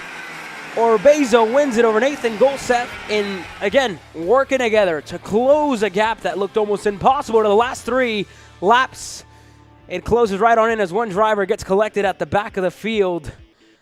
Here into the tire bearers, one of the MSL CRGs, it looks like, collected and able to get back going. But Orbezo and Goldseth close this one out in the perfect way possible, taking advantage of Easton Cox and Jackson Baldis, who, again, side-by-side turn number 10. That won't be the last time that we'll see that, right? We saw it all the time last year as well. I mean, you can talk about races that were decided in that final corner with Easton Cox looking on the inside. Baldis, not quite to the high side, but right at the middle of the racetrack. And again, you almost, if you're in the middle, you kind of, there's no room when it ends up turning into the outside, because it is the middle, and you carry so much speed on the exit where you have, nowhere to go. You don't want to hit the brakes and bog down, but, unfortunately, flat out puts you 4 tires off the racetrack and without a shot to, again, fight really for the win in the end. Unfortunately, that's just something you just never want to see. There's a teammate-on-teammate contact there. You work together the whole race and then just put it sideways just like that. It's unfortunate for them, unfortunate for the team so far. Well, here we go. A driver needing a little bit better luck than what he had in the first one is Jacob Oliver. And it really all back to, again, that first heat race, first lap. And I say this analogy a whole lot. Haven't said it yet this weekend, so I'll use it now. Can't win the race in turn number 1, but you can definitely lose it. Unfortunately, that was the case for Jacob Oliver in the first one. Carter Kilgo in the 604 continues here, qualified on the pole, and this time out gets ready to lead the field to green once again after not winning the first one. It was this young lady right here, Cameron Reed, the Racing Cajun, puts herself at the top, and she's got obviously the boys that she coaches, Aiken Bodua and Mikey Todd, both of them characters. Cameron's always behind the two of them, getting them ready, getting them going. But again, this field has a lot of drivers, right? A lot of them that are looking to work their way through the field. Jackson Young, I will say, why he didn't come away with the win, played that race very, very smart, very intelligent for the 670. Yeah, that's what I think. You see that in a lot of the guys and girls that race in the front of the pack here in the 206 senior category. Like, they all know that they need to work together to push and push and push, and then just wait until the last 2 laps. And looking at this driver right here, the Trackside Karting Services GFC, that used to be property of Robert Arena. It's not his anymore, but again, this driver right here, not under the Trackside Karting Services tent, Weston Criddle, actually sponsored by Mr. Sparky. So apologies for that earlier on. And you see the sticker kit on the side of it is a GFC, it looks like, for the most part. But again, we'll keep an eye on Weston, who good qualifying result to qualify against, a very, very talented field. Bryce Frank, one of those. We talked about Bryce as well. Quiet heat race number 1, must be said. Saw him here and there. Didn't make much of any noise, really. But the BFR driver, the AR Academy driver on the MGM, going to look for a little bit more after not being here yesterday for the entirety of the day until the last 2 sessions. And while you do learn a little bit, it's not, the 5 sessions that you see the track develop throughout various different conditions. I believe he got here just on time for the 4th heat, so he got a lay of the land, but it was the first one, right? Everything was new. You're getting warmed up. You're sitting in the cart for 4 hours, coming from the Houston area to get here to Cresson, a little shorter, 4 hours, 4.5, thereabout, and then you got to get into your 206 machine. We'll keep an eye. Grant Mitchell looked really good in T4 Senior. We'll see what Grant gives us here in heat race number 2. I like the suit, too. I love the over-under color scheme and stuff that they have. The tent looks cool. It's different. They have great visuals with them. Great drivers, great service as well. And you see a lot of them, right? You see a lot of the, the reds, the whites, the so much red and white everywhere. Where's the purple and yellow? The purple and yellow, and it's over at over-under. And as well, talking with Evan Kozak last year, he wanted to, start this team, started with a bang. And I remember last year he brought Dylan Amundsen, who's, again, it was his first race back on the VLR. It was Kel Zimmerman as well, brought him out this year. And, their operation has grown massively over the last year and a half. And for him it was, look, we're at home, we're going to start this up, and we're going to bring Dylan Amundsen, it was his first race, finished the Grand Nationals last year in 2025 with MGM.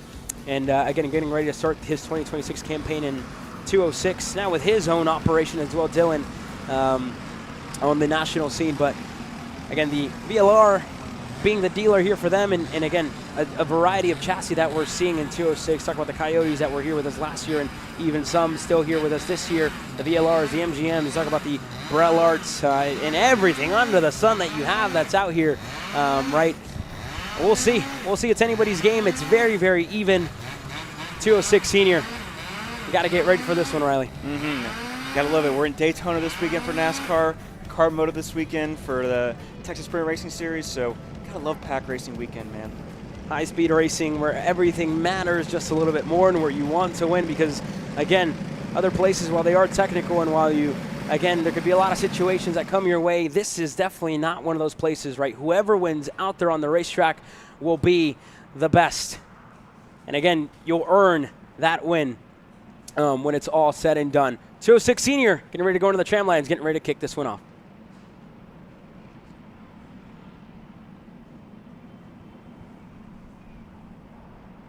Well, here we go. A big showing. We talked about 30 plus 31 total with us here this weekend in 206 Senior. And Carter Kogo is going to lead them to the green flag. We're underway for heat race number 2 and a much better start for the outside line. There we go, yeah, outside line. Much better start there. They're still nice and tight. Ooh.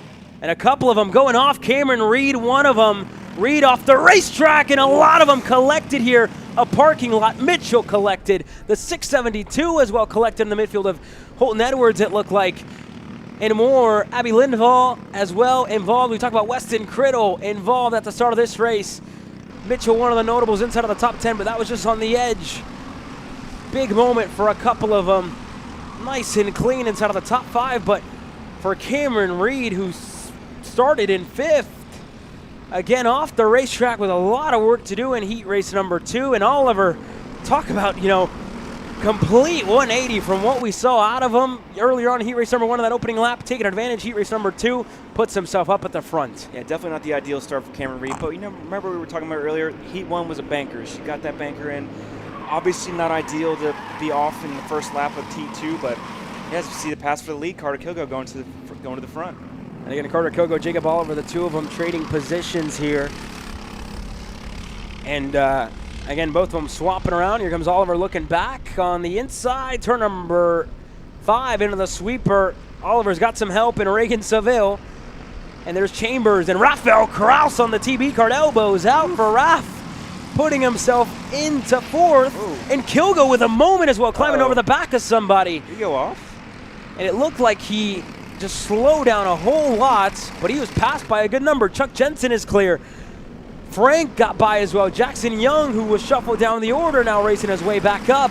But what on earth is going on in heat race number 2 and 206 Senior? It was quiet in the first one. Not the case to start this one off with 2 laps underway. I feel like the world's kind of flipped upside down. We have Reed down. We have Carter Kilgo going way back. Now we have Jacob Oliver and Reagan Seville, both people who had very abysmal heat number 1s just up front, pushing away. Seville with a DNF. Again, we talked about him 2 laps away from the end. Rafael Kraus, you know, we kind of talked about him a little bit in passing when we were going down the order. He was outside of the top 10. 7 spots gained for Rafael Kraus at the start of this one. Outside, you see, and again, starting in that midfield pack, right, while the chaos can ensue at the start, within that, you know, you're in the meat of the sandwich of the field, smack dab in the middle, just 15th, 14th. You're in, you know, right in the middle. The chaos can happen up front, you're caught into it, or it can happen up front and you can, you know, nose your way out of it, pick the right line, you know, you can zig instead of zag. And Rafael Kraus did just that, putting himself inside of the top 5 now with a shot and a look at the lead. Great result so far for the TB card, who puts himself up and into this lead pack here. It looks like everybody's tightening up just a little bit. You see that second pack of 5th on back going back in to catch up to P4. I don't know, we've seen them all pack back up. Doesn't look like Oliver and Seville have the speed to push away by themselves, but we'll see once Josie Chambers comes in as well with Kraus behind. And again, for the likes of Josie Chambers, right, I talked about him and Jackson Young kind of being teammates to each other, both of them really more small-sized privateer-based operations, really for the two of them, but also going out there and you know, to have somebody to work with like the two of them do together. They did it perfectly in heat race number 1. Granted, it went the way of Cameron, but for the two of them to again, make friends, I think is the word that I'm looking for here. And Reagan Till and Jacob Oliver, all right, you know, you want to go, you want to lead, I'll give it to you. But again, you're expecting something in return later on in this race before it draws to a close. And I think that's the case here for Josie, who puts himself in the 3rd spot, chasing him down. For Kilgo now, back forward. This is where you put your head down. This is where you make moves, and this is where you have those championship heat races where, while yes, you can fall back, you continue to go back, making those 1-2 moves towards the end of the race to put yourself back up to 8th. It's exactly what Carter Kilgo wants to see, to go up to 7th, I might add, because he just passed Chuck Jensen. I mean, it's almost very similar to how Heat 1 went for him as well. I mean, he slid back and then very methodically and maybe not aggressively, but smartly made his way back forward to finish up pretty well. And again, an eye on everybody else in this field. Cameron Reed off the racetrack, almost last in that opening lap. She's up to 16th here since the start. Grant Mitchell rolling again, but he's only 27. He, I think, got hurt a little bit more than a lot of others at the start of that race, but they're working their way through, and quiet up front, Oliver. So that's what Josie Chambers needs to figure out now, is if I'm actually have the pace to catch them, especially if I don't have anybody behind them, but you know, he might end up overdriving it. And again, finding yourself and catching yourself, and also, you know, you're not out there mindlessly driving, right? You're thinking about the way and the input that you're putting in. And it's very easy to put yourself in that tunnel vision, and you're almost in a flow state, right? But it's also kind of, while you are, you know, dialed in and locked in a sense, understanding as to what is going on around you. That's the biggest thing for Josie Chambers, and at the moment, I think it was quite evident there that with him in the lead of that pack, and with as well Rafael Kraus being second in line, Chambers was losing a little bit of time, because the struggle spot for Raf looked to be in that section right there. The sweeper out of turn number 5 and the chicane into turn number 6. In comparison, Young now, by putting himself in the lead of that second group, you see the gap to the top 2 visibly closing, and we'll see it on the timing chart next time around. Where it was half a second, is going to be a lot closer than that on this on these final couple laps here, Riley. I think something as well to look at as well as relative for Rafael Kraus as far as moving up is Bryce Frank as well is still up 6 spots. I had a feeling that we always, as someone goes off there, who was that? Yeah, one of them going around just ahead of Paul Braden. I think that looked to be Gabriel McLeod in the blacked out machine, the 673. A different look for him. We're used to seeing him on an OTK, on a red speed, and this weekend on a blacked out fairing, and one of the coolest looks in karting, right? If you're out there with one, I said one of the coolest, not the, but again, one of the from McLeod. I was always taught if you see somebody with no sticker kit on, stay away from that guy. He definitely is dirtying up his sticker kit with tire rubber and everything. Good for the team, not good, right? It looks good. I agree. Looks good, looks clean. Keep yourself away from the issues. That being said, while they were catching, lapping a corner to go here, 2 seconds, or sorry, it was 2 laps a lap ago. Now Mr. Bolton's going to give us the white this time around. And while they were catching, I think they're just running out of time. Kilgo's going to go on Josie Chambers looking on the inside. Not much room, but enough for the MGM to go by. And a turn number 1, Kilgo able to get clear. And your 2 leaders for Trackside Karting Services on the GFCs at the front of this field, working perfectly together so far in this one. And for these 2 guys, after the heat one that they had, this is exactly what they needed. They needed to just relax, push away, and finish as best as possible without seeing any incidents. They've been clean, they've been smooth. Picture perfect for them.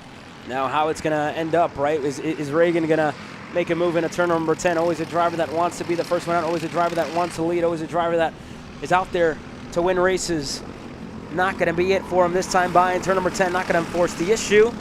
Josie Chambers and Kilgo continue to go back and forth, but to the line, into the checkered flag. It's going to be Jacob Oliver over Reagan Seville, playing the team game perfectly.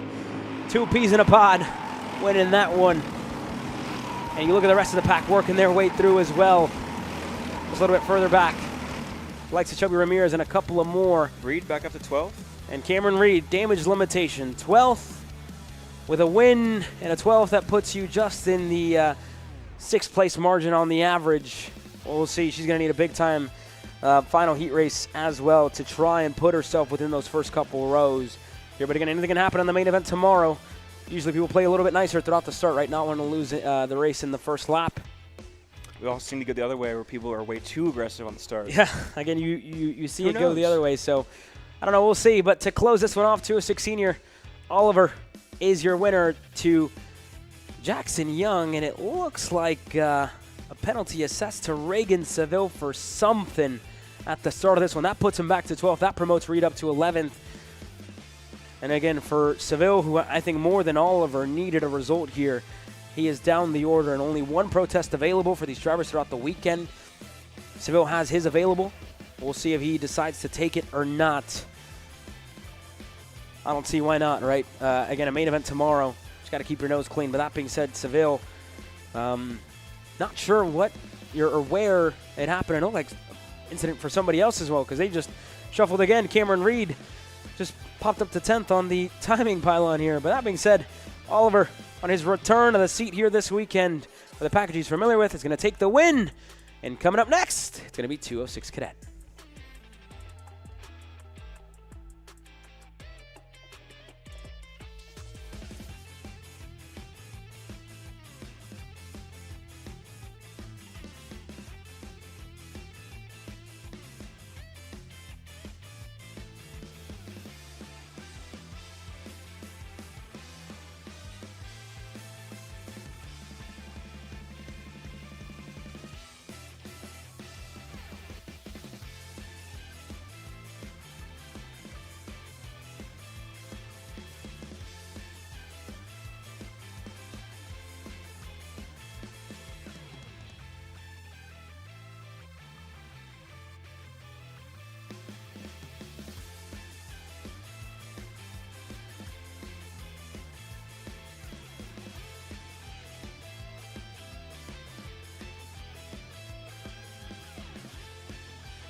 Skeptic Motorsports 206 Cadet.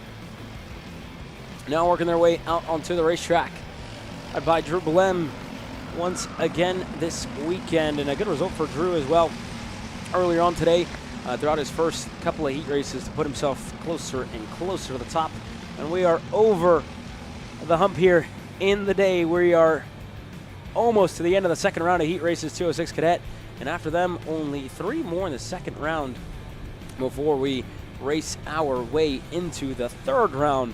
Racing all night, all day here on the Saturday as this field gets ready to go green. And Hayden Sampson, the winner in heat race number 1. Good showing there for the driver of the TB kart for the JBR camp.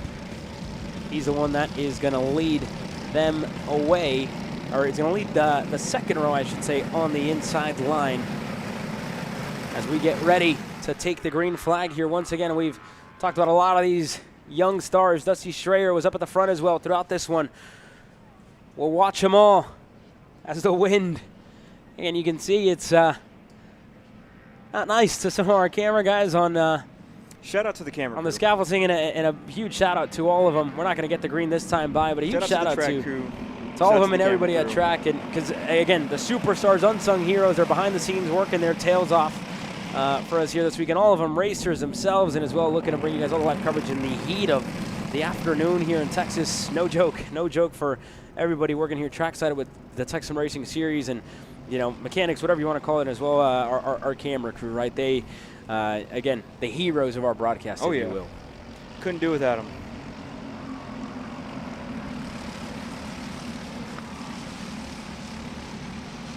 Well, here we go. Remington Bolton, not a huge fan of the first attempt at the green flag in 206 Cadet here.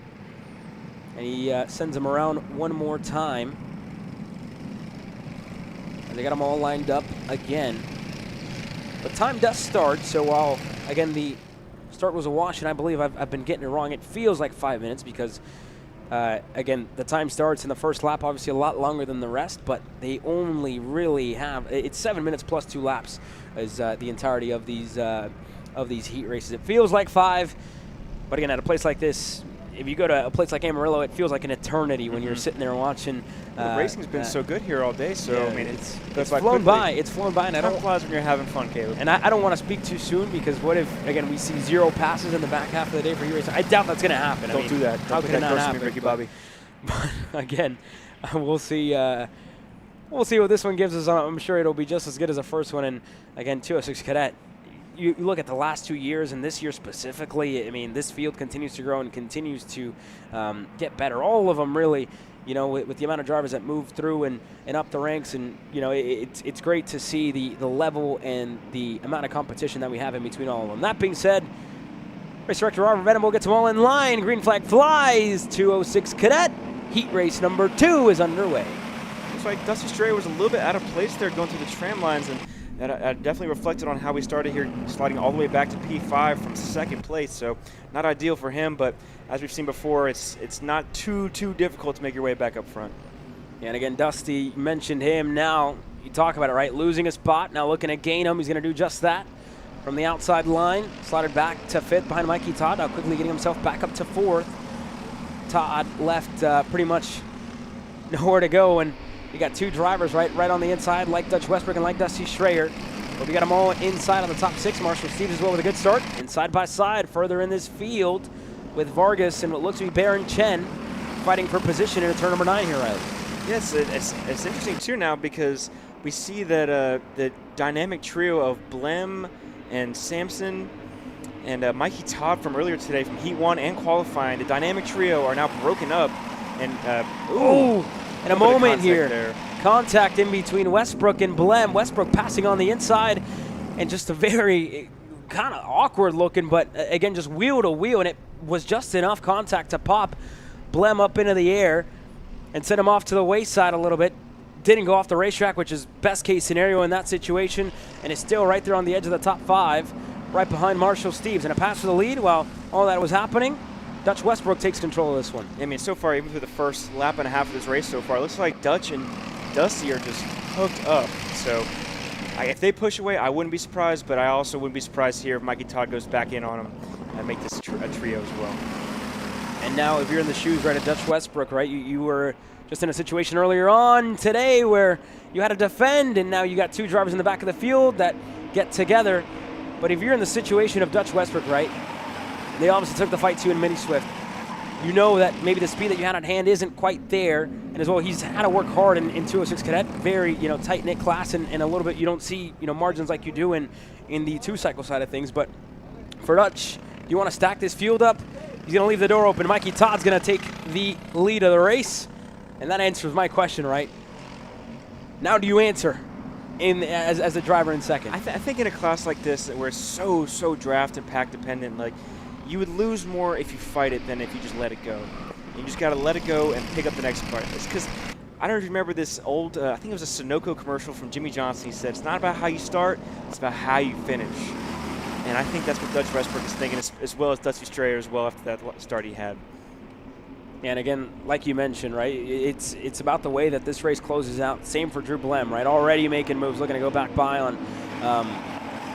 It looked like one of the drivers there further back. Kind of looked like Sebastian Sampson there. They're working their way through, and indeed it was. He passed them just on the front straightaway, able to get by. Liam Haswell is the driver in the 220 that finds himself just in the middle of this pack at the moment. Haswell, again, thought we were going to see him earlier today, didn't. We're seeing him now, but they're side by side here, down into the sweeper.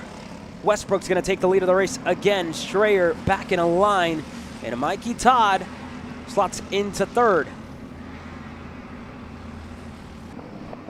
Yeah, this pack is looking, I'm not sure, as we see Drew Blem also making a move as well, because I was just about to mention him because he's fallen back down to 7th, but now 6th. And as part of that, the group that was fast in the first heat and qualifying, he's someone I expected to be up a little bit further front.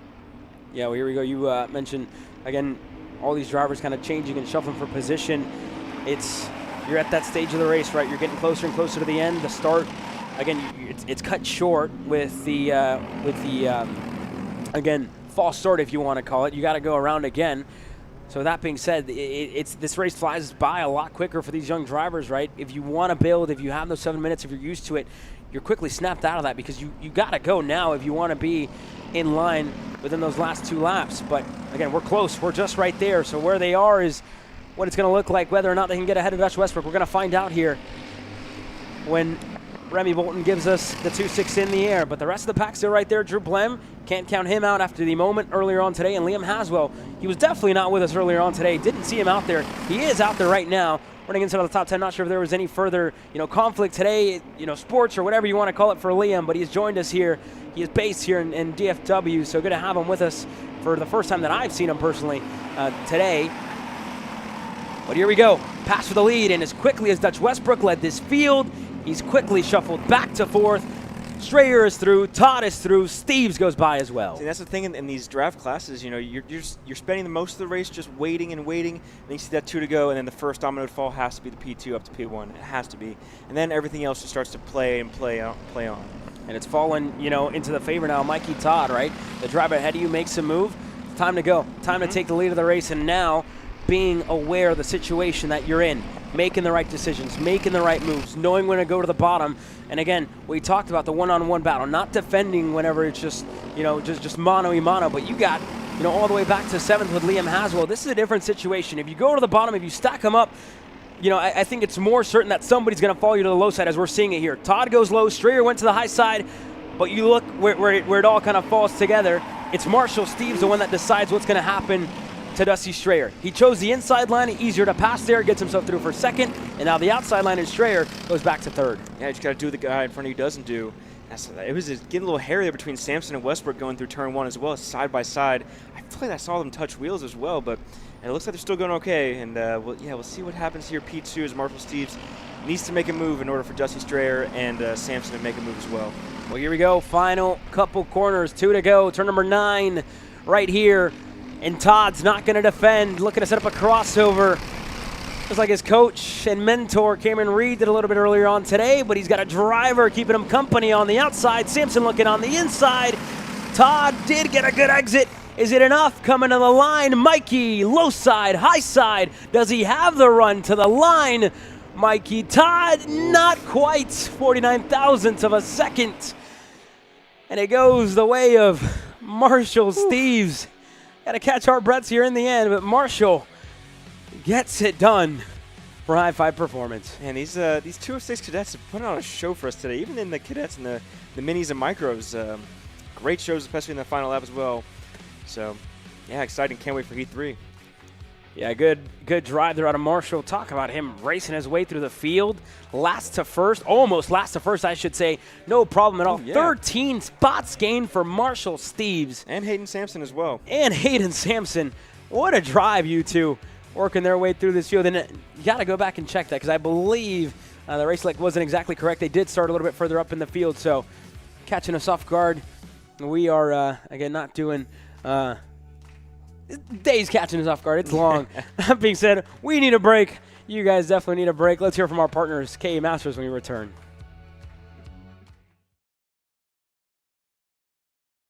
Welcome to the future of kart race preparation. Kart Sim Pro North America. Featuring laser-scanned North American kart circuits and precision-tuned kart physics developed using real telemetry, dyno and tyre data, Kart Sim Pro North America delivers the most advanced and realistic kart simulation experience available today. Whether you're training for race day, refining your lines, or shaving tenths off your personal best, Kart Sim Pro gives you pro-level insight without leaving your home. Trusted by world champions, coaches, and karting enthusiasts alike, this is where virtual practice translates into real-world performance. Experience the thrill, the challenge, and the edge. Kart Sim Pro North America. Use code CHASER20 to get 20% off today.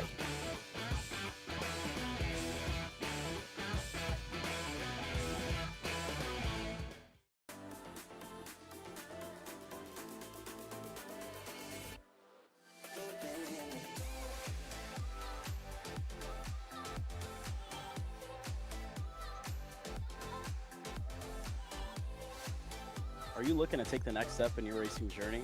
Well, look no further than PitFit. With 2 locations in Charlotte, North Carolina and Indianapolis, Indiana, PitFit trains drivers all the way from grassroots level karting to IndyCar and NASCAR with top-of-the-line personalized coaching to improve physical and cognitive fitness. For more information on programs, check out PitFit on Instagram or Facebook today. Are you ready to get behind the wheel? From Formula One to NASCAR and IndyCar, all the pros start here.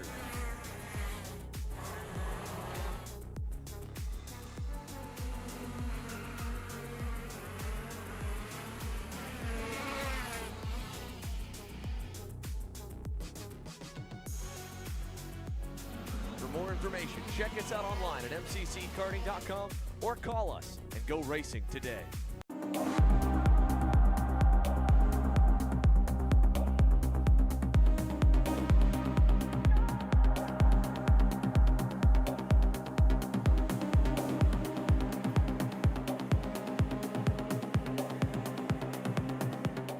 Over Under Racing is based in the DFW Metroplex, your official TSRS parts vendor and Texas VLR Karts dealer. With over 15,000 parts in stock at overunderracing.com and free shipping on orders over $200. Plus competitively priced tent space at Texas Regional Race. Call 940-239-9925 or visit overunderracing.com to get started.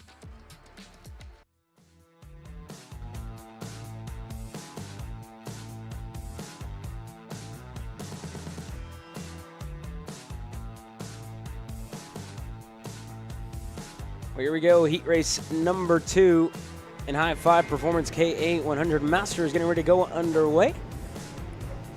As long as you guys are watching Kart Chaser Grassroots on the Kart Chaser platform here, 4 races this weekend, 4 different places. A couple of club stuff going on. The Indy Karting Challenge is underway this weekend, as well as the Motorsports Country Club of Cincinnati.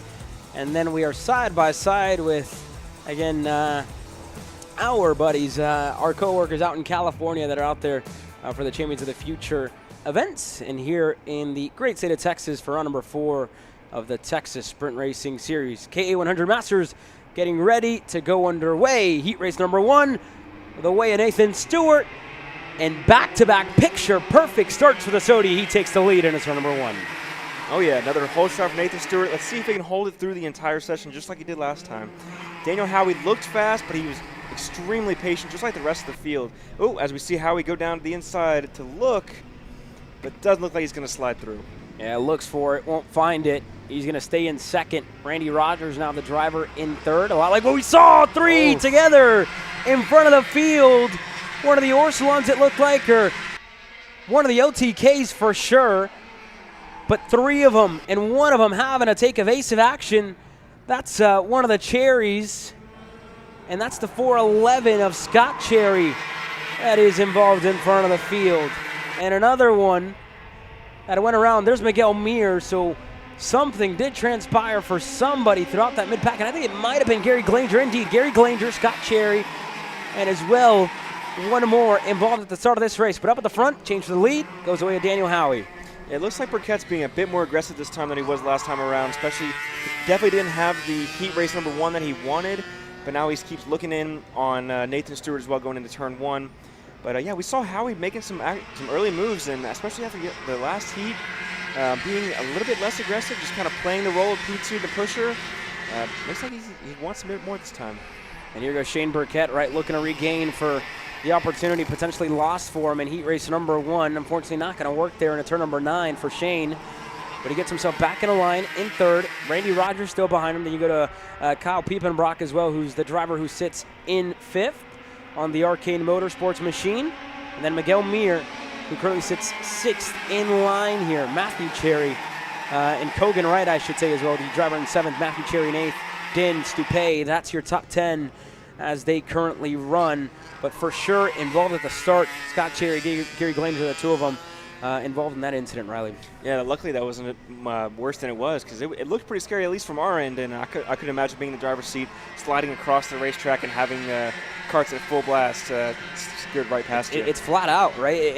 And again, you talk about that section, that was just after turn number 6. It gets a little bit tighter there, so assuming they were side by side going through that corner, it all kind of closed on down. So, you know, for them to come out unscathed, good to see. Good for them to rejoin the racetrack. Oh yeah, the old guys still have some good reaction times. Well, here we go. They're working their way into turn number 1. Daniel Howie, driver in the lead. Stewart still in 2nd. You go to Shane Burkett in 3rd. Randy Rogers in 4th. And in 5th, Kyle Piepenbrock to put himself inside of the top 5, or I should say stay inside of the top 5 with 3 minutes to go in this race. And now a move. Burkett's tried it for a couple of laps in running. He's going to find it now inside of the sweeper into 2nd. I think you see here. It's a bit more aggressive this time around compared to last. Remember, we didn't really see that many passes throughout the field, but now there's a bit of a sense of urgency coming from people who didn't have necessarily the heat one that they would have wanted. And, you know, so they're all trying to climb up and try to get the best spot they can for the main event tomorrow. Yeah, well, here we go, 2.5 minutes to go. And again, one of the things that we noted, right, in heat race number 1, kind of going back to one of the points that we had, it's very visible to see when a driver, when you see him, you know, top of or I should say when his package is performing, you know, with all cylinders firing, right? Firing on all cylinders, if you will. Mm-hmm. And then you have, you know, maybe missing a little bit, maybe working a little bit harder. And that's all by looking at the hands, right? Looking at how much input and just looking at the body language as well, right? It's one of the things that, I have looked and I have studied over my time being in this seat, but it's very visible to see and as well whether somebody's working, whether somebody's pushing. And at the moment, Howie looks in control of this race, right? You see very smooth, very minimal. Burkett, and Stewart seem like they're having to work hard to stay in front of one another. And the same goes for everybody else in this field working. You see Mir throughout that corner, multiple inputs to get the thing turned, to get the thing out of the corner. And you talk about, the stage of the day that we're in. I think these drivers, more than a couple of others, are starting to see, and starting to feel the way this racetrack has progressed. And that's why I think you saw in heat race number 1 and now in heat 2, struggling to make some moves. Mm-hmm. Yeah, I think you see, you remember when you've ever been in the flow state before while you're driving. Everything feels so slow, and you can see that in the body language of the driver. Like, it seems like that way for Daniel Howie. He's just moving in slow motion. Everything's just kind of flowing together. Then you look back at Shane Burkett, and he's really pushing, digging in on the front tires, putting a lot of wheel in, throwing a lot of speed in the corner. He's trying to get to that P1 spot. And again, pushing with everything that he's got to put himself closer and closer to the front. There's a look at Janae Din, who's rolling on by in 9th. And look at that second pack as well, with what was the likes, what is Again, Wynn, Hester, Knockhands, Dupay, as well Doug Hubbs, who so used to seeing turning the wrenches right week in and week out across the nation. This weekend, putting himself behind the wheel and getting some racing under his belt. Especially, what better place to do it than when it comes to home for a guy like Doug. But for all these guys, it's looking closer in the front, might I add, as well. Closer to the end, and the Kart Republic of Shane Burkett looking quite good here on the long run, quote unquote, if you will say, right? Because tomorrow they're going to go double the distance, but Burkett starting to kind of come to life here in the late stage of this race, Riley. You speak of coming to life, someone who had a really quiet Heat 1 was Miguel Mir, who has now been purple twice now this race. So he's definitely one who had a quiet Heat 1, but is quietly making those moves up and trying to get himself up to a better spot. Yeah, well, here we go. They work their way out of the final corner, turn number 10. And a look on the inside and a look for the lead for the first time since really the second lap of this race. It's going to be Shane Burkett to the point of the field with Daniel Howie back to second. Nathan Stewart, Heat 1 race winner, in third. In line, Randy Rogers is going to have some company here in a couple of moments because Miguel Mir starting to close on in. He's already up to fifth. Taking him a while to get up there, but he's now on the rear bumper of a driver who he's, again, been teammates with in the past under the Crosslink camp. A friend, if you will. Now they're going to have to go to war here into turn number 9. Mir to the inside, looking on Roger, is going to get clear. Yeah, we know that there are no friends in this racetrack. And I'm looking here at Nathan Stewart as well, just sitting in that P3 spot, a decent little gap ahead of him. He might have a little bit of extra time to make a decision in the event something does happen in front of him, to pick the right spot, to put himself in the right position. Well, here we go, white flag flies, 1 lap to go left. That's all that we got for heat race number 2. Burkett leads over Howie, over Nathan Stewart, who doesn't quite, again, have the pace to get himself with an opportunity to fight for the win here, pretty much on merit, right? Going to need something to fall his way. And for everybody else as well, Mir, Rogers, they sit in line. Does Howie have anything? It looks good. Out of 8, going in turn number 9, Burkett's going to defend to the low side. Howie, going to be a crossover, not quite there. Turn number 10, 1 corner to go. Burkett's just got to hold on if he can. He looks pretty good out of the corner. Howie slowed it down. Checkered flag will fly this time by, but a good run by Daniel Howie to the line. Is it enough for Howie? It's not. Shane Burr, it is. They got it. 1/1000. Oh my goodness. And it took a while to update, but Daniel Howie, Shane Burkett, 1,000th of a second, the difference in K Masters. That's what you got up at the front. And Nathan Stewart, I think, slotted back to 9th, and I think that could have been a jump start penalty from the start of this race. So he's going to pay the price here a little bit, going to go back to 11th, but with a win already to his name. And what a way to do it. But for Daniel Howie, what a way to get your first heat race victory of the day. He takes his second one here for his camp and high five performance.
Well, we're getting ready to go racing once again.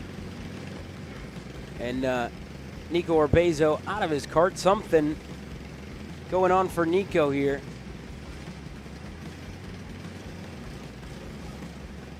He's pointing down at something. They're going to move Sawyer, get himself clear, and here, there you go. They're going to get to work on something, and I think it's a spark plug. The spark plug is loose. And that could be just, again, a direct factor from what was post-race tech.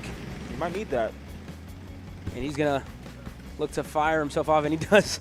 When I flex the camera, good to see Nico's in good spirits. He's got us nervous. He was nervous for a moment there, but And that's like the worst feeling in the world. Gotta love these juniors, man. Gotta love these juniors. If you're having to scramble on the grid, if like something's not right, you're like your cart isn't starting, this drop in your stomach. But then the relief when it does get fixed and you do get to roll out on time, oh my goodness. I've had my fair share. That's for sure, but goodness for Nico Orbezo. I'm sure his mom, who's watching on from home, she'll be probably smiling. His brothers as well, who are probably watching on from home, will be smiling as Nico's going to take part in this one. That being said, Aston White, Clayton Styles going to kick this one off from row number 1. It'll be the same all the way down to heat race number 3. But look at the stories when we, again, are about an hour and a half removed from the first time we saw them in racing action. Clayton Styles, where he was off the racetrack at the start. You know, for him, it looked like all hope lost. And in the end, you come away first one across the line with a win. Best points average. I'll take that. Not about how you start, man. It's about how you finish. And again, for Nico, same case, right? Not about how you trying to get the thing started. He gets going. And as well, kudos to Nico. He's the one that fires himself off on the grid. He able to pull the cord on his own. That's a skill that is very vital to learn that out, man. if you're driving. The easiest way to do it, you reach across with the left hand and you pull. That's the easiest thing that I've found. Driving. Right hand to because it's on the right side. Usually a little bit harder to do. That being said, racing time. Second heat race, 206 Junior, presented by Orsolano Racing, is underway. They're scrambling in the middle of the pack there. It was like 3 wide going into turn 1. It looks like everybody's cycled out nice and clean. Two together. Clayton Styles, it looked like. Styles around in front of the field, one of the TB carts, one of the BLRs, and one more that looked like potentially was Francisco Reyes that went around in front of the field, and I think indeed it might have been Pasha Ali, another one that was involved there at the start, but a hectic start for the driver who started on the outside of row number 1, Clayton Styles. Again, from winning the first one to DNFing the second one, if he's able to get back on. Just a whirlwind of emotions here on the day. Especially at the start he had as well. I mean, that outside line just did not get a good jump, and it took him a bit longer to get slotted in with the rest of the pack. Well, here we go. We finally have those first couple of moves up at the front. Sawyer Chambers going to put himself clear of Nico Orbezo, as well with Dean Guerrier, as they work their way by for the second and third spots. And Dean with a good spot, with a good move, I might add, right, following through. Driver ahead of you goes, follow suit. He's punching the hole for you to go through. That's, again, textbook in coaching, textbook in following, textbook in 206 racing. Yeah, just the racecraft just gets better and better, as we go on with these guys. I feel like all year these guys just race so smart up at the front, and obviously it's showing so far. Yeah, well, here we go. Orbezo now gonna look to recover some of the time lost, some of the spots lost. I think spots lost is a better way to put it, right? Because they don't lose all too much time making moves at this place. You see it there in turn number 10. Made the pass. Still right there on the rear bumper with Sawyer Chambers and Aston White, the two of them. Bumper to bumper, nose to tail, and then a little bit of daylight in between the drivers in second and third. And then you see the second group back here with the likes of Mia Johnson, Malika Mohammed, Sampson, Willander, and Miller. That's just on the edge of the top 10 with Alex Chandler, might I add as well. He's the one kind of no man's land with some time, some room behind him, and about a second to catch up to this group here that's on your screen that leads this field away. I mean, the top 2 in the championship right now are 1 and 2, so I wonder what's going through their minds in regards to that. Do I really not want this guy to beat me in any fashion, or am I okay playing the second fiddle if I need to, and then just waiting for the main event to bag those extra points? Yeah, and this front group, again, you can only imagine, you can only assume it's going to be quiet up at the front, which again gives us an opportunity to look at the rest of the field as well. The battle for fifth on back is where we have a lot of drivers starting to make moves. You have the likes of Alex Chandler, right, leading this second group with Malik Mohammed, a teammate. Again, seen Malik race out here as well, and he's a very independent driver. You look back to the first weekend that we saw him this year. He Ubered to the racetrack on the Friday because his dad was still working. Ubered himself out there. It's like, look, I got to be here. I got to practice. So I took an Uber here to be here. My parents are working. They joined him on the Saturday and the Sunday. But to go out there, be on schedule, be on top of yourself, shows a lot of responsibility out of that kid that's driving the 375. And again, you're under the tutelage of a guy like Charlie Swain, right? With his operation, talked about how much it's grown as well this year, and back to some of the national races with Nico, with Clayton, with Alex, and seeing more young drivers like Malik putting himself, into the top 10, following suit with Alex Chandler. This is great race so far for the 375, putting himself into the mix here. And as well, further back, Willander just got ahead of this pack, 3 packs almost. He's leading, and then it's to Sampson, then Amia Johnson, and then a Miller. That's your outlook and the back half of the top 10. You mentioned Charlie Swain and Iron Rock. I mean, I always remember, even back when I was racing in cadets, like Charlie being there with his big team, that long trailer, the long black trailer that everybody knows in the paddock, and he's always been just a pillar of the Texas scene, and he just continues to keep breeding great drivers. I mean, I could probably have a whole list of the amount of drivers that have come out of that camp. One of the most notables in recent time, Cooper Shipman, Formula 4 champion just last year. He was in the paddock with hanging out with the Haas Formula 1 team this earlier on this year, I believe, back in Miami.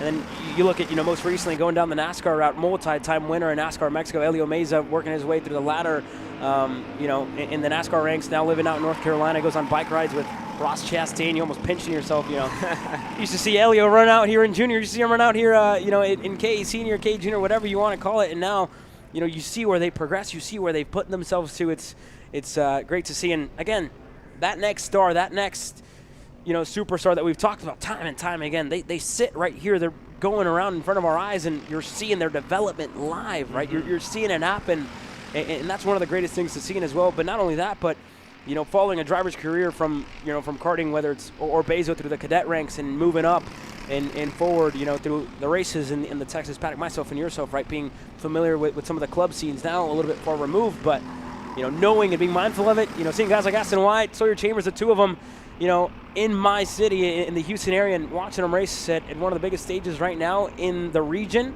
shows, right? And as well for the two of them, racing CKNA, whether it's, SCUSA or whatever you want to call it, racing up at the front, the two of them making moves. Same for Orbezo, same for Dean, who we see as well oftentimes in the run-up at the front of the Texas region. Great to see these drivers, great to see their development as well, to kind of further add to that. Yeah, I mean, you can't forget about. I'm surprised you forgot about this guy. You remember? You know who Pato Award is? Yep. Another one of the Iron Rock How could I not? graduates. I don't know what he's putting in the water down there, but I might need. I wish I had a drink of it when I was younger. Something's working. Something's working down in Houston for sure for Charlie, and as well not only Houston but the Metroplex of Houston, if you want to call it. But yeah, that being said, this race, while it has been quiet, you have seen moves. Aston Wyatt reshuffling himself, getting himself back in a second. Sawyer Chambers, Garrier as well, mixing it up a little bit throughout that front half, and then the separation continues a little bit further back. But 2 laps to go, and Orbezo with a pretty sizable gap, if you will, here, Riley. One of the bigger ones that we've seen throughout the 206 classes. And just raw merit, right? Putting himself up there, opening it up here a little bit. I think now with Wyatt getting himself clear, that's probably the last thing that he needed, right? Going one spot better with Orbezo. The only thing, that he has his sights set on to try and take the lead of the race. Where he's going to do it, we're about to find out, but Orbezo knows it now. He's got a rear bumper full of the AR Academy barrel art of Aston Wyatt. Let's see what the magician Nico Orbezo can pull out of his bag of tricks to keep Wyatt behind, because it seems like Orbezo's always got something behind his back pocket, whether that be just pure pace or a surprise move in a corner. We'll see how he is able to defend. Well, here we go. He's going to the bottom, not all the way to the white line, but puts it just in the middle lane of the racetrack. White flag will fly this time by Chambers with this, again, normal racing going on in these final 2 laps. He's brought right back into the mix. The same for Dean, right there in 4th. Starting to close in, taking the normal line now on the rear bumper with the top 3 in his sights. But Orbezo, half a lap to try and hold up Wyatt, to try and hold up Chambers, and to try and hold up Dean Garrier here, Riley. Yeah, these 3 are. I wonder if Orbezo's going to defend here, and he does with Wyatt behind. But Josie Chambers, I feel like, is sitting in the best spot right now, because all he has to do is wait for Wyatt to make a move, and he's going to follow right behind, get closer up to the front. And who knows, there could be a bit of contact or whatever, and Chambers could just get right through. We're about to find out. He's trying the high side, looking for a way by on Aston Wyatt. Side by side. Not going to work there for Sawyer. He's going to drop a tire into the dirt, and that might just do it. Nico Orbezo, they fought for second. and they gave him the opportunity to pull away within those last 2 laps. He'll win heat race number 2 in 206 Junior.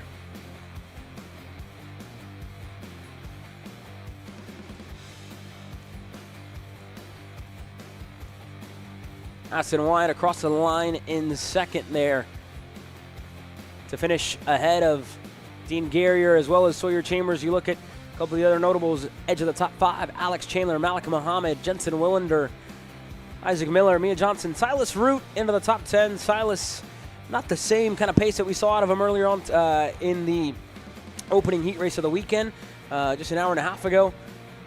But one more opportunity for them at hand later on today. Clayton Stiles, we talked about him. Pasha Ali with an incident.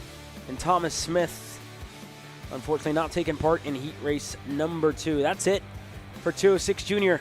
1 to go in the second running of heat races. KA100 Senior, presented by Kart CRG, coming up next.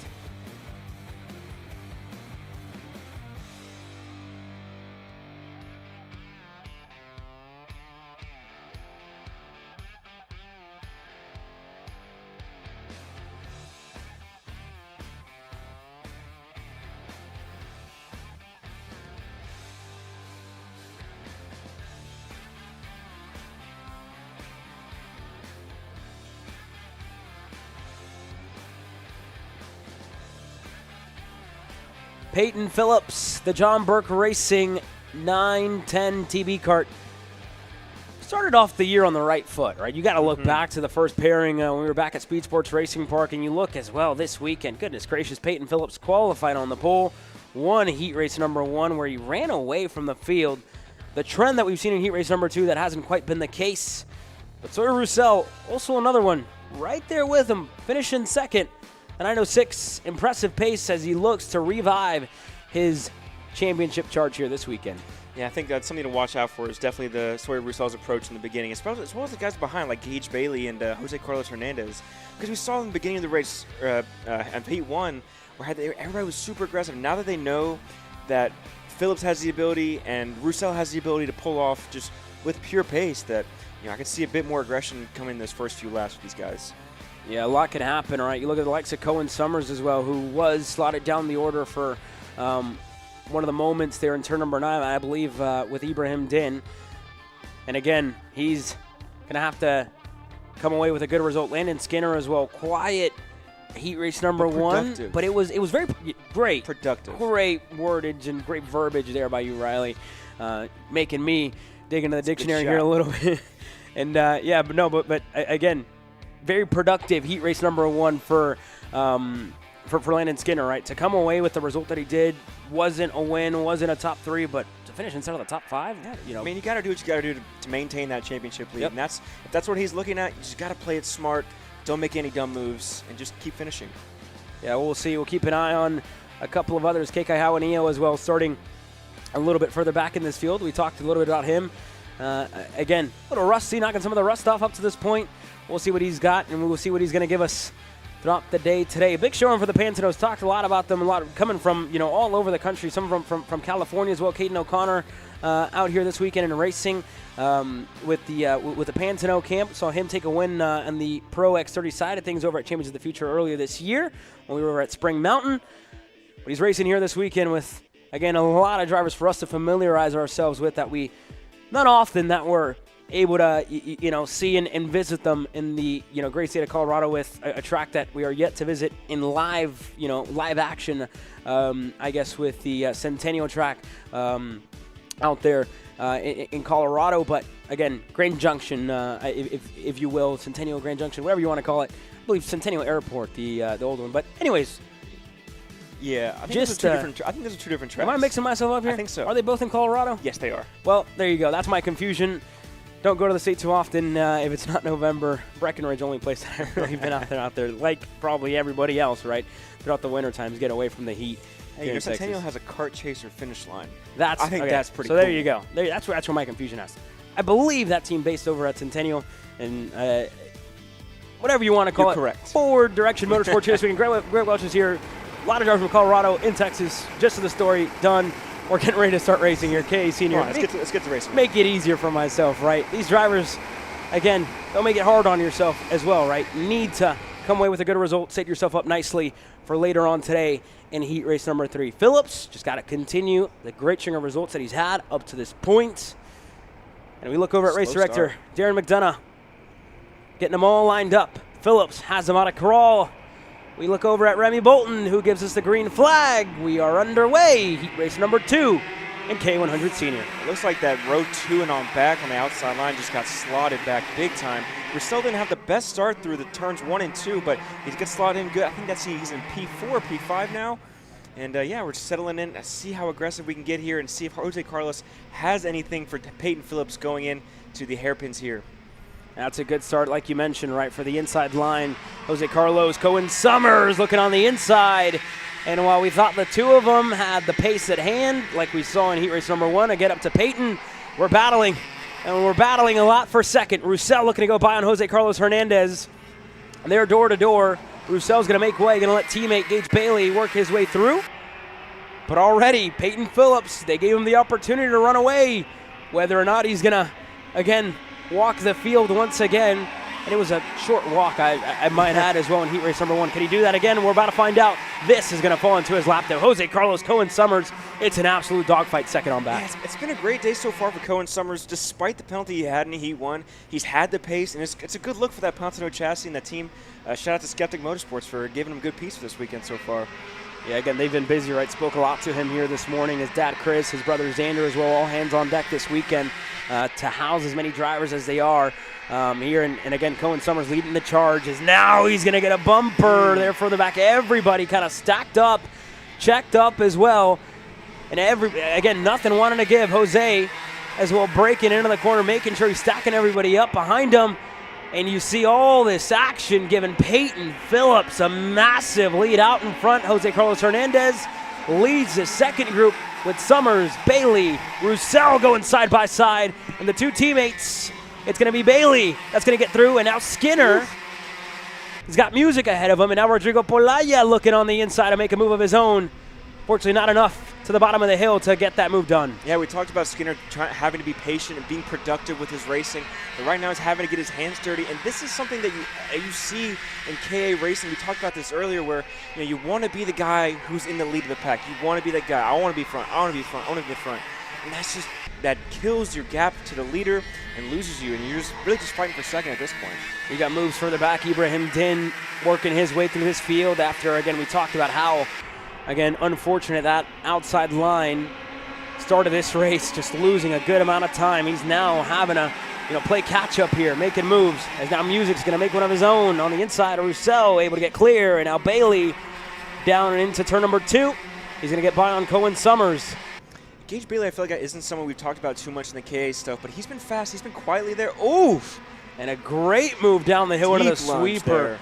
Deep lunge, and again, helps that Cohen Summers was pushing him through on Jose Carlos Hernandez to get through for second. But, I mean, look at this. Peyton Phillips gone. And I think on a weekend where, Peyton might not have his best stuff, on a weekend where, I should say in other weekends where Peyton might not have his best stuff, if you see it like this, all right, it might close down. But this weekend, Phillips has been the benchmark from the get-go. From yesterday, throughout the practice sessions, throughout the final session in practice number 5, to today in the warm-up, to today in the qualifying, to Heat 1, and they've given him the opportunity again to put this gap on the field. That's going to be, length to stamp and send it if nothing goes horrifically wrong for Peyton to punch his ticket to the pole position tomorrow for the main event. And I've had the pleasure of racing with Peyton for a few years ago back in the heyday or whatever, but and I know that when Peyton Phillips is on his day and he's on his day, he might be one of the most dangerous guys in Texas. Oh yeah, easily. And so you're seeing this right now. You give him the opportunity to go and pull away, he's going to do it, not make a mistake.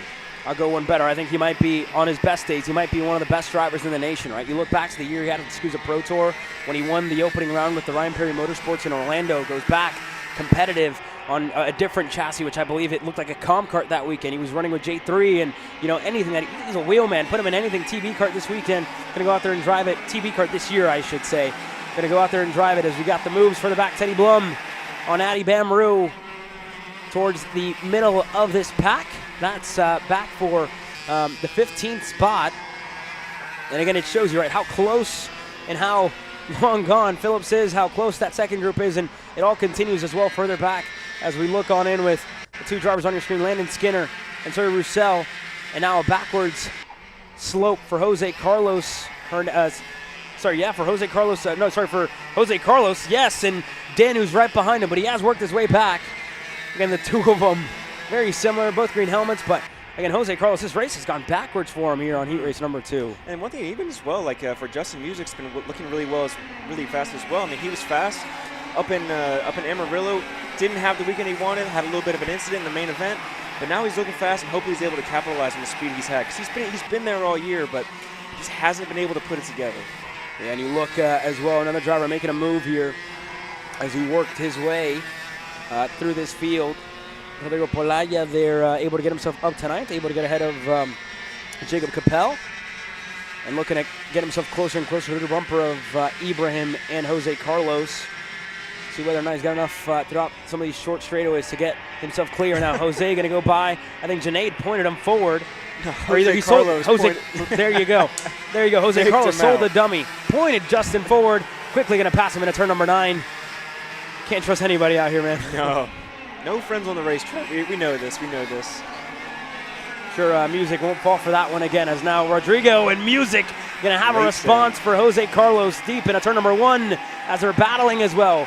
Polaya, Din, side by side, and Ibrahim wanted to make himself known there in turn number 3. And the two of them, or the three of them, I should say, with Capel in that mix as well, losing a good chunk of time to the two drivers ahead of him in Music and Hernandez. Yeah, it was pretty tight there. It looks like Capel pushed him down low going into turn 3. Forced him nice and narrow going into 3 and coming into 4. And now it's going to work here for Rodrigo, who's able to get clear on Ibrahim. Not for long. Wanted help. He's not going to get it. And now Ibrahim's going to go off the racetrack. Polaya's going to take it back. Spencer Smith is working his way through this field as well. Move inside. Spencer Smith able to get himself clear into the top 10. And even then some for Spencer, up to 8th for the driver of the 995 Pantano. Yeah, we haven't really talked much about the FGM guys in general. I mean, they've been pretty quiet all weekend, but here in this Heat 2 race, they're up there. They're fast, they're racy, and yeah, they're making a push. And again, Spencer very, very fast everywhere that we see him go, whether it's the national stuff. He's always, kind of knocking on the door of those top 10s, top 5, I believe, at the SCUSA Pro Tour on one of the final on the final weekend over at Newcastle Motorsports Park. And now, great showing here as well at MSR Cresson. That being said, move inside by Polaya. He's going to get it done. White flag in the air. 1 lap to go, and Jose Carlos looking for a lane down low. Music's not going to give it to him. Yeah, Music's defending, looking left and right, trying to put himself in the right spot, but not sacrificing too much in turn 1. Just trying to hold off Jose Carlos. We know how aggressive he is. And, as Polaya there you go. Gives him the wheel. Elbows out, right? You want to make yourself known as a rookie in this class. Rodrigo's round number 4, and he just, again, made the reigning champion make way for him. He did just that. Rodrigo, decisive move, gutsy move. And again, you go out there and learning from Ibrahim Din a little bit earlier, right? They point you forward, they move you out of the way, they pass you right back after passing you. Ask for help, you don't get it. You got to play with what you're given. They do just that. Peyton Phillips, they gave it to him, and he took it. The 910, Phillips wins in a decisive gap to close that one out. Bailey in second, Roussel, Skinner, Summers. You go to Music, Spencer Smith, Polaya, and more. And I could only assume some conversations here coming into the scale lines for all of them. Doesn't, never fails, right? Nobody's going to be happy. You're out there racing. It's wheel to wheel. What more do you expect? I don't know, man. I just know that watching racing like that and doing what we do sitting in this seat makes me itch to be back out there again. In some instances, but it also, makes me more excited for tomorrow, right? Yeah. We're sitting here. If this is the preview, I want to see the main event. I want to see the movie, yeah, right? I want to see the movie. Give me the feature. I'm glad, and happy seeing these trailers, but I want to see. When's Doomsday, man? Doomsday comes. I want to see. I want to see the movie, right? Just like for us Marvel fans, we'll see. But that being said, we'll step aside here. We got a 15-minute break. It's hot out here. Going to give an opportunity for everybody that's been working hard. Our camera crew, the hardworking TSRS staff, for mechanics, everybody here in the paddock to catch their breath for 15 minutes. We'll be back at the end of it. Phillips closes out in the best way possible. We'll be back in 15 minutes time for the final round of heat races, heat number 3. You're watching Kart Chasers live action of the Texas Sprint Racing Series.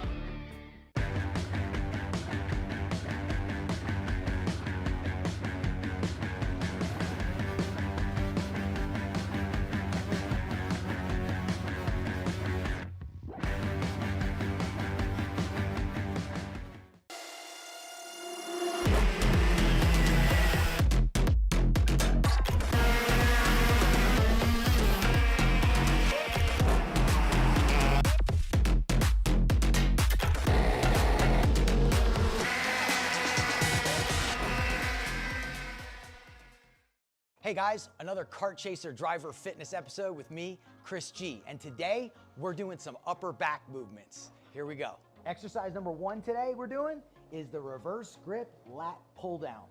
This exercise movement is one of my favorites because it works your grip strength, your biceps, and most importantly, works that lat area that also protects those ribs in the seat. Exercise number 2 today, the dumbbell chest supported row.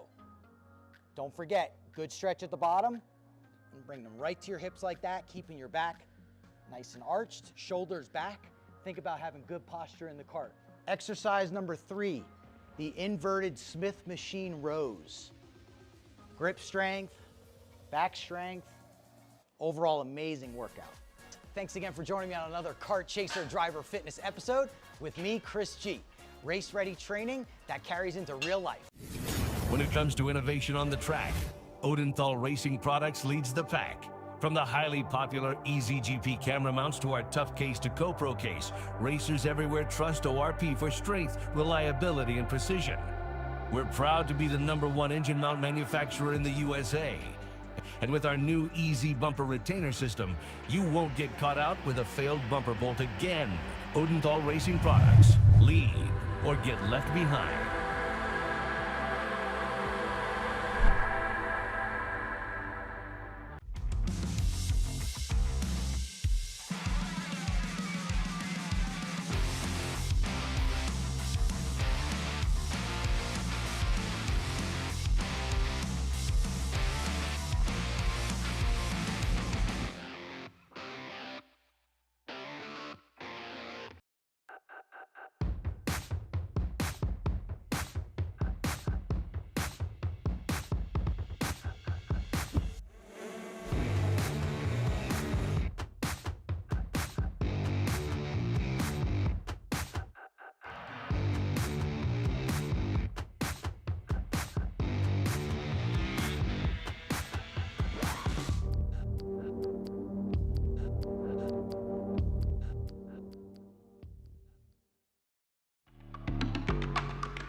Good morning, everyone, and welcome to the Motorsport. Cut. You all right, man? You sound way off. What? I don't know, you sound like you're asleep still. Is the age finally getting to you? You're only how old, 42?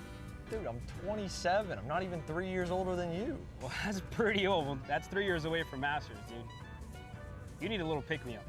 Try a Perico. It's a healthy energy drink alternative. Do you walk around with these in your pockets? I actually do. Always two, one for me and clearly one for you. Whatever. Not that old, dude. Did it help though? Yeah. Pericazo. And you are that old.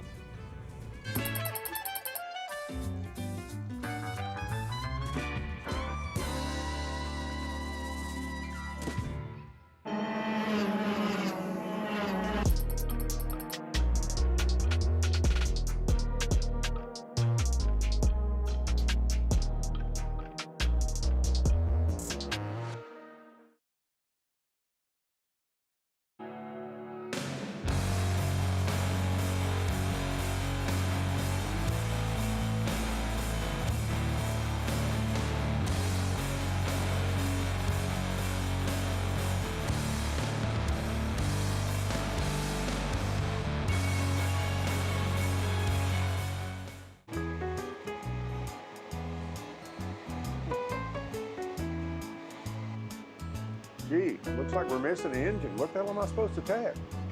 What do you mean? It's my Greyhound. It's all I need. Where's the rest of it? It doesn't matter. It's a Greyhound. You gotta make weight. Okay, you're good. Sitting by here with Kyle, our race winner. Tell me how you did it. You were blazing fast out there, and I mean, you don't even have a go-kart, man. Tell me about it. Yeah, you know, Norberg, Schmorberg, the Greyhound-powered Greyhound was great today. You know, it makes the difference. And the team's been working really hard back at the shop, and, you know, just shout out Greyhound. Thank you, Kyle.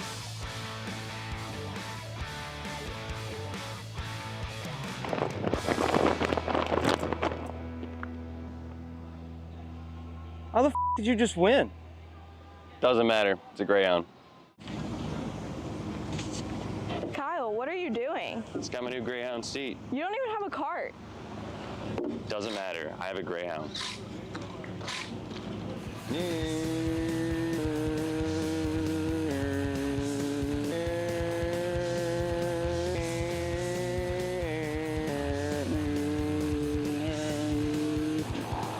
Who the is Kyle Cuthbertson? Doesn't even have a go-kart. Doesn't matter.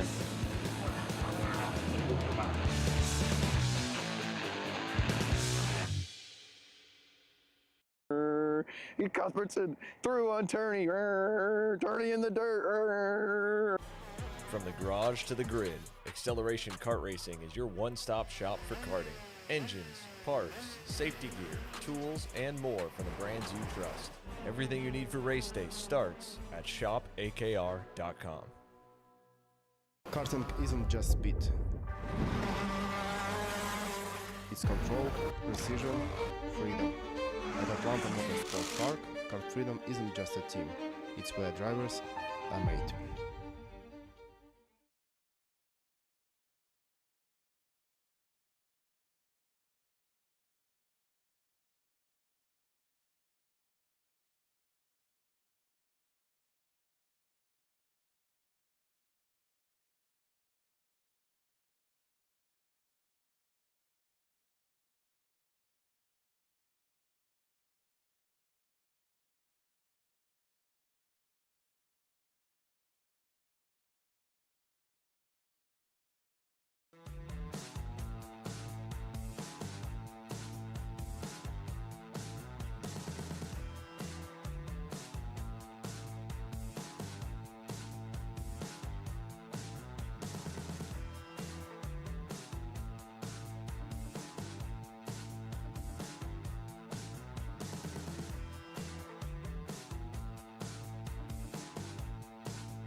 Just on the other side of this quick break to allow all the hard-working staff here at the Texas Sprint Racing Series and everybody, our hard-working camera crew as well, catch a little break, catch our breaths, and get ready to kick off the third round of racing action. Arcade Motorsports Micro Swift getting ready to start us back up from the top here in this one. And they're taking to the racetrack now. The final one, and this is, again, the one that can almost feel like a main event, but you got to remind yourself, right? Heat race number 3. Take what you got in Heat 1 and Heat 2. How do you capitalize? How do you have a productive final heat race here today? No, I mean, the top 3 here have had pretty much all similar finishing positions in the heat races, so I'm not expecting anything super aggressive out of the 3, but then again, these are some of the youngest kids we have in the paddock, so you never know. But there are definitely some people that need to make a better spot, especially after some less than ideal first couple heats. So if there's work to do, they got to do it now. Well, here we go. Got them all lined up. Shep Sullivan has led this field, I would say, pretty good to the line every single time. And as well, you look at the results, right? Shep Sullivan, while started off perfectly, finished it perfectly with a win in heat race number 1. Dusty Strayer was the one who took heat race number 2. Cohen Scott, we're still talking about that driver looking for his first heat race win, I should say, here this weekend. The same for Hayden Sampson. That could put us with 3 different winners at the end of the heat racing results, where you finish, whether it's second, whether it's third, whether it's outside of the top 5, that much more important.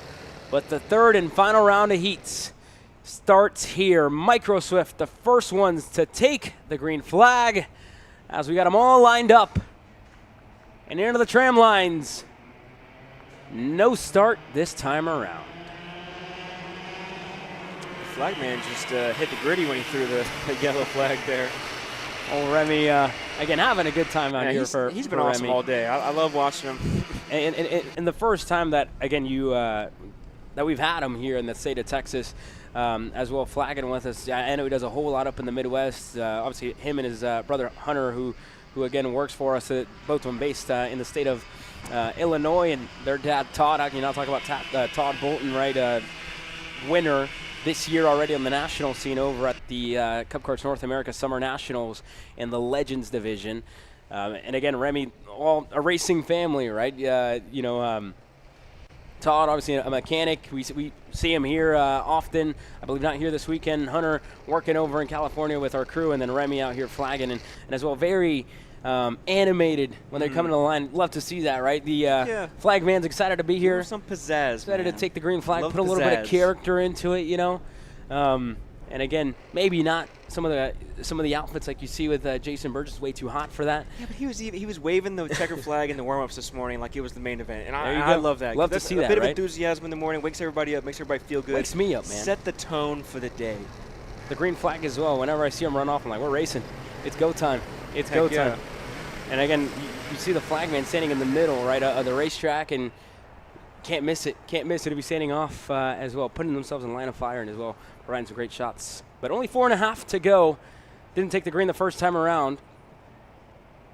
They're going to look to get this one fired off here for the second time of asking. And then tomorrow it's a short day. The last time we'll see the majority of these Micro Swift driver in one of the Kart Republics of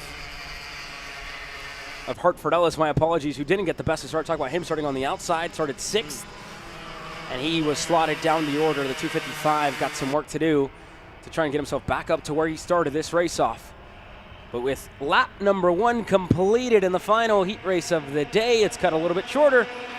But Shep Sullivan, consistent in the way that he started both of the heat races, both in Heat 1 and Heat 2, finding himself in the lead and in control of this race. And again, heat race number 3, different conditions to what we saw an hour and a half ago, and completely different than what we had in heat race number 1. Super hot now. Like I can imagine the track's getting real greasy. We already kind of way past the peak of the grip on the track. Oh, as Cohen looks down to the inside, doesn't really make the move on Shep, but stays in line and is able to keep going. Someone I'm actually looking out for in this race as well is the P4 Sebastian Kim. He's been there all weekend. He's shown some pace, but just hasn't been able to put it together to stick with these top 3 and put in an extra fight for the podium spot. Yeah, looking for more drivers, finding more further back, finding more for a little bit. Sebastian Kim was getting past there by what looked to be Jude Hendrickson, who's already made up a couple in the start of this race, asking for the lead. And he's receiving it. Is going to be Cohen Scott. Not for long. Dusty Schrayer going to put himself to the front. In control of this race now for Dusty. Heat 2 winner is your new leader with Cohen Scott in second, Shep Sullivan back to third. Then that move further back, talked about it a little bit. Hayden Sampson was there in fifth. Sebastian Kim came across the line in fourth, Jude Hendrickson, but they're all going back and forth in that second group as well. That's just behind these drivers, right? It is a brawl further back, and for them, it's, you see the tale of two stories, right? A little bit quieter, a little bit, more timed up at the front and in the back. You got to take what you're given every single lap, and more often than not, it's pass, making moves or defending, right, to try and hold your ground. A minute and a half to go. Don't blame them, right, with the amount of racing that we're seeing at this stage. No, I mean, and they all know where each other are, and I think the top 3 are smart in the sense that they know that this isn't it. They're looking at tomorrow, save their stuff, don't make any false moves, just so you can stay in that top 3 to start in the main event tomorrow. And, you look at the guys that have been fourth and back, they're trying to make up some spots. They want to, up their chances to get up into the podium for the main event, but, it's all time will tell. Yeah, and again, the time currently, it's telling us that it's only got 50 seconds to go, plus 2 as well for the conclusion of this one, so it would be 3 by the time they cross the line. 3 laps to go is what they're going to have. And Schrayer, the one in the lead, Scott in second, Sullivan in third. And a look back as well to that second group. Sebastian Kim continues this breakout weekend for him in Micro Swift as well, right? You talk about the 220, putting himself inside of the top 5, and this is, we've seen these drivers throughout the entire year, but, you can clearly see the tracks that they're comfortable at, because you get here from the Friday, and then you go into the Saturday as well for us, in our case, right, when our cameras turn on, you see them, perform the way they do, maybe with a little bit more comfort because of the repetition that they have at a place like this, right? That's one of the biggest things to learn for the drivers that, maybe making their first couple of starts here at TSRS, is now we're side by side, and Sebastian Kim held on to it around the outside. Sampson looking for a move in the sweeper. Kim quickly denying him. That shows you, right, experience, knowing that the grip's going to be there to hold on to it. He did just that. Now it's not going to work out for him as Sampson takes the inside, and he's going to take fifth. Yeah, I think too. I think this track kind of lends itself to kind of grow your confidence a bit. It's not the most technical. Ooh, there's a little bump and run going through turn 10. This track isn't the most technical in the world, so it kind of, it seems a bit easier to drive. You seem like you're going to be a bit faster. The skill gap isn't as large as it would be, at a more technical track. We look at other places like Trackhouse, or even in Texas like Speed Sports. Oh my! Oof! Look at this. Turn number 1, a lot of passing. Bodie Byer looking to get himself back in a line, and it was Sampson that was right there on the inside, the driver of the 291 for High Five Performance Texas, and now Byer inside, gonna get clear this time. Hayden Sampson looking to go by, not gonna work for him, but a big battle here further back. This is for 4th place, right? You have Hendrickson as well, who's not awfully far back, but they continue to go at it here, side by side in a moment here for the top 3. Schrayer, Scott, Sullivan. They again bobble a little bit. They continue. White flag flies. 1 more to go in heat race number 3. Yeah, we'll see how it goes here. It looks like Dusty has a bit of a gap toward back to Cohen Scott, but obviously the draft's going to push him in, especially with Shep pushing from behind. But I was going to make a comment earlier about how clean all the kids have been all day. And, they've been battling left and right and slicing and dicing, and, nobody really making super crazy contact, nobody really wrecking out, in that front pack, and it's been great to see. You love the culture that goes behind these guys, and hopefully that does carry into, when they go up the ranks to the senior and the junior ranks. And again, these drivers have seen each other a whole lot this year. They're familiar. They know, right, when they're going to make moves, when they're going to defend. Now Scott going to try the outside. Sullivan looking to take advantage of that moment. He will. They're side by side right on the edge of the racetrack. And Scott is going to hold on over Shep Sullivan, but up at the front, Dusty Schrayer is going to win his 2nd heat race of the day to clinch the pole on Sunday in the main event, and he knows it as well. Schrayer gets it done over Scott, over Sullivan, and how about Sebastian Kim? You saw 2 hands in the air, Look, Mom, finishing no hands. 4th What a driver to the 220 for MSL Racing. Yeah. As well, looking further back to the top 5, Jude Hendrickson. Good drive for Jude, putting himself in 5th. Hayden Sampson, Bodie Byer, Hartford Ellis, Vizcaíno up 4 spots. Your Hart Charger in heat race number 3. Baron Chen, Holden Henson, Alexander Reppin, the 12 drivers that we had, and unfortunately Vettel Baker not taking part in this final heat race of the day. Same for Liam Lofton, entered, not racing, but he is in 206 Cadet, so we'll see him there later on. But Mini Swift coming up next. Dutch Westbrook back-to-back. Wasn't denied. We'll see if anybody has got an answer for him in heat race number 3.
Remember to stay on his bumper.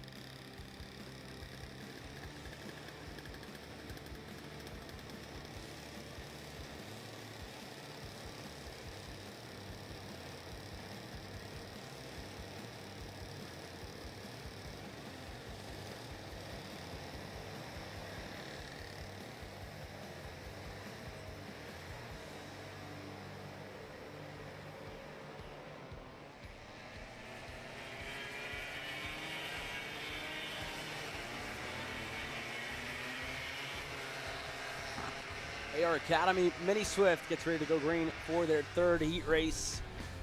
Dutch Westbrook 2 for 2 thus far, getting ready to sweep the Saturday here today. Only got to win one more. Polo Santos as well, looking to continue to take the fight up to Dutch. He starts alongside him on row number 1. Tayo, again, got his elbows out, made some moves, made some passes. In the end, wasn't able to quite get there. Finds himself off the racetrack, turn number 9 for the 2nd race and counting, right? Well, hopefully not counting, but 2nd race in a row in heat race number 2. The first one, my fault. I'll take the blame for that, commentator's curse. But for the 2nd one, didn't see it. But, Tayo, we'll see, again, how he tries to get this one going. We'll keep an eye on him. We'll keep an eye on a lot of others. Benson Hamburg as well got himself into the mix in heat race number 2. creeping his way closer to the top 3. Sebastian Sampson, Doherty, Jolivet, Bridges, Kasolakis, Pokrovsky, Steves, Max Santana not here, White not here either. But here we go. The 11 drivers that are with us at the moment getting ready to take the green flag. Heat race number 3, AR Academy Mini Swift is underway. Great jump from Santos, but just kind of checked out of it on entry to turn 1. And here we go again. The usual suspects, Westbrook, Elisa, and Polo Santos, 1, 2, and 3. And Hamburg as well, looking to make a couple of passes down and into turn number 3. You know, you can quickly find yourself going off if you're on the inside or even on the outside, right, getting past. Hamburg just had to make way, had to check up a little bit, slotted back in a line behind what looked to be as well Tayo Elisa and Dutch Westbrook, or sorry, Tayo Elisa and Polo Santos is the driver that's right ahead of him. And then you got this rest of the pack working its way through here. Just in the back of the field, you got the likes of Hamburg, Sampson, Doherty, Jolivet, Bridges, Kasolakis, and more as one of them goes around. Jolivet around in front of the field on the exit of turn number 10. The Orsalon machine going to fall down the order after starting this race off and racing his way closer and closer to the front.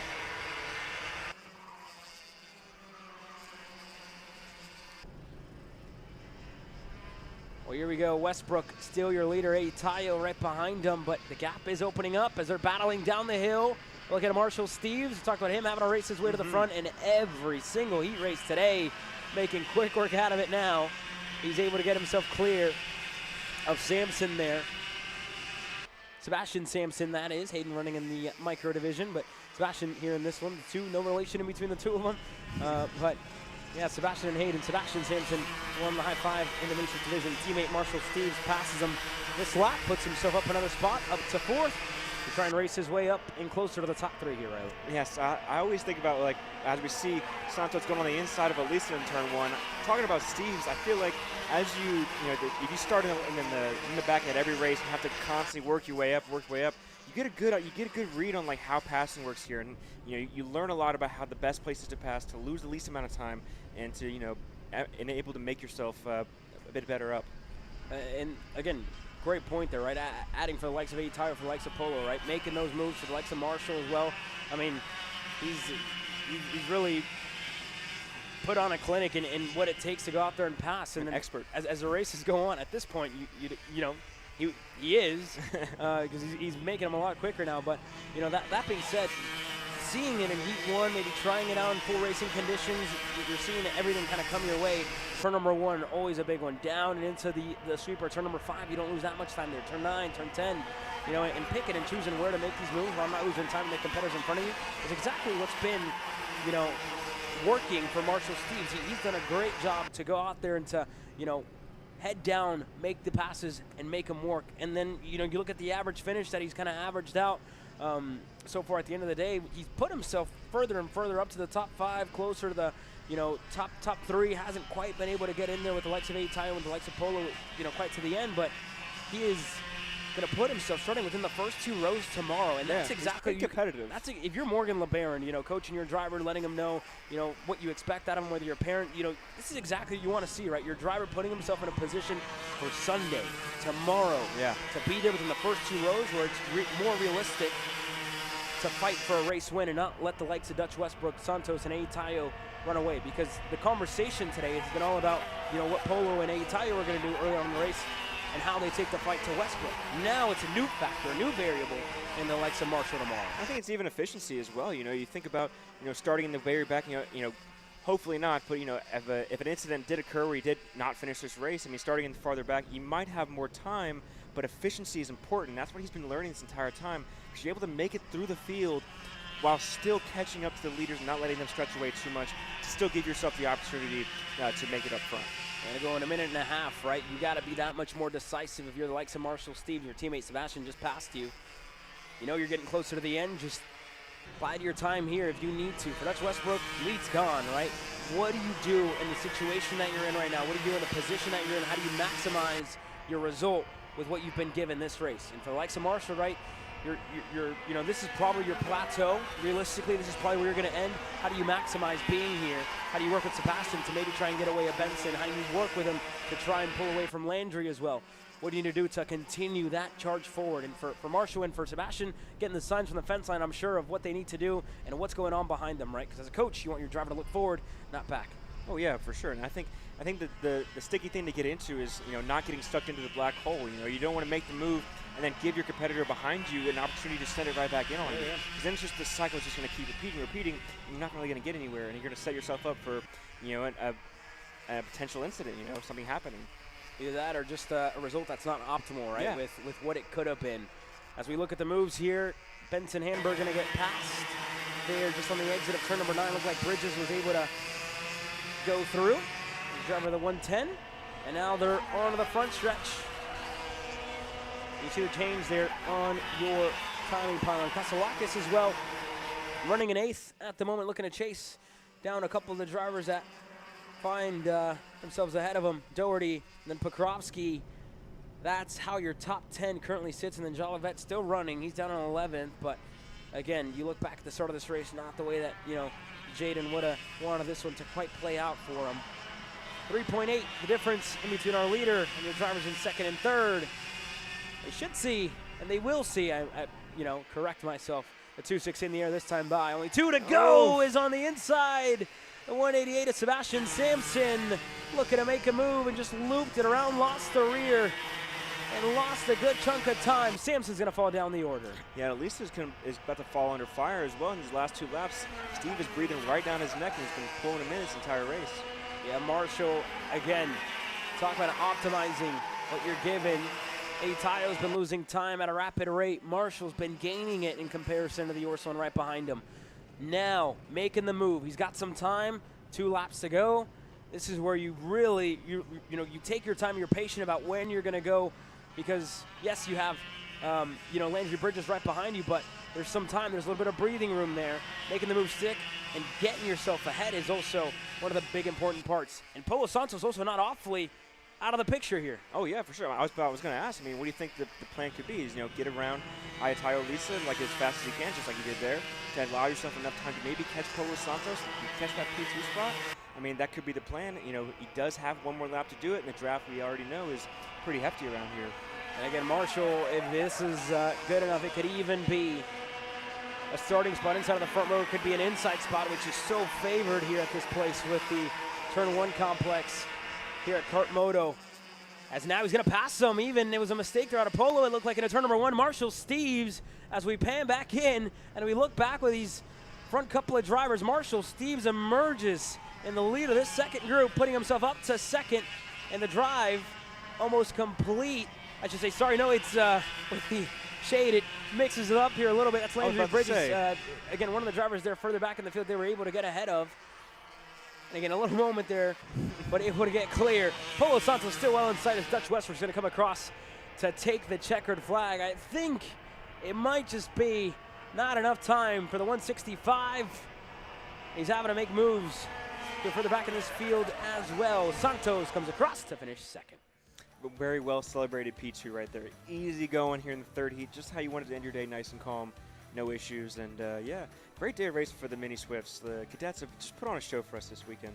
Yeah, they've been great. Mini Swift as well. A little quieter heat race number 3, but again tomorrow, different story whenever they get ready to go racing for their main event. We'll step aside. T4 Senior on the other side of this break.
T4 Senior now hits the racetrack for their final heat race of the weekend. Caden Harder continuing. Again, he's going to lead this field to the green. Hasn't yet been able to capitalize as well. One of the big things to note, hasn't yet been able to kind of maximize the pole position earlier on today with the fast lap. Hasn't been able to put it all together. Derek Wargo, though, has had, again, a great weekend up to this point. Heat race number 1, he won it. Heat race number 2, he won it again. And you look back to everybody else as well who needs a little bit more. Reagan Seville, one of those, right? T4 Senior hasn't quite been the class to remember when you look back at the mistake in heat race number 2 at the start. You can get a result as well for Noah Rosser. Starts at the back. Gonna have to race his way up to the front here in this one. A lot to look for. Grant Mitchell, very, very good second heat race. We'll see if he has the same pace that he had a little bit ago to take the fight to Derek Warrior, because the speed was there. All questions answered here in heat race number 3. As the green flag flies, we have T4 Senior underway. Look at Rosser all the way on the top. I guess he thought he might have had a better run than he did, only making out 2 spots around the first couple corners. So looks like everybody's slotting out pretty well so far. Rosser, ooh, a little bumper there, but yeah, looks like the top 4 is spread out pretty good now. And a little dirt kicked up in the air as well there. One driver dropping a tire on the exit of turn number 2, and you got them all in line, side by side, movers. And you got one that was able to get clear ahead of the majority of them. Driver moving up to 5th. It looked like he Lincoln there potentially, but Grant Mitchell, good start for him. For Harder as well, really good start to heat race number 3. Wargo's in line, Seville is in line. You talk about Grant Mitchell as well, continuing the same pace he had in heat race number 2 and in heat race number 3 here, Riley. Yeah, for sure. It looks like they've settled down a little bit. Everybody's still together in the top 4. They haven't let Wargo, who's been blistering all day, they haven't let him get away just yet. So hopefully they put up a bit more of a fight, especially with Reagan Seville in there, who's definitely in need of a good result in this class.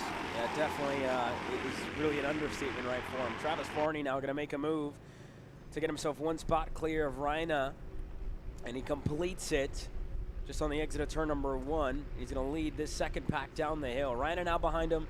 You as well look at a couple more. Vielma, the one in line. Gage Bailey sits 4th in this line right here that we're following. And then Noah Rosser, we talk about him gaining spots. Already did so with Gonzalez and Lincoln, able to get by the 2 of them. Yeah, looks like Harder is able to get a good bit of the gap. Looks like Seville got around Wargo for P2. Oh yeah, Wargo's all the way back to P4 now. Now Rosser's going to look to make a move here. Or look to make a move into turn number 9. Didn't work. He only got Bailey as one of them way off Lincoln. Way off the racetrack, and the 512 rejoins. But a moment there, side by side with Gage Bailey, puts him off. And Gonzalez able to take advantage, pick off that spot to get himself into the top 10. So, you are Noah Rosser right now. What is your plan for this? Do you go attack it as hard as you can, or you just try to hope that something else happens in front of you, gain a few spots that way? I mean, nothing to lose, right? This weekend can't get much worse. That's true. Right? You've already, had, a DNF in heat race number 2. Your best starting, position is probably going to be buried in this field either way. Go out there, race, make moves, make passes. That's important, right, for the likes of Noah Rosser. You got to, come up with them. You got to come up with the spots. You got to come up with the points, with the points one way or another. Don't hold anything back. You've barely raced. You've barely, shown what you can do. And now he's got to put himself in the position to try and regain a little bit of what he's lost to start off the day. Grant Mitchell now going to take the lead away from Reagan Seville, who led for a little bit. And Derek Wargo is going to take it back from both of them. Over under. Mitchell back to 2nd. Seville back to 3rd. Caden Harder stays put in 4th. But the swaps, the passes, the changes in between the top 3 are very, very close, right? Nothing kind of is giving for any of them, right? You make a move, you make a mistake, you go a little wide, the other is right there to take advantage of your mistake, to take advantage of your lack of momentum. Whether it's Wargo, whether it's Mitchell, whether it's Seville, they're all finding responses for each other and very, very even, right? The separation that we saw in Heat 1 changed in Heat 2, and in Heat 3, everybody is very, very close on lap time, very, very even on the racetrack. Yeah, well, I'm interested to see what Warger's able to do now that he's back up front, because as we know, he's pulling away. And I was going to actually contrast, what you were saying about Rosser with what Derek Warger is thinking about now, because he won both heats. He doesn't really need the points. He's going to end up starting on the pole anyway. So what do you approach there? Are you going to be less aggressive, or are you just going to keep racing like you've been racing? I mean, in that point, it's almost okay, right, to let one go. Whether it's, I'm not going to go there and wreck myself to try and win heat race number 3 when I know I have the pole position later on today, right? Why go out there and do that? Again, it's talking about these drivers and seniors specifically, and Wargo now molded himself into a national race-winning four-cycle driver that he is you're cautious of that situation, right? You don't have to go out there and, throw a haymaker to try and win a heat race number 3 where you pretty much, closed up the conversation as to who's going to win the pole tomorrow. It's just, all right, I'll finish second, I'll finish third, but, it's not going to make that big of a difference. Tomorrow's the day that matters, and these drivers know that. They're cautious about that. And Noah Rosser's cautious that he hasn't had the best day, so a big contrast, right, in between the two. Going back to your point, Rosser needing more. Wargo, he's got enough. He's got enough realistically before we go to tomorrow. Caden Harder, this now could be the difference in where you start, whether it's a row, whether it's an inside, whether it's an outside. Harder making that move and getting himself up to third in front of Seville. That could be a big difference and a big swing as far as the averages, as far as the points go for the 535. I think even as well, as you were saying, Noah Rosser did go purple there, so he's on the charge to make it up to the top 4 now. He definitely dusted the P6 and behind, so here soon he's going to be battling for those top 4 spots. Yeah, and again, he's continuing to close on in and the battling for third in between Caden Harder and Reagan Seville. That's helping him out a little bit, but he's got to be significantly quicker. And that's the difference of a tenth, the difference of 2 tenths, putting yourself within that drafting window, getting the hole in the air, right? At the moment, not quite there, but if he's able to gain another 2 tenths, he could put himself right in that window, and that'll help with, again, another very, very fast lap to continue his charge forward for Noah Rosser. 9 spots gained so far in this heat race. Yeah, I mean, almost 2.5 tenths of a second with no draft at all either, so he's rolling right now. Yeah, definitely. He is, again, found it here in heat race number 3 as the sun continues to set behind the horizon here in Cresson, Texas. You look at this second group with the likes of Vielma, with the likes of Varney, with the likes of Bailey, where Bailey, was pretty good in heat race number 2. That hasn't been the case, and these are big swings that almost catch us by surprise. Varney as well, inside of the top 5, really battling for what could have been a podium finish, and the mistake, obviously, in the end, put him out of contention. I was going to have to fight for it a little bit more as Mitchell looked like he was getting ready to take the fight up to Derek Wargo. Tried it off the racetrack for Mitchell. He's going to get passed now by Harder. He's going to get passed by Seville as well. And Mitchell, with still a lot of dirt on his Max's tires, is probably going to lose another one here to Noah Rosser, who's looking for it on the inside. He's found it, up to 4th for Noah. Yeah, I'll take that. Noah Rosser says it's great for Rosser, great for Wargo, not the best for Seville or Harder as they're charging up to the lead. Yeah, they're working their way through. That's, again, just situational, right? You talk about taking what's given to you. Noah Rosser's done just that to put himself into the 4th spot in this heat race and continuing, right, where it wasn't what he would have won earlier, and he might even be within an opportunity to get 2 more. Seville just passed Caden Harder into turn number 9. You see Rosser getting closer. Seville to the bottom. I should say to the lower side. Harder still in line, and Rosser now with the draft as they work their way up the hill. Seville all the way to the low side, all the way to the white line. And Rosser is going to leave Harder out to dry, looking for a move of his own. Noah Rosser sets up the over-under to get himself clear for 2nd. Yeah, give me that. See, I'm looking at into next year or tomorrow as well, is we haven't seen Warger or Rosser race each other all weekend, so I'm interested to see, what the dynamic is between those two. And again, you can feel, you can sense that level of respect, right, by Noah just even choosing to push Reagan throughout turn number 1. These drivers are familiar with one another, right? And as well, Noah now getting himself out to the front with a main event that'll be double the distance, 15 minutes plus 2 laps. We'll see what he can do. He can potentially take the fight up to the 5:01. But today, Derek Wargo has been unstoppable. Seville will continue to fight here with Caden, who's looking on the inside. Not going to happen. But the checkered flag flies. Derek Wargo sweeps the heat races on Saturday to put a point, to put an exclamation mark, and to finish the statement going into Sunday here, Riley. Yeah, what a statement there for Walgrove. He's been super duper fast all day, so he's definitely the one to beat tomorrow. Megan Noah Rosser coming across the line in second. Seville, Caden Harder, Grant Mitchell in the top 5. And the black and checkered is waving. And the only thing that I'm kind of looking back to was Seville. Potentially, yeah, it looked like it was ended up being Reagan Seville who gets demoted back to 8th after this race. Quick commercial break. Kid Kart on the other side as the youngsters get ready to go for heat race number 3.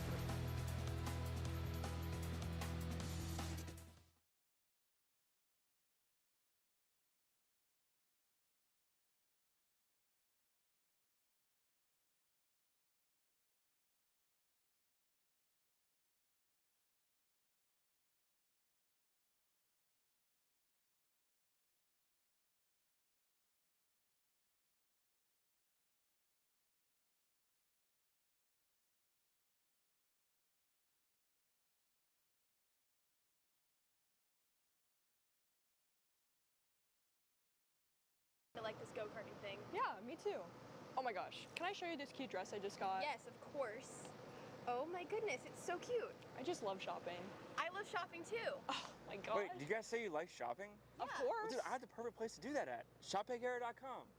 At ShopPayCarrot.com, you can get free shipping on orders $200 or more. You can get anything you want, like MXC rims, gloves, rib vests, shoes, anything that you need, all at ShopPayCarot.com.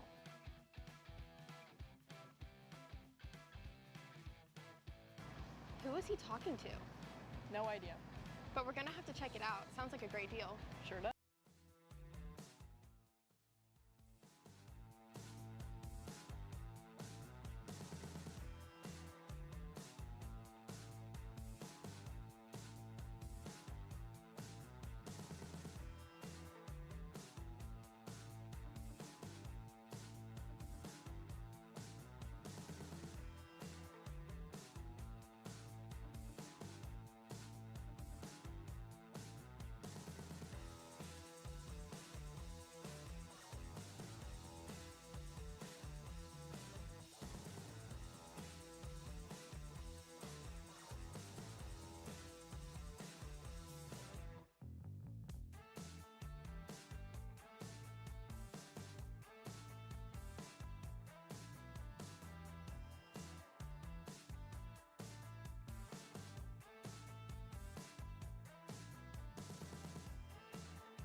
Engines are fired here on the racetrack as our 206 Kid Karts presented by GR2 Motorsports are getting ready to go racing here for their final heat race of the day.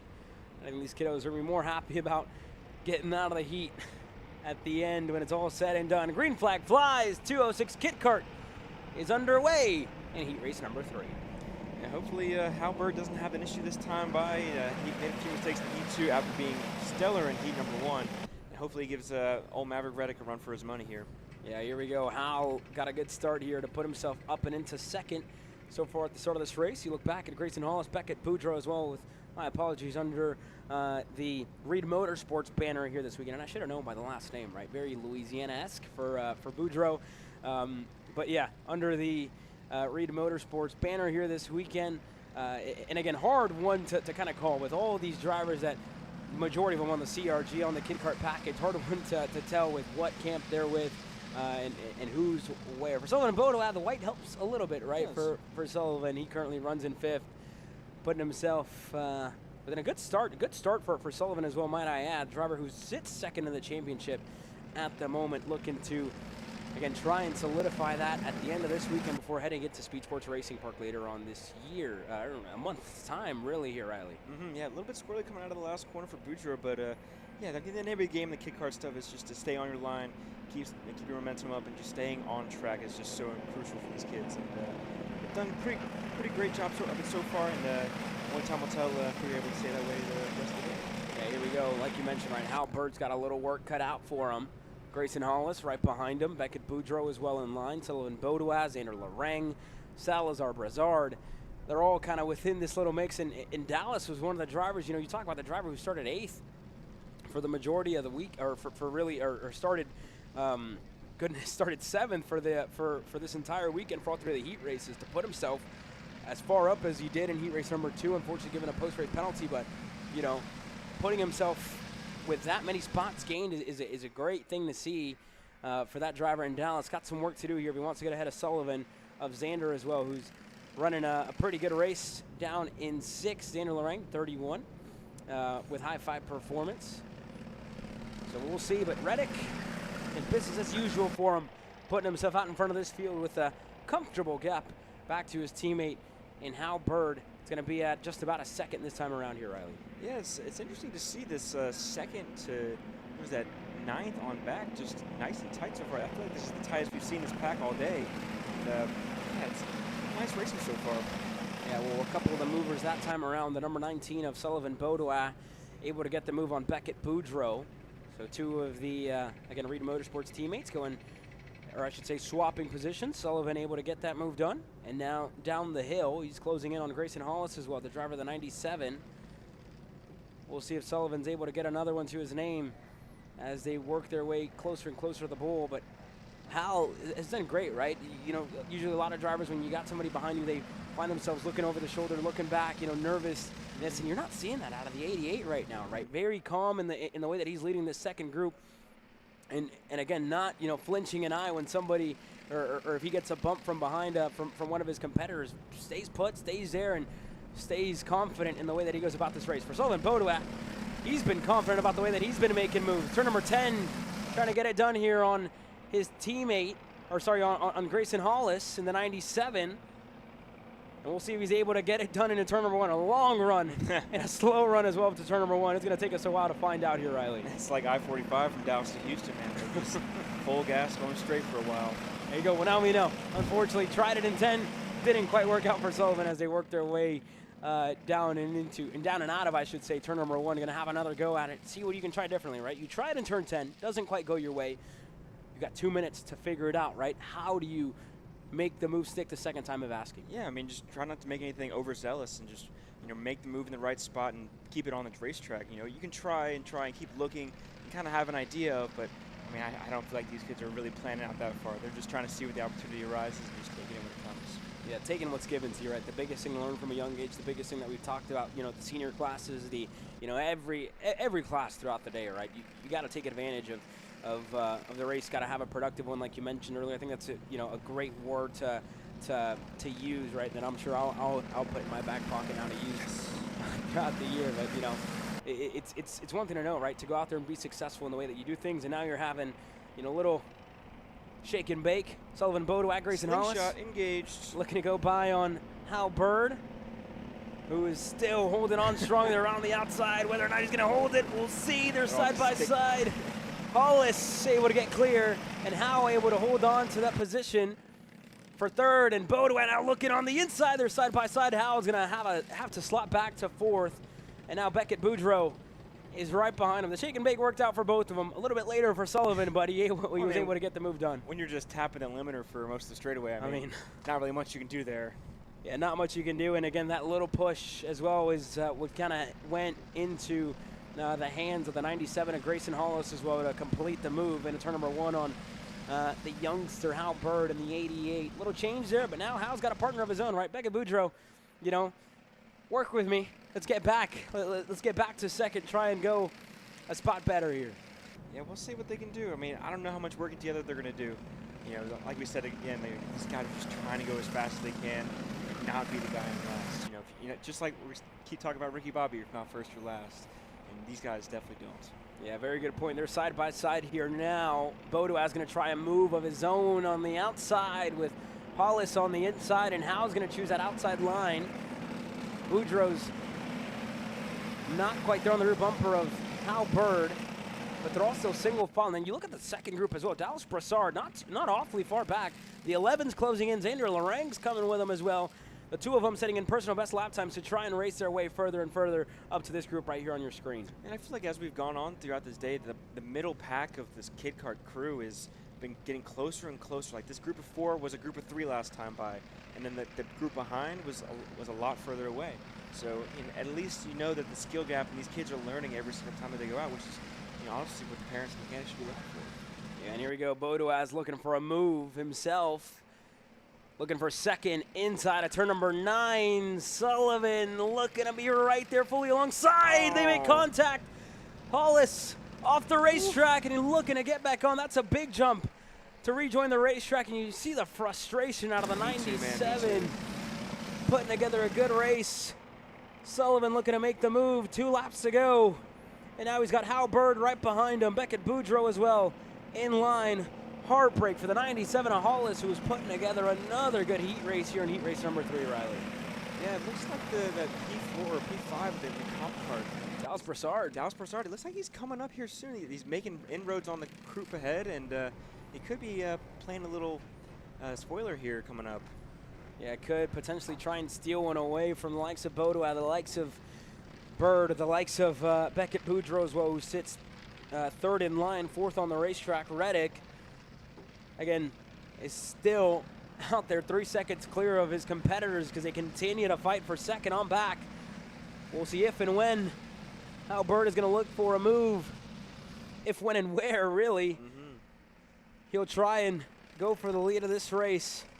Or, sorry, for the lead of this group, I should say here, Riley. My apologies. Yeah, I mean, we saw in Heat 2 how patient Hal Bird can be until, obviously, he made a mistake and then cost him a lot of time. But he's been very patient, waiting, biding his time, not forcing the issue. And, like I said, you're looking for the future and what you want to see out of your drivers, as they move up into the micro, into the mini, and the junior classes. So, seeing them being patient and, calculating their moves a bit more, that's, it's good to see. Here we go, last lap underway. Hal Bird having a look on the inside of turn number 1. Not quite there to get that one done on Sullivan Bodoa. I should say he was there, didn't have enough momentum going into that corner to try and get himself clear of the driver, the number 19 Rita Motorsports CRG. Now down the hill into the sweeper. We'll keep an eye on these two and also look back in with our leader of Reddick, who's getting ready to come across to take another checkered flag in heat racing action here, Riley. You told me a stat about Reddick earlier when we were on break. What was it that Maverick's worst finish this year has been 2nd in qualifying? Correct, 2nd in qualifying back at Speed Sports Racing Park at the first round. He's been flawless ever since, that qualifying session on Saturday morning back at Speed Sports. And he's flawless here in heat racing action. He sweeps the Saturday in Kid Kart to punch his ticket to the pole position tomorrow and to mathematically just about clinch and wrap up this championship in 206 Kid Kart as well. Bodoa going to fall back to 7th, and again, you got to think about the moment as well there in turn number 9 between himself and Grayson Hall is probably what the race officials are looking back at for the number 19. But in the end, Hal Bird finishing in 2nd. When it was all said and done, Beckett Boudreaux, Dallas Brassard up to 4th. Biggest mover, 3 spots gained for Dallas. What a drive for him. Xander Lorang, Dudley, Bodoa, Salazar, Hollis, Halsey Cooper, and Hunter Hakeem. Your 11 drivers here in Kid Kart with Maverick Reddick in the 75. And another win, like you mentioned, right? Looking to take his 4th main event race victory of the year, 4th in a row to wrap up the championship and wrap up his time as well in Kid Kart racing action.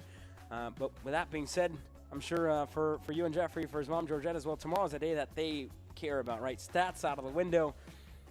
They'd much prefer a main event win tomorrow to try and, again, close this chapter up here in TSRS racing action. We keep an eye as K100 Junior gets ready to go out, presented by P1 Racing Engines.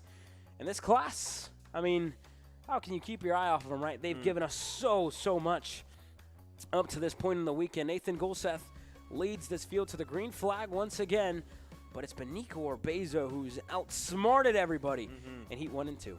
Yeah, but we've had the whole mixed bag today as far as the heat races go in the junior classes. Like, it's been teamwork, it's been battles up at the front, battles at the rear, great moves in the first corner, and I think we're going to see a bit more of that here going into Heat 3. Yeah, well, here we go. KA100 Junior now rolls out onto the racetrack.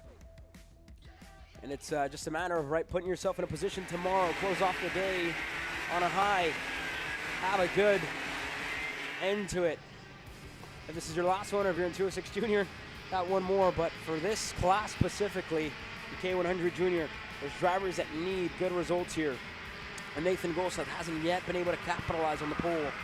Orbezo has been able to capitalize on the front row starting spot. We'll keep an eye on Golseth taking the fight to Nico. We'll keep an eye on a lot more. Easton Cox, Jackson Baldus in a race that fell out of their hands in the last, in the last corner, in the last corner of the race. It fell out of the High Five Performance driver's hands, and going to look to get redemption here on the final one. But a teaming on teammate violence, you don't want to see that, and I hope for their case it doesn't happen again. Well, here we go.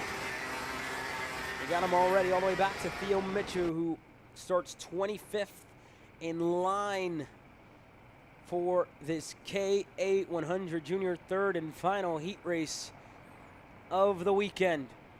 Golseth, Orbezo lead us to the green. K100 Junior is underway. Looks like the middle of the pack got super bogged down there.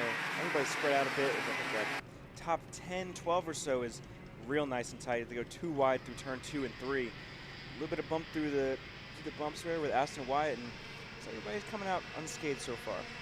And again, this the start of the race, it has very side by side, picking a lane, inside, outside, or whatever. It was kind of given to you, making the right decision, making the right move. That much more important on lap number 1 in a field as vast as this one. But Orbezo picked it off perfectly, right? Putting himself to the lead after the start of it. Golseth quickly back to second as they're fighting further back. Cruz Rodriguez there is fighting with a couple in the middle of this field. It looked to be just a little bit further back, and potentially Moran Jr. or in between the 866 and Pack. That being said, we'll find out when they cross the line this time by. But already a good start for the majority of the drivers inside of the top 10. Aston Wyatt in 7th, not many moves. Carson Berry, Mia Johnson, Moran Jr. and Hudson Thomas. And then back to Mason Berry. That's your top 15 as they stand here, Riley. Yeah, I was going to say that it wouldn't be... Okay, I thought that Golseth was going to go that time, but if I was Golseth, I wouldn't have wanted to see Orbezo leading out front, but it looks like Orbezo's still kind of fighting with the cart. Maybe the tires haven't come in, they were a little bit lower on pressures, but it definitely has cooled down outside. So maybe the lower pressures as Golseth sends it down to the inside, but does not let it stick. And they're going to final corner now. Oh, in a moment, a little further back for a couple of drivers there that looked like one of them popped up into the air. Not sure as to who it was, but Aston Wyatt threw it all, able to cross them all up, able to get himself clear and put himself up another spot as Tanner Barsh is looking to go one spot better. He's side by side with Alex Chandler as they're side by side up at the front of the field. Golseth going to go by on Nico Orbezo for the lead of the race. Golseth gets back, and the two have been trading back and forth, not yet deciding who's going to be the one to lead the charge. And you know, might I remind you, right, with Orbezo, yes, he did have pace. Golseth was, I think, matching him in heat race number 2. They worked together to get up to the 2 high fives, but right now, you know, that's not the case, right? We're battling, elbows out racing, fighting for position, because Golseth knows, right, you can't allow Orbezo to get another one. You need to get a good result to try and finish an average ahead of Easton Cox, Clayton Stiles, and company. Oh, for sure, and Golseth needs the good result. He doesn't have at least like what his pace was shown all weekend, so getting one nailed down here in a nice P1 in this Heat 3, that's what he wants. And in a moment there, Luke Cruz, turn number 1, up and over the curve, lost the rear a little bit, just getting over really dipped down into the inside of the curve onto the grass. That almost sent him with a little half spin there, able to continue going and actually able to hold on a position because everybody else behind him in Aston Wyatt and company, they had to check up and they lost a little bit of time. Now they're in a battle of their own, and the top 5 continue, right? Cruz and company, they're giving you an opportunity, right? They're giving you the chance to spoil the party for them, and they're taking it. Cruz now onto the rear bumper here. We got them all stacked up all the way back to the edge of the top 15 here, Riley. You remember what I said in Heat 2? The complexion of the race was so much different because the people who were leading the race and controlling the pace were so much different than what we saw in Heat 1. And look at this, is Orbezo and Elliot Costco, or Easton Costco down the inside of turn 1. Oh, and 2 together. Danica Smart up and over the 802 at the moment. They come together there in the final corner, look to be turn number 10. But again, so much battling as now Golseth was passed by Easton about a lap ago. Gonna retake it now. Down to the sweeper and out of turn number 5. Golseth gonna retake the second spot. Cox in third. Luke Cruz picked off Clayton Stiles, who's now falling back to 5th. And Aston Wyatt having a, fend everybody off because everybody's passing. Might I add, yellow flags were waving throughout that sector as well. So if you passed, if you made a move, make sure to give it back as quickly as possible here. It looks like Golseth is driving super aggressive right now, not settling for anything less than first or even maybe second, obviously if possible. He wants to stay up front, doesn't want to get shuffled back into the chaos of the P6 and behind. And he's doing a good job of it so far. And again, really trying to force the issue. And a minute and a half to go, right? This is usually the stage of the race where you're kind of starting to dial it back in, but it's been since about the 3-minute mark where we've been in this situation, where we've been in this type of racing because everybody wants to be out in front, because they want to lead, because they want to be in control. And you had Orbezo lead, or Golseth going right back, Easton getting into the mix, and then Orbezo going back, Golseth getting himself back up to the front. But it's brought more and more drivers into this conversation, like Luke Cruz becoming a new variable, and he's even trying to hold position as well for 4th, just to be there within those last 2 laps, because we still have, some more to go. We might, depending on how much battling we have this lap, we might just get 3 to go this next time around here, Riley. Wow, it's slicey and dicey, and it's like, there's no defending going on so far, but as soon as Golseth hits the front, it's defend, and everybody slams back in. The whole group comes back together, and here we go, Orbezo again getting pushed by Golseth, going up to turn 4 or 5. And team makes the move stick. Luke Cruz falling in behind. Yeah, they're going to take the lead. Orbezo and Golseth. Again, much more of the same that we saw in heat race number 2. Now Golseth wanting to work together, points Orbezo forward. Not going to happen because we're close to the end. Cruz in third. Stiles now back in. Looking to make a move of his own. Try the high side. Try to set up a crossover. Going to pay the price. Easton Cox going to get another one. 2 in 2 corners for Easton. Up to third. And Stiles looking to set up a crossover of his own on Luke. Not enough of a run on the exit of the final corner. And Chandler now looking to go on his teammate into turn number 1. We're side by side, back for 5th. Chandler not going to stick, not going to work on his teammate. Going to have to get back in line. But there's Jackson Baldus, there's Mason Berry, Aston Wyatt, Carson Berry, and more all in line here with a lap and a half to go here, Riley. I was going to say, don't forget about Jackson Baldus as well. He was running P2 the entire race in Heat 2, so he's definitely got some speed. So there's definitely still some heavy hitters that haven't yet seen his top 4 yet. And Orbezo gotta assume more of the same, and that's exactly what we're gonna get. Turn number 9, Easton Cox looking to rip the high side, and he will. He's gonna get through on Nathan Golseth. He's clear for 2nd. Now Cruz with a move of his own for 4th. Stiles with a crossover, but it's gonna be no help for Clayton. Further back, teammate Alex Chandler a little bit too far away. 2 laps to go, 2 sticks in the air, and we got all of them within a shot. Cruz to the wayside. Stiles goes by. Chandler goes by. Baldus looking to go as well, and that's where it's going to end.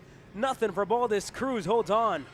It could really go any way in the top 7 right here. Maybe even just the top 4, but anybody in the top 7 could do this as long as the guy P1 just keeps on defending and keeping everybody nice and packed together. Well, here we go. They work their way out of the bull, out of turn number 7, in the run to turn number 9 now. Orbezo to the bottom. Cruz looking to regain the spots lost. Looking high, looking low. Hasn't found anything yet. We're side by side, door to door, wheel to wheel. Golseth going to hold on a 2nd. Cox going to fall back to 4th. Stiles gets through.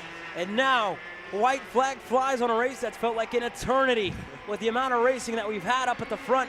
Chandler, with the help of Cruz, looking to go by on Easton Cox, who might get displaced here even further back and maybe fall out of the shot of coming away with this one. He's outside of the top 5 now. Easton Cox with some more, on the edge of the top 5, I should say, in 5th, with some more work to do to get up to these top 3. Orbezo leads over Golseth. over Clayton Styles here with 3 more quarters to go, Riley. I know Golseth's just searching for the window, trying to make the move. He wants that first place. He wants that better starting spot for the main event. The CV8, it does force the issue as Obezo goes down low in 9 and into 10. And Styles tried the high side that time by as well. Is it going to work? I'm not too sure. Golseth, he was side by side with Clayton to the line. Nico Orbezo, as one of them pops up into the air. Nico Orbezo sweeps the Saturday in racing action to win heat race number 3 into the line. We kept them all 2 tires into the air. Airborne for one of the Arcane Motorsports machines coming into the line, but able to stay right side up. And we had them all. We kept them all. Luke Cruz back to 11th. Heartbreak of an end for Luke, who was putting together a good race in that one. For Cruz Rodriguez as well. A moment here for Cruz, having to catch his breath. This is over in what looks to be turn number 1 here. But yeah, that being said, that'll conclude the action here in K100 Junior. And a moment to catch our breaths. We'll make sure Cruz Rodriguez is all right. We'll step aside. 206 Senior on the other side of this break.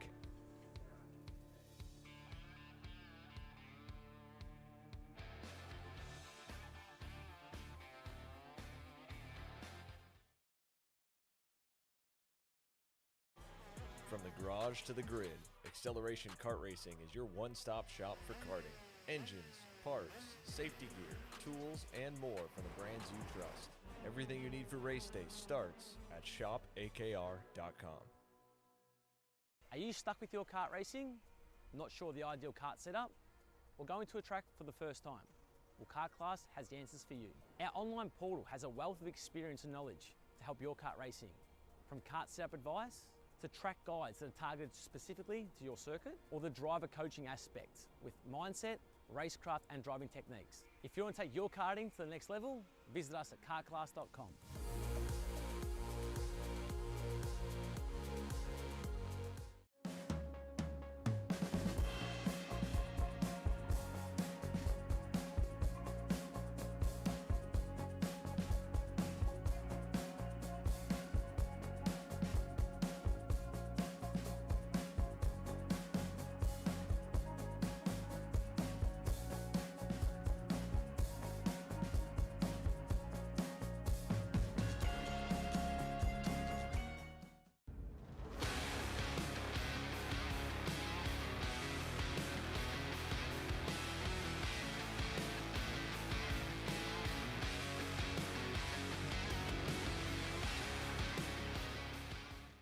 Cresson Motorsports builds champions every day, drivers who won on the world stage.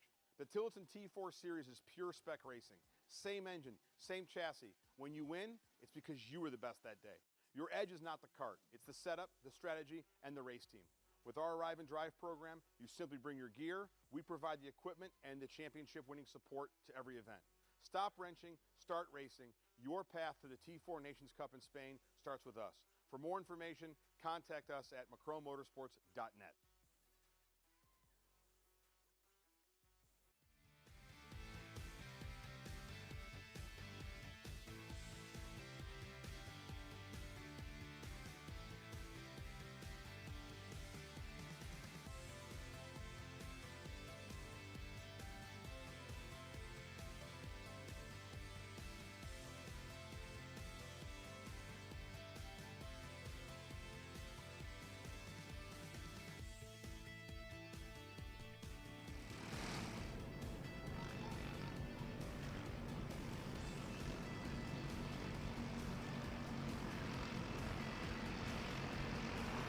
Kart Racing Solutions 206 Senior. It's the racetrack for their third and final heat race of the day and of the weekend as well. 2 different winners already. I should say 3 different drivers that have topped the charts in official sessions here. Kilgo qualified on the pole. He'll start right there again for his final time. And he can't deny or say better of that here in heat race number 3 to try and improve his average finish before heading into the main event tomorrow. Cameron Reed won the first one. Heartbreak for her in heat race number 2 with an incident at the start.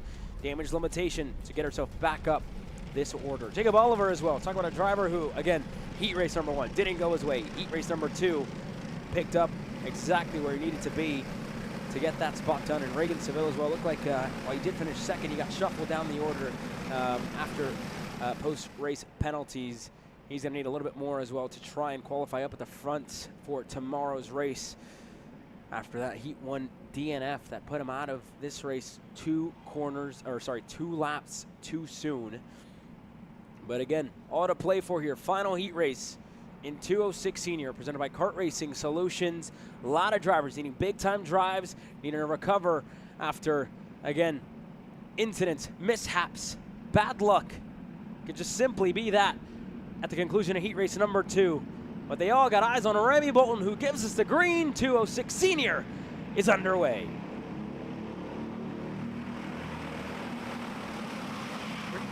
Both lines going to the first couple corners. Looks like everybody's still double wide.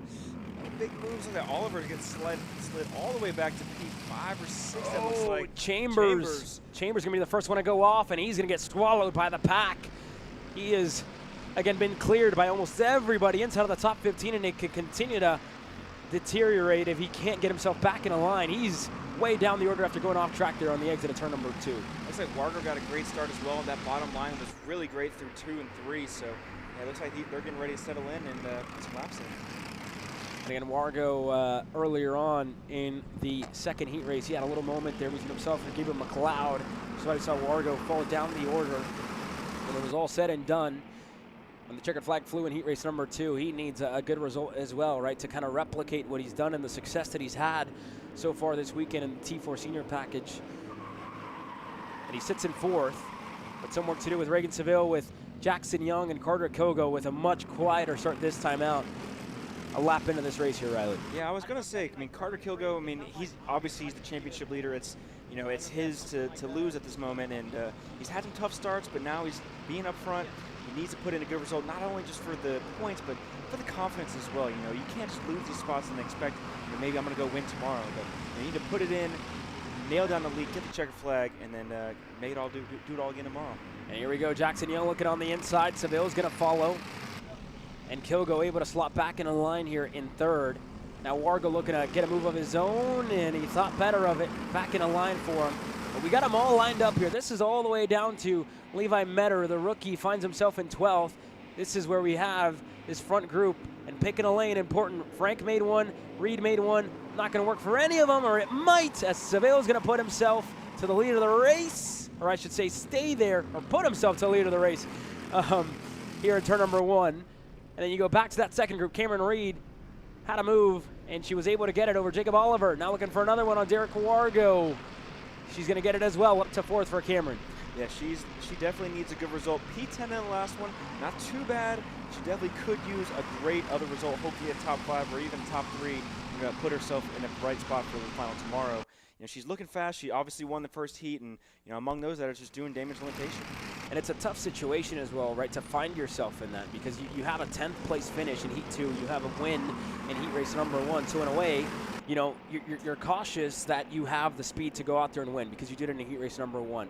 But it also wasn't the best result in Heat 2. So it's almost like you're walking on eggshells in this 3rd heat race and making moves, kind of, you know, biting your tongue here a little bit whether or not you're going to get it done. And she's doing it with the help of Bryce Frank into turn number 1. But it's, again, almost like walking on eggshells, right? You need a result to try and put yourself in the conversation tomorrow. Realistically, in the lead is side-by-side contact. Frank and one more, Chuck Jensen, it looked like, get together, and Frank's bad luck continues. Wargo's off. Nick Miller is off.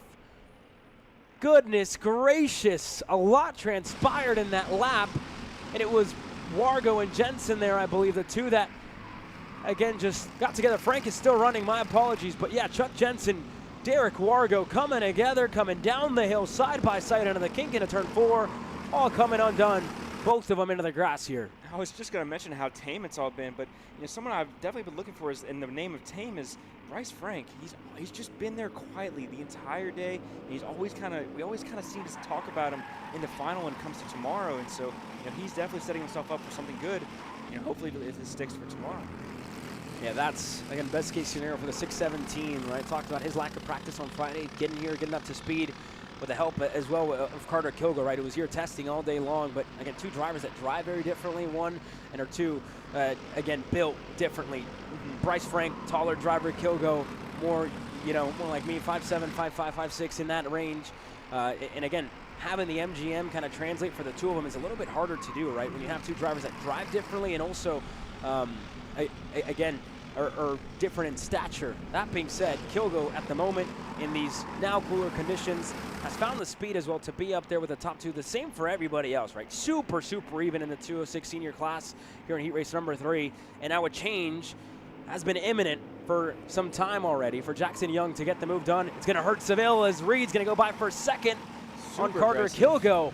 Everybody making moves, everybody being decisive here on the final one of the day, yeah, Riley. You can definitely tell that Cameron Reed is digging. She did not have to make that move. She probably wouldn't have made that move in Heat 1, or maybe in Heat 2 if she was in the same position, but she needs that good result, and she's going to be extra aggressive to put her kart there. But again, the door's open, right? Why not? Why not take that move? Why not make that pass? And that's exactly the difference that you see, right? She waits a little bit longer, and you have now the likes of Bryce Frank and everybody else behind looking to make moves, looking to promote themselves a little bit further up the order. So with the doors opening, thank you. I'll take it. Put myself through for the lead of this to try and fight for a heat race victory, which is, why you're here to put yourself further up the order tomorrow. Yeah, and now that begs the question. I mean, is she going to want to follow? Is she going to want to push Jackson Young toward and go out, or is she going to take the lead and try to lead herself?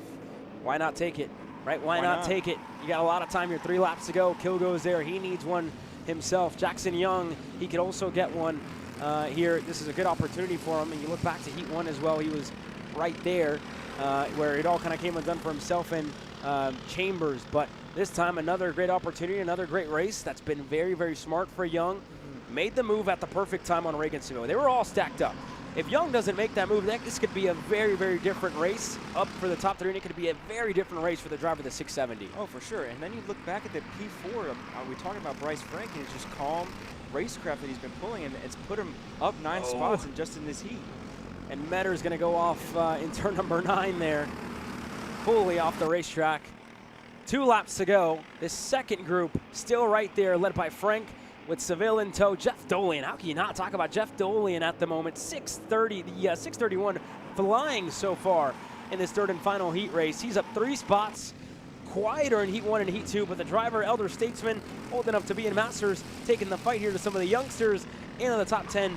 No surprise, right? This is exactly where we've seen Jeff Dolian be time and time again here in TSRS racing action. I think what we commonly see too is in the 206 classes is just, as the weekend progresses, as the heats go on, those people that have the best racecraft and are good and intelligent in the way that they race is, they always end up towards the front in Heat 3 and into the main tomorrow. The people who are the smartest, play the game right, are going to end up at the front. Jackson Young wide there on the exit of turn number 9, and as well Carter Kilgo keeping an eye on Carter. He had a little moment there on the exit of turn number 8 where he lost a little bit of time in comparison to Cameron Reed. That's going to close down luckily for Carter. Help is on the way. Frank in line as Kilgo looking for second on Cameron Reed, who's looking to hold on to it around the outside going down the hill into turn number 2. She's going to have to make way. Here comes Frank as well in a 2. He's going to get by, and Reed quickly back to 4th with Kilgo now with an opportunity on these final couple of corners to try and make a move for the heat race victory here, Riley. I definitely think she could have fought that a bit more with Frank, but I think it's a smart decision to let him go and not make this into a chain reaction to lose even more positions. And this is where Frank is again going to try and play support here to Carter, make it a one-on-one battle up at the front.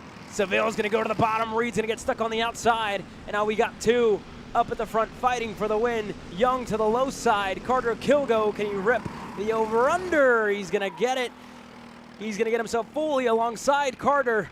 Not much room at the bottom, but it was enough of a run to the line to take away the heat race victory in heat race number 3. Great race there. I love watching the 206 stuff because it's so calculated. And the racing intelligence is just so fun to watch. Again, very smart, right? And it's all the, what the last couple laps give you. Super even, a pass, a moment, a corner, that could be the difference. And again, for Cameron Reed, you look at her ending result, right? It was second place, passed by Carter Kilgo coming to the line. Timely move for Carter, right? Very smart to make that move because, again, you're put in the position where Frank is coming behind you, and luckily he was there to help, solidify your heat race victory with that over-under move by Carter Kilgo. But that being said, for Cameron, it was the difference between second and fifth, right? Coming across with a top 5 finish, but ultimately good result after a heat race number 2 where she wasn't at the front where we were expecting to see her after the result she had in heat race number 1. Continuing, and she should be within the top 10 tomorrow when it comes down to the main event starting spots. Frank up 9 spots. He's one of the hard chargers, I should say, but it's Davis Buck, the 657, 15 spots gained in this heat race to get himself closer and closer up to the front pack. That being said, it'll be a toss-up as to who is on the pole tomorrow. 3 different winners in heat racing action. Kilgo, Oliver, Reed, and the question marks continue going into Sunday as to who's going to be in the best position to win the main event. But this is what we got coming up. All right, you talk about Sunday, talk about what's coming up in the next couple of weeks. The Pro-Am Karting Championships at the Motorsports Country Club of Cincinnati is going to take place September 5th on Labor Day weekend. The night fight on September 10th and 12th weekend at Trackhouse Motorplex to finalize the second of the Big 3 Nationals. And then you go, or I should say we go, to the United States Pro Kart Series at the Lorain, Ohio Kartplex September 19th and 20th, where we'll be 2 wide with K1 Circuit Whiteland as well for the Indy Karting Challenge on KC Grassroots. But Lorain, Ohio Kartplex, you're able to check out that new facility. Looks beautiful on video. Can't wait to get out there. It's awesome. It's awesome. It's a wonderful place to drive, and I can't wait for the country to see what the Macron has been building out there. And as well, see what Lake Erie has in store for us. We haven't been out there in, I would say ever really. I know we were scheduled to go out there and race for the Buckeye Karting Challenge a while ago in the Cleveland area around Metroplex. That kind of didn't all come together. But again, excited to be back. Excited to be in the Cleveland, Ohio area, back in the Midwest. Hopefully, close to a lake. You would assume cooler temperatures, maybe. I hope so. I sure hope so. We'll find out when we go to the United States Pro Kart Series later on in the year. Go to the Stars Night Fight just in really a couple of weeks' time. 2 weeks is when we'll be out there for the night fight. That being said, 206 Cadet presented by Skeptic, the 4th to last race that we have left on the day. And we got them all lined up and into the tram lines with Drew Blem on the inside and Dusty Strayer on the outside. The last time we'll see the cadets here today, the green flag flies. We're underway in heat race number 3. Not a great start for that outside line. Looks like Dusty Strayer just didn't get a jump on it. And now he's slotted in, and everybody looks all nice and tidy. It looks like Drew Blem leading the race now.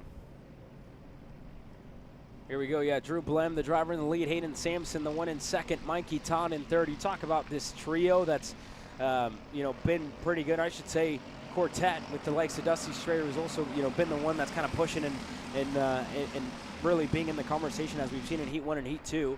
Hayden Sampson has been right there as well throughout the day. But it's the same 4 drivers, right, that we've seen throughout the day in Heat 1 and Heat 2. Same, get a good start in heat race number 3 to continue this little bit of pace that they got. And now it's sight set forward on Drew Blem. But it's not just, those top 4. It's a little bit further back as Blem's going to put us to the middle of the racetrack. Hayden Sampson with a lane down low. A push from Mikey Todd will certainly help. And the 2 of them are going to take the lead of this race, 1 and 2. Blem back to 3rd. Yeah, these top 3 have just had the right idea all day. They've just been, let's get nose to tail and just lock in and just start pushing. It got a little bit hairy in the second heat once Dusty Strayer came in and kind of broke up the trio. But once we've seen if they lock in together, they're going to push away. Yeah, you certainly hope, right? If you're anybody under the RMS banner, if you're anybody under the JBR banner here this weekend, right? You want your drivers to have it as easy as possible. If you're a parent, right, you want to have it as low stress as possible. I think if you're a driver as well, right, I think if you had the option of going out there and winning in a dogfight or winning in a runaway race, I'd rather a dogfight, right? Sure. Winning it on merit. But I would also rather a race that was quiet and I didn't have to stress about making the right move throughout the last couple of races. It wouldn't be as satisfying. You got to work for it. I guess it's easier when you're going out there and winning. Myself and yourself, we're far removed from our I never won anything, so I wouldn't know. There you go. Again, your rating on Carter DB, with your time away hasn't been as good. These drivers are now they're conscious of it. Now like, okay, I want to have a high ranking on Carter DB, so I better make sure I'm not wrecking and being slow every weekend. Yeah, you're going out there and winning races, right? Getting yeah.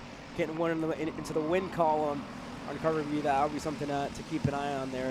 And the database with all results from many years. If you are here in the paddock, your driver most likely has a result. If you're racing here this weekend, you got a profile. Go and claim it.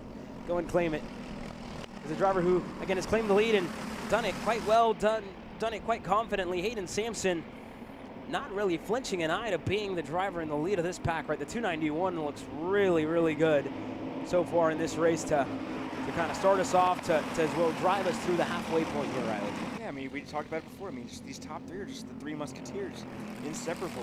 You know, you see Dusty Strayer, you know, kind of touching the edge a little bit, and then Marshall Steves as well, kind of sniffing the pack as well, but they've just been inseparable. So as long as Dusty or Marshall is able to get in there and break them up, they're going to have a better chance to get the lead.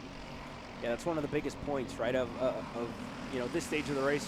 They're playing this one in 206 fashion, right? If there was, you know, this is not going to make much sense, but hear me out on it, right? You look at 206, right? It's almost, if you want to compare it to a little bit of gambling, a game of blackjack, right? You talk about, you know, playing by the book. Playing by the book in 206 is finding yourself in a train, finding yourself pushing, finding yourself, you know, in waiting to the last 2 laps to make moves in comparison to a KA or a 2-cycle race. They're playing this one by the book. They're playing this one, you know, the way that you should, making our job a little bit harder here to again, add that last little bit, keeping us asking questions, keeping us, you know, on the edge of our seats, looking at them, timing this race, playing this race out. But, you know, it's what you have to do at this stage of the day as well. Heat race number 3, you talk about, you know, just bringing it home, right? Bringing it home is the big thing. Bringing it home, get yourself ready for tomorrow. That's the big thing. Yeah, I mean, I feel like the 206 racing, especially the TSRS, is very similar to, you know, the strategy you'd employ at like a Super Nats. You know, because the goal is to qualify well, finish every heat race as best as you can, so then you have a great spot for Sunday. Sunday is for all the marbles. You know, Saturday, obviously it matters, but you just need to make sure you bring it home. Yeah, and at the moment, if you want to look at the kind of picture here in 206 Cadet, Hayden Sampson, he was able to win heat race number 1. Marshall Steves won the second one. You see the contrast, right? This time by Hayden Sampson's up in the lead of this one. Marshall Steves finds himself back in the 5th spot with 4 spots to get back to where he was a heat race ago, you know, to put himself up at the front. But there's been a lot of drivers that have, you know, taken it. Mikey Totsa looking for his first victory of the day. He's going to get the lead that time. By the sweeper, Strayer having to take evasive action into the dirt. Blem had a checkup. Sampson as well had a checkup in the process of getting past. And unfortunately, Dusty Strayer was the one that was caught having to put himself through the grass just to keep it going on the racetrack, but still running 5th. Still got the top 4 in sight. Steves is going to pass him, but Strayer right there, keeping it pinned, is exactly what Strayer did just there to again, just hold on to it, right? He went for a wild ride, but 20 seconds to go. Still within a shot there, Dusty. Little daredevil himself, the 222. But again, you got to do just that, right? If a driver like Dusty in the championship picture here this weekend, and the championship picture here this year in 206 Cadet, played that perfectly, limiting the damage of what that could have been for him, and what we've seen already for a couple of drivers that have found themselves off the racetrack in that section specifically. Yeah, I mean, you know, you have to keep your foot to the floor, and you know, sometimes you might go rallying in turn 6. Who knows? And you got to do what you got to do to keep it up front, keep it fast. You've seen it all, right? You've seen some different races where, you know, you got a little bit of rally here as well going off the racetrack. You got the cars on the other side, the bikes, all different types of motorsports here this weekend at Motorsports Ranch here in Cresson at KartMoto.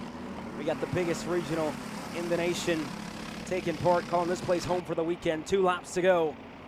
And it's a matter of who's going to take home the victory in heat race number 3 in Skeptic Motorsports 206 Cadet. Todd leads from Blem, leads from Sampson, and then back to Steves and Strayer. Now losing a little bit of time after that incident 2 laps ago. Looking to regain time lost. Going to need some help from these 4 drivers on your screen to put himself right back into the heat race victory picture. Steves had a thought about it down the hill into the sweeper. Thinks better of it, stays in line here in 4th, Riley. It looks like Hayden Sampson made a little bit of a mistake coming out of 3. Maybe he threw the car too hard going into turn 2.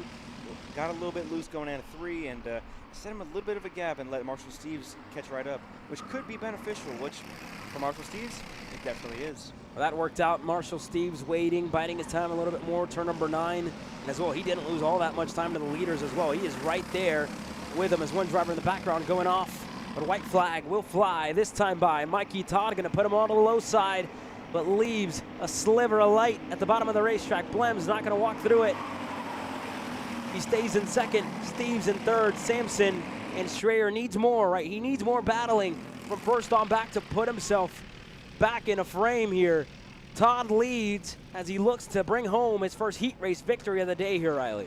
Yeah, these guys just need to finish. Don't make any overzealous moves. Just keep it on the racetrack, and you'll be fine for tomorrow. That's all you got to focus on. Just bring it home. Bring it home. If I was a parent on the fence, I would be sweating bullets right now. Well, here we go. Mikey Todd is going to leave the door open on the inside. Blem is going to walk right through it. Steves is going to follow suit. If Todd can't hold on, yellow flags will fly into this final corner. No passes. And Todd's going to take it either way. Inside, turn number 10. He's going to get clear with one driver into the wall. And Todd is going to take it, but unfortunately the yellow flag was flying that time, and they're almost 4 wide. It was Blem regardless of it who's going to take it. Drew Blem is going to win heat race number 3. That'll be his first, but we did have one off the 259 there of Anderson Maxwell. And his off rookie here in the 206 Cadet Division for the MSO Racing driver. We'll hope that he is A-OK. Tim Colum checking him out at the moment. Our on-site medic. And it looks like Anderson is able to pop up and out of the seat, so should be able, we're good to go for tomorrow. That kart will be a different story, unfortunately, for the MSO Racing driver. That being said, we'll step aside here for a moment. Only 3 races left. Drew Blem wins in 206 Cadet Heat 3.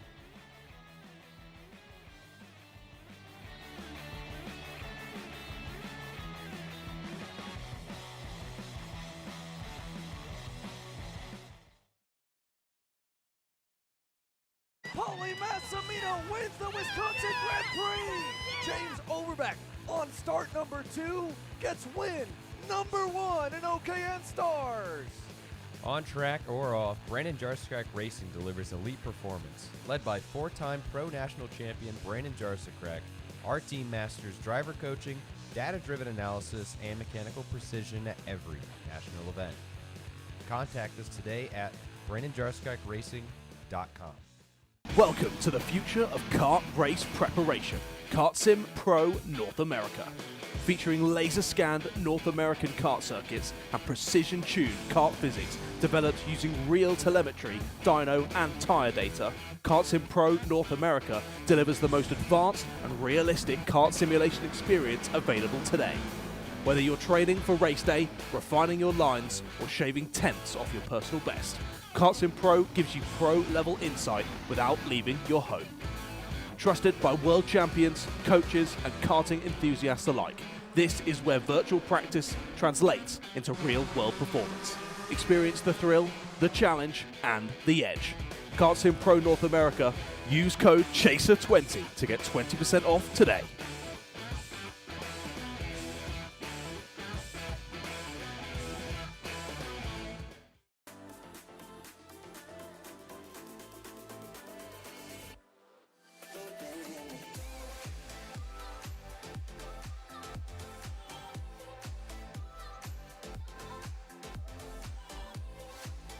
Are you looking to take the next step in your racing journey?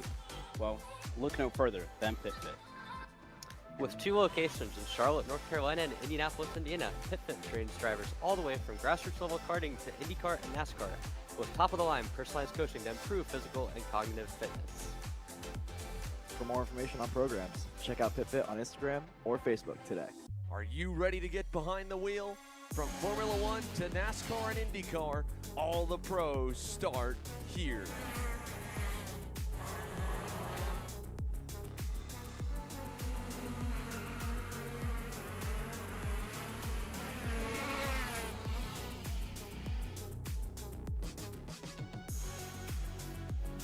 For more information, check us out online at mcckarting.com or call us and go racing today.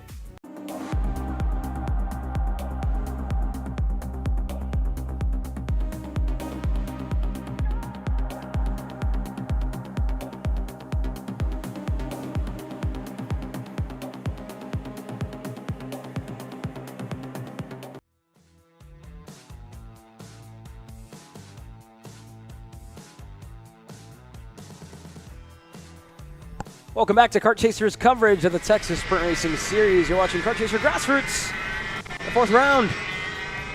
With only 3 races to go on this Saturday afternoon, that's treated us to a whole lot of, again, heat. A whole lot of heat on and off the racetrack, as well. As always, my name is Caleb Yeska. Riley Can joining me in the booth here this weekend. Only 3 to go.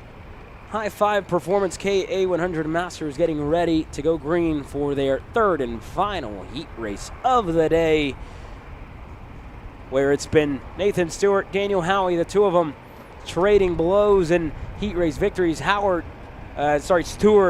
took the first one. Howie took the second one. A penalty for Stewart, dropped him down the order. But it's all to play for here. The pole to play for. In heat race number 3, green flag flies, and we're underway here. Once again, Nathan Stewart just gets the best start out of anybody. 3rd time's a charm, and even Shane Burkett. Oh, we've lost a couple.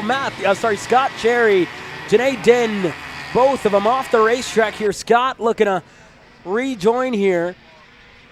He's stuck in one of the thicker parts that's off the racetrack, one of the thicker parts of grass in the little infield in between turn 1 and turn 2.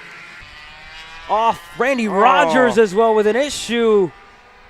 Can't continue the 473, running in 3rd from the start of this race. 2 very, very successful first 2 heat races of the day, and heat race number 3, it's going to be early into the Saturday for Randy. Where's Miguel Mira at? Because I don't see him here in this front group, and I don't think I saw him in the second group either. So, oh, there he is. There he is. So maybe that was the reason that maybe he was involved with Randy. I'm not so sure, but you see that first and second group has been spaced out like crazy. So something important must have happened. Regardless of it, it was again a couple of drivers tripping over each other. Right, that's the safe thing. Miguel Mir, one of the ones that was in that little moment. Randy Rogers, Cherry, you talk about Janae Den as well, the other one involved right there. But for a couple that we've seen on up at the front, the likes of Nathan Stewart, the likes of Daniel Hamley, the likes of Shane Burkett, right back to where they were. For Piepenbrock, it's actually fallen into his favor. He's up a spot that he had to work really hard to try and gain, and ultimately couldn't find it in the end of heat race number 2.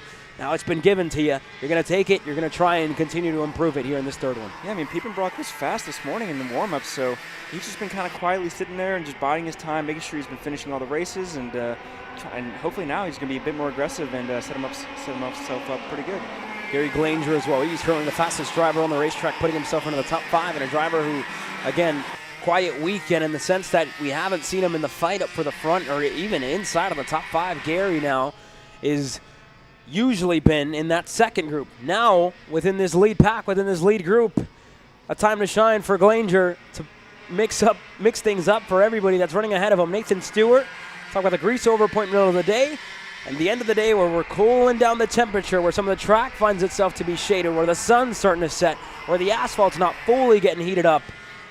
And the track temp continues to drop. Nathan Stewart and that Sodi coming back to life here in heat race number 3. Yeah, he made a little bit of a mistake coming out of turn 3 on this lap here, which brought Daniel Howie and Shane Burkett and co closer. But it looks like Stewart's fast. He's still hooked up, but I wouldn't put it past Shane Burkett to put another charge in, go for the lead.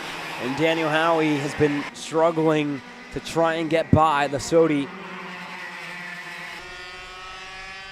It's like Nathan Stewart's been a brick wall. Yeah, it's been hard for him to get by, right? So that's going to promote Shane Burkett to work himself or to get himself through for a second there.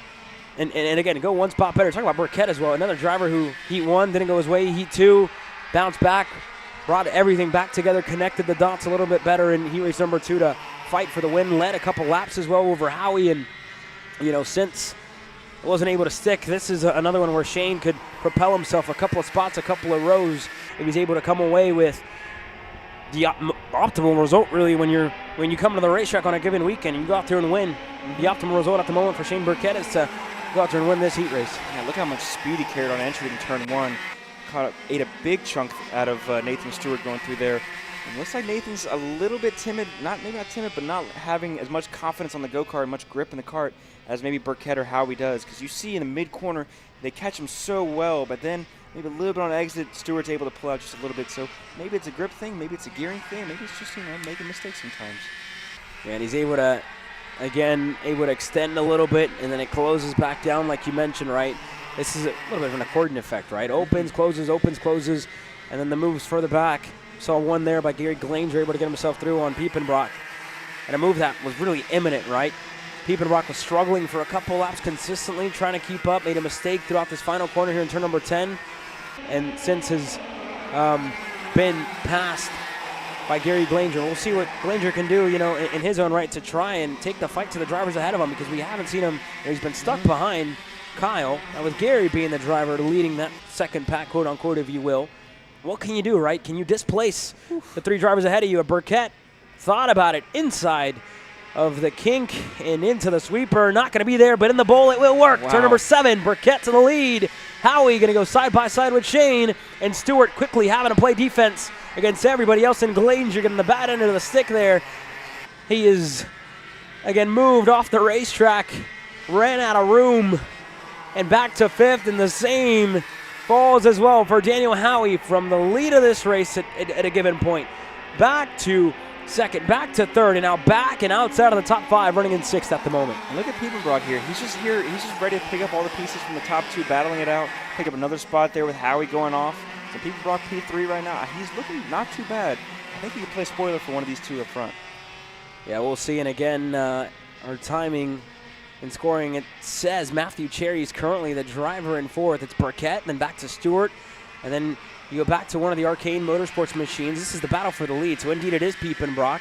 And then you look at what looks to be, and again, another one of the OTKs. You see him running there. Doesn't quite look like Matthew Cherry. Isn't sporting his Rimrock Racing suit, but we'll see. We'll keep an eye on it here. If it updates this time by when they cross the line, it's Burkett to Stewart to Piepenbrock and more. Gary Glanger, the driver in 4th. Cherry actually sitting in 5th at the moment, able to get ahead of Daniel Howie here. Yeah, look at Nathan Stewart is able to pull back in on Shane Burkett. I think that's just showing a bit how the draft is so important. These guys are punching big holes. They're bigger than you and I, grown men. And so they're punching a big hole in the air, and so the draft is a bit more powerful for them to connect with. And we'll see a lap and a half to go, a little bit less than that. 2 corners left on this racetrack for Shane Burkett to bring home a heat race victory that he's worked really hard for so far this weekend, right? Found himself going a little bit over the limit in Heat 1, working hard to make moves, working hard to hold on a position a little bit over the limit. Found that, dialed it back in. Heat race number 2, raced his way to the front. Wasn't quite able to get the result that he wanted, but this time, this is the best position that he's been in so far this weekend to get it done. White flag flies. Burkett leads over Stewart, over Piepenbrock, over Glanger, and over Cherry. That's how your top 5 currently sit here, Riley. Yeah, it's the same thing we've been seeing from Shane Burkett all year. He's just been fast, he's been clinical, and it's not surprising to me that he was able to recover like he has after the Heat 1 today as well. Well, here we go, Stewart with a great run down the hill, and you saw him just had to hit the brakes and avoid getting into the back of Shane Burkett. You saw the gap open up quite significantly there between the Sodi and the Kart Republic, getting closer and closer to the turn number 5 complex and up to the chicane in turn number 6. I think, unfortunately, that cost Stewart a little bit too much time, a little bit of too much room on the racetrack as well, because Burkett has a kart length in the lead of this one, and we haven't seen many drag races to the line, and that doesn't mean I can't be proven wrong, but Burkett looks solid out of the final corner to take away heat race number 3 in KA Masters. You'll win it over Nathan Stewart and over Kyle Piepenbrock.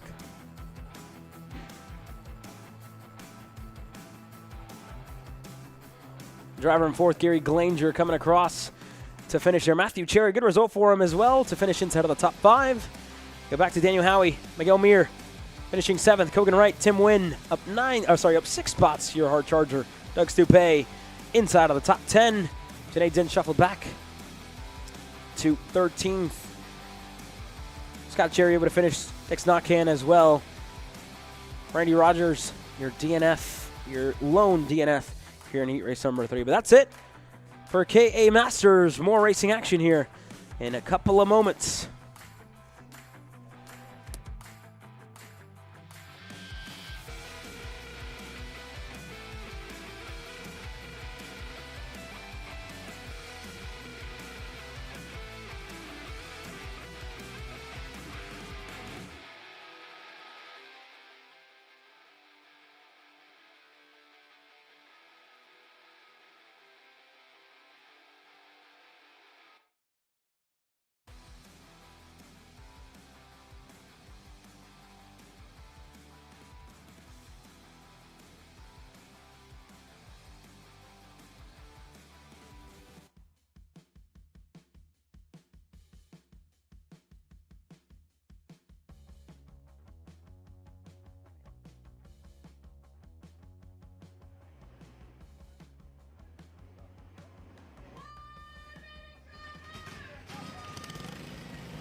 2 races, all that's left here on this Saturday. Round number 4 to the Texas Sprint Racing Series 206 Junior, presented by Orsalon Racing Texas, getting ready to go green for the penultimate heat race of the weekend and of the day, the Saturday that, I wish I could say it felt like it's been a long day. I've been here for 12 hours, but, it hasn't. It's flown by, and it's, as quickly as it started, it feels like it's, I'd probably beg to differ heat race number 2, but it's flown by right now. Looking back, it's, hasn't been all too bad. They've kept us entertained. Yeah. That's the most important part. It makes our jobs a little bit easier. For sure. Right? I mean, we've been treated to some really good racing today. I mean, up and down the field. I don't think we really had a really objectively bad heat all day today, and so it's actually made the day pretty interesting, and especially like myself, hopping back into the booth, and it's made it a bit bearable and made my job a bit easier. There you go. Again, I don't know how you do this all the time, man. These drivers made it easy for you to knock the rust off. That's been kind of sitting there for 4 years. I feel like the Tin Man right now, Brian. I need some oil in my joints. Tin Man, not the Can Man. I would say the Can Man. Yeah, kind of molding into that, right? But had a lot of help, and at one of the best places to do it, right? In a place where, passing is easy, is done with ease. Well, I could say done with ease, but it happens almost everywhere, which has made, I think, this day so engaging, the racing action so engaging, but it's also the drivers, right? How close, how the level has stepped up, and a big difference in comparison to what we saw last year in 2025 to how it looks this year in 2026, Riley. Texas karting is alive and well, baby. You'd love to see it. And again, competitive, right? These classes, competitive, all of them over 10, all of them in the double digits. And 20 plus, 206 juniors take the green flag for the final time on the Saturday in heat racing action. It's just that outside line. If you're starting P2 in turn 1 here, you're not having a good day. We've seen it all day, and the same thing for Clayton Stiles this time around. It's just you can't shuffle in as well enough because everybody in that P1, 3, 5, 7, they're all nose to tail, no windows for you to jump into. Again, just to kind of prove your point here a little bit, Orbezo started in 3rd. He is in the lead of this race. Chambers started behind him, at the starting order in 5th. He started on a row behind him, and he's up to 2nd. You look at Aston White, really the leader, the only one that's been in this place, but he's in 3rd. The first 3 drivers on the inside line are the first 3 drivers on the racetrack, and then you look at the first one that was on the outside, or I should say, no, another one that was also starting on the inside, Garrier, he's up and into 4th. You look at the inside line, right, and the outside line, how difficult it is to start on the outside on such a long turn 1 complex that you have here at KartMoto. And it's tough to muscle your way into those holes that may or may not pop up. You might have to force the issue a little bit, maybe make a little bit of contact, really put yourself in there. But if you can, if you're not, man, you're screwed. And again, for drivers, if they want to go as far as making calculations as to where you need to finish, to start on the inside to assure something, it wouldn't surprise me, but it's also a lot of work to do rather than focusing on just going out there and winning the thing. Right, but it could be things that drivers think about. If you're in a pre-final where it's straight up where you finish at the end of the race, that's where you finish, and you're in 5th or you're in 6th. Hey, go by on me. I'm in 4th. I'll wait up and let the guy get by me. If it's a place like this, if it's a place with a turn 1 that we have here at KartMoto, that'll be definitely in the cards. I think when you have this format of stationary heat races where it's an average going into the main event, a little different story. Yeah, I mean, if this was a pre-final final format where the heats were progressive, that would be a bit easier. And I will say I have been a culprit of maybe being in 4th and slowing down and get a 5th place at NTK because starting on the outside of NTK is also just like this, real tough. I know there's penalties for manipulating the start of a race. race. A long time ago, statute of limitations, we're good. and again, it could be a penalty for manipulating the finish of a race. Brittany might give a penalty anyway. Whether you let somebody by or not, right? So that being said, these drivers, again, just want to focus in mind, which makes them a lot better than both me and you, right? Able to go out there and just focus on one thing. Going out there and winning, make your job easier, make your life easier as well before you head into the day tomorrow. And Orbezo, done just that today. Aston White qualified on the pole, was able to get a good result in heat race number 1 and heat 2, able to take the win, continues his great string of results in the junior category so far this weekend here, Riley. And I feel like we haven't talked about Sawyer Chambers very much today. Like he's been up to the front the entire day, but he hasn't won a heat race, but he's always been consistently in the top 3, just fighting for the front, just being there. And that's what I talked to Cohen Summers earlier today too, like where he's like, man, I haven't been at the front before, I just don't know what to do. I'm just like, brother, all you gotta do just be there at the end, and you'll be fine. Yeah, and a very good point, right? And for Sawyer Chambers, I wouldn't say the issue, but and I wouldn't say the problem either, but what the situation that has always kind of transpired throughout the end of, both of his heat races to start off the day is a little mistake uncharacteristic by Nico Orbezo, but he's always been the driver in second. And now Sawyer, but all's going to change here is Chambers was looking for the lead. Styles is going to steal it from all of them. 3 wide into turn number 9. Styles emerges with the lead of the race. They're 3 wide as well for third. Aston Wyatt is going to get clear. Garrier right there in line for fourth. Orbezo now with a push from Alex Chandler. Both of the Iron Rocks going to work together to try and get by.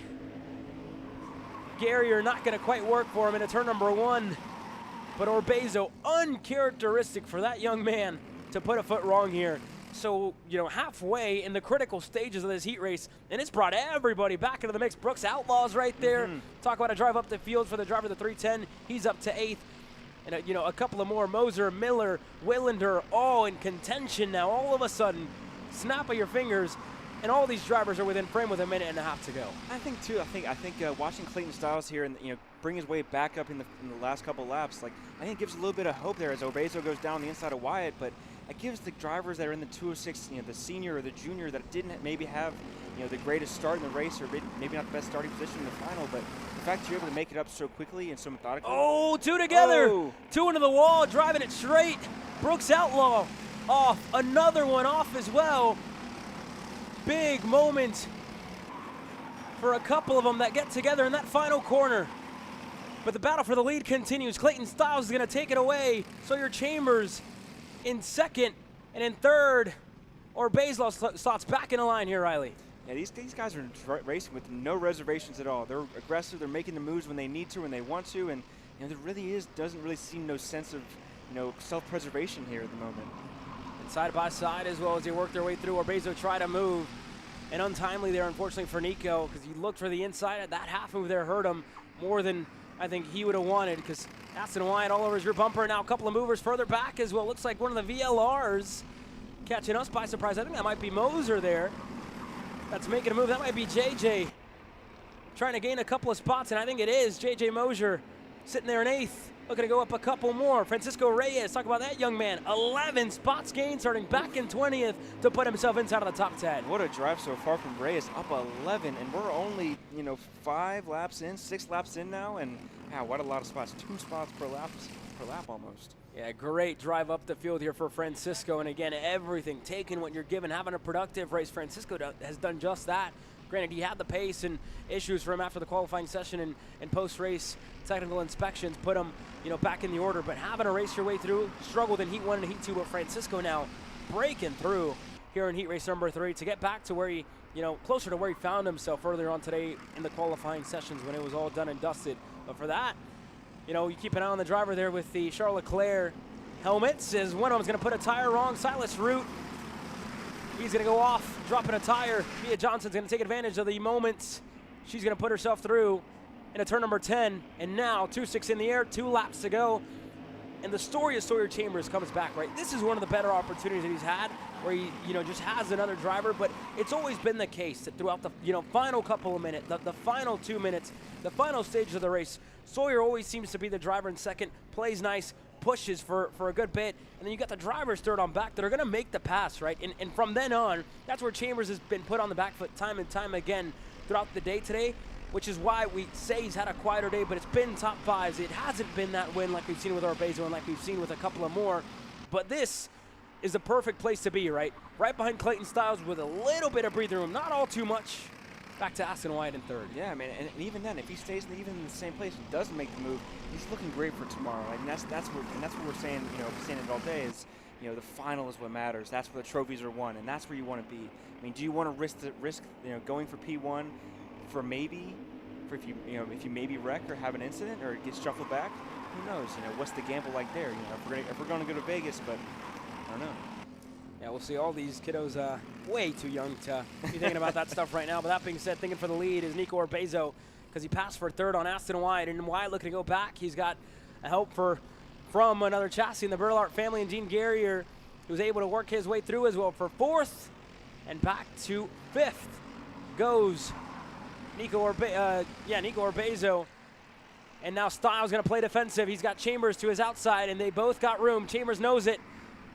A crossover imminent here with 2 corners to go.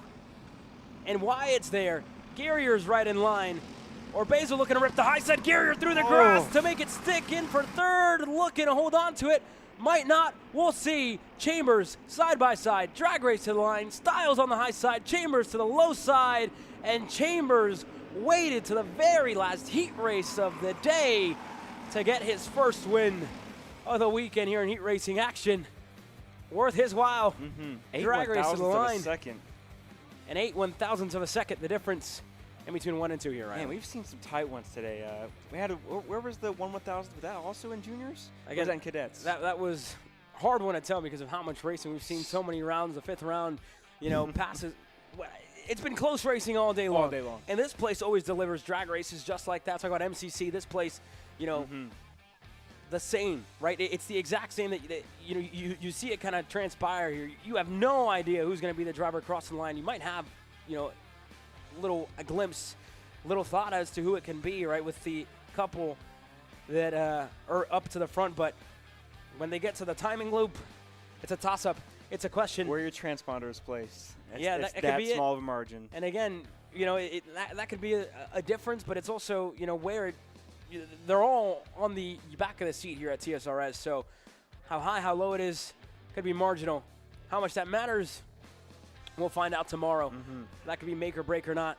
But coming up next, this is the final one on Saturday. Kart CRG USA K100 Senior. Getting ready to go green with Sawyer Roussel. Looking to have a little better heat race than he had in heat race number 2, getting shuffled down the order. For Peyton Phillips, clinical, smooth Saturday. And that is something that when you talk about Peyton Phillips over the last 2 years, that's you don't put smooth, you don't put easy going in the same sentence. Always having to work, always having to fight, always having to make stuff up. This weekend's been quite easy for him. His competitors have made it easy for him. What doesn't kill you makes you stronger. Facing adversity makes you a better man.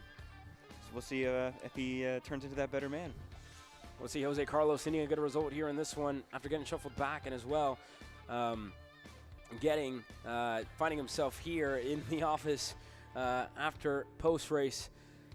Again, protesting or, no call potentially could be, regardless of that, you could have only one protest here, whether it's a no call or whether, you're, again, protesting a penalty. All that you got, we'll keep an eye on them. We'll keep an eye on them all here, Riley.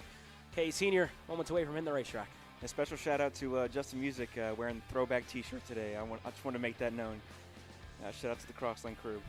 Again, Crosslink, right? An operation that we've talked about a whole lot. You still see, I guess you can, crazy to say because it wasn't that long ago, but if you want to see relics still lying around, That's suits. really neat. You need to put that in a museum. Suits lying around from, a camp, an operation, a karting team that was a powerhouse here in the state of Texas for quite some time. And again, drivers were all over. You saw teammates become rivals and, some stories, right, transpire at the end of it. Lifelong friendships. And as well, lifelong friendships created. But again, that's racing, right? That's what you get racing, here in our one big happy sport. family. That's what you get here in our sport. I'm sure some of the Crosslink competition alumni are watching on here this weekend. Watching on some of their drivers. Go out there, and one of them sitting right next to me here in the booth, and a couple of them also racing here this weekend. One of them being Justin Music, as well, who's starting back inside of the top 5 in the top 10 starters. Ian Howell needing a better day, one of the drivers that we haven't touched upon, but he is, again, starting further up in this field. Ian Howell needs a good result here in this last one.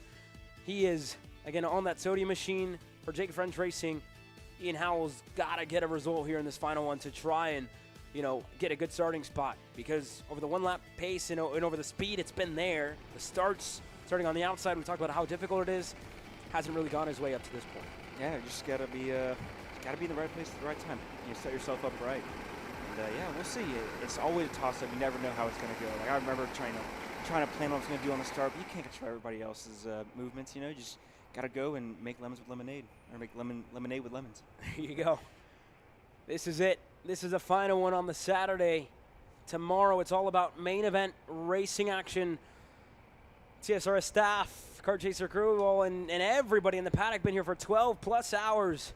And it all comes down to this final heat race on the day. The fences are lined, all eyes on 30 plus of the best in the South, best in the region.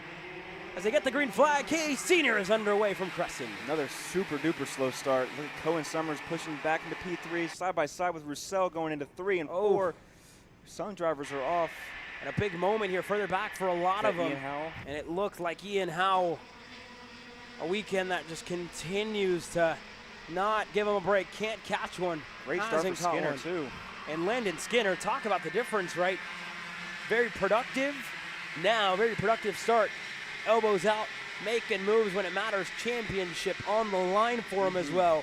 Tomorrow, you talk about, the stage is almost elevated that much more. But when you think about that as well, when they head to Speed Sports just in a couple of weeks' time, in a month, that'll be something to keep an eye on here for Landon Skinner. Third in line, Jose Carlos in second. Peyton Phillips, no surprise in the lead of this race. Yeah, something we haven't seen yet today is Jose Carlos one-on-one with Peyton. So we'll see if Jose Carlos is able to pull him in, because nobody's really had an answer to the speed that Phillips has had today. And again, Jose has been, when you look back to the final round last year at the Dallas Karting Complex, Jose put a big gap on the rest of the field. One driver up and over the 992.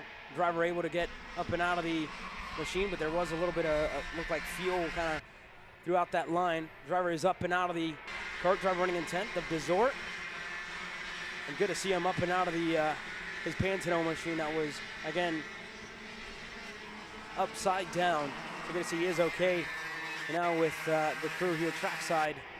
But a moment there, something you never want to see in our sport here, Riley. Oh, it's always scary, but I want to mention, look at Landon Skinner's shot out of a cannon this one. I don't know what changed between this session and last session, but he's definitely got the afterburners on now. And you see that little bit of fuel. The leader just went by. Talk about the spillage on the racetrack. Unfortunately, by the Pantano that went around a Desort. And now the leader going through, the first one to arrive there, might I add, while everybody having to take evasive action. But again, for Phillips, the first one to arrive there, didn't look like he caught any of them off guard. But something to note that could have very well been a difference maker in this race for a lot of them. For Landon Skinner, to see him at the point of this second group, up and now leading, this is, I think, the best way to end your day on a high if it sticks like this for Landon Skinner, working his way through this field, chasing down Peyton Phillips. The first time he's been at the helm of the second group, and he's a little bit better, 2/10. It's all going to change. Throw all of that out of the window. Jose Carlos is going to want to be in control of the second group. He gets by. Roussel quickly goes by on him as well. Skinner back in the line in fourth. And Roussel now, first one on the list. There's a couple going off. Varney, the 930 off the racetrack into turn number 1. Yeah, one thing you can't count on in the K senior category is them staying put. It just doesn't happen. There's no, like we talked about earlier, it's just dog eat dog. And if you're passing, you better be passing or you're going to be passed. And here we go, drivers making a move. The battle for second. Nobody wanted to make way. Nobody wanted to work together. Everybody, just battling, elbows out. Polaya's the one who's really benefited the most out of this group. Started this lap in 6th, already up to 4th. 2 spots gained. Rodrigo on the Kart CRG USA machine into the top 5 as we got one off, one of the Iron Rocks out of this race early. And a pass for second. Roussel to the inside of Jose Carlos. He's going to get clear. But these two, again, you look back to Amarillo, you look back to Nola as well. They haven't been on the same page since. And that continues, right, just on the way that they race each other on the racetrack. Yeah. And that's where, you talk a lot about the younger divisions where it's a little bit of short-term memory. That's not the case here in senior, right? You remember what defined past weekends, and you apply that here with a lot of dirt, might I add, as well, kicked up here in the bowl in turn number 7. Yeah, that's one of the things about this track and many other tracks that we go to. When it's nice and dry and all dusty, that's what you need to worry about more than maybe a little bit of fuel on the racetrack, because the dust could really coat your tires and give you way less grip going into the corner. And here we go. Roussel's going to stack them all up. Peyton Phillips, he's, again, taking a look over his shoulder. And again, he's probably as surprised as I am, right? Are these guys really giving me another one? Are they really going to give me this third heat race as well, as Jose Carlos is going to go on the inside of Sawyer Roussel? Polaya is going to follow through in a timely move out of the rookie there to put himself third in line, second in group. Ibrahim Dene is not too far back. Music, Bailey, back to Willander as well, who's now racing his way further up Summers. That's the top 10 outlook, but realistically you have back to Music, the one within a shot to try and spoil the party for the driver. Second on back is Jose now. As Ibrahim making a move here for third in line, fourth on the racetrack, going by on Roussel. Yeah, I mean, great drive so far from Ibrahim. I mean, he's had the speed all weekend, but just hasn't had the opportunity to really prove it up at the front of the pack, and so it's good to see that he's out there and is able to showcase that.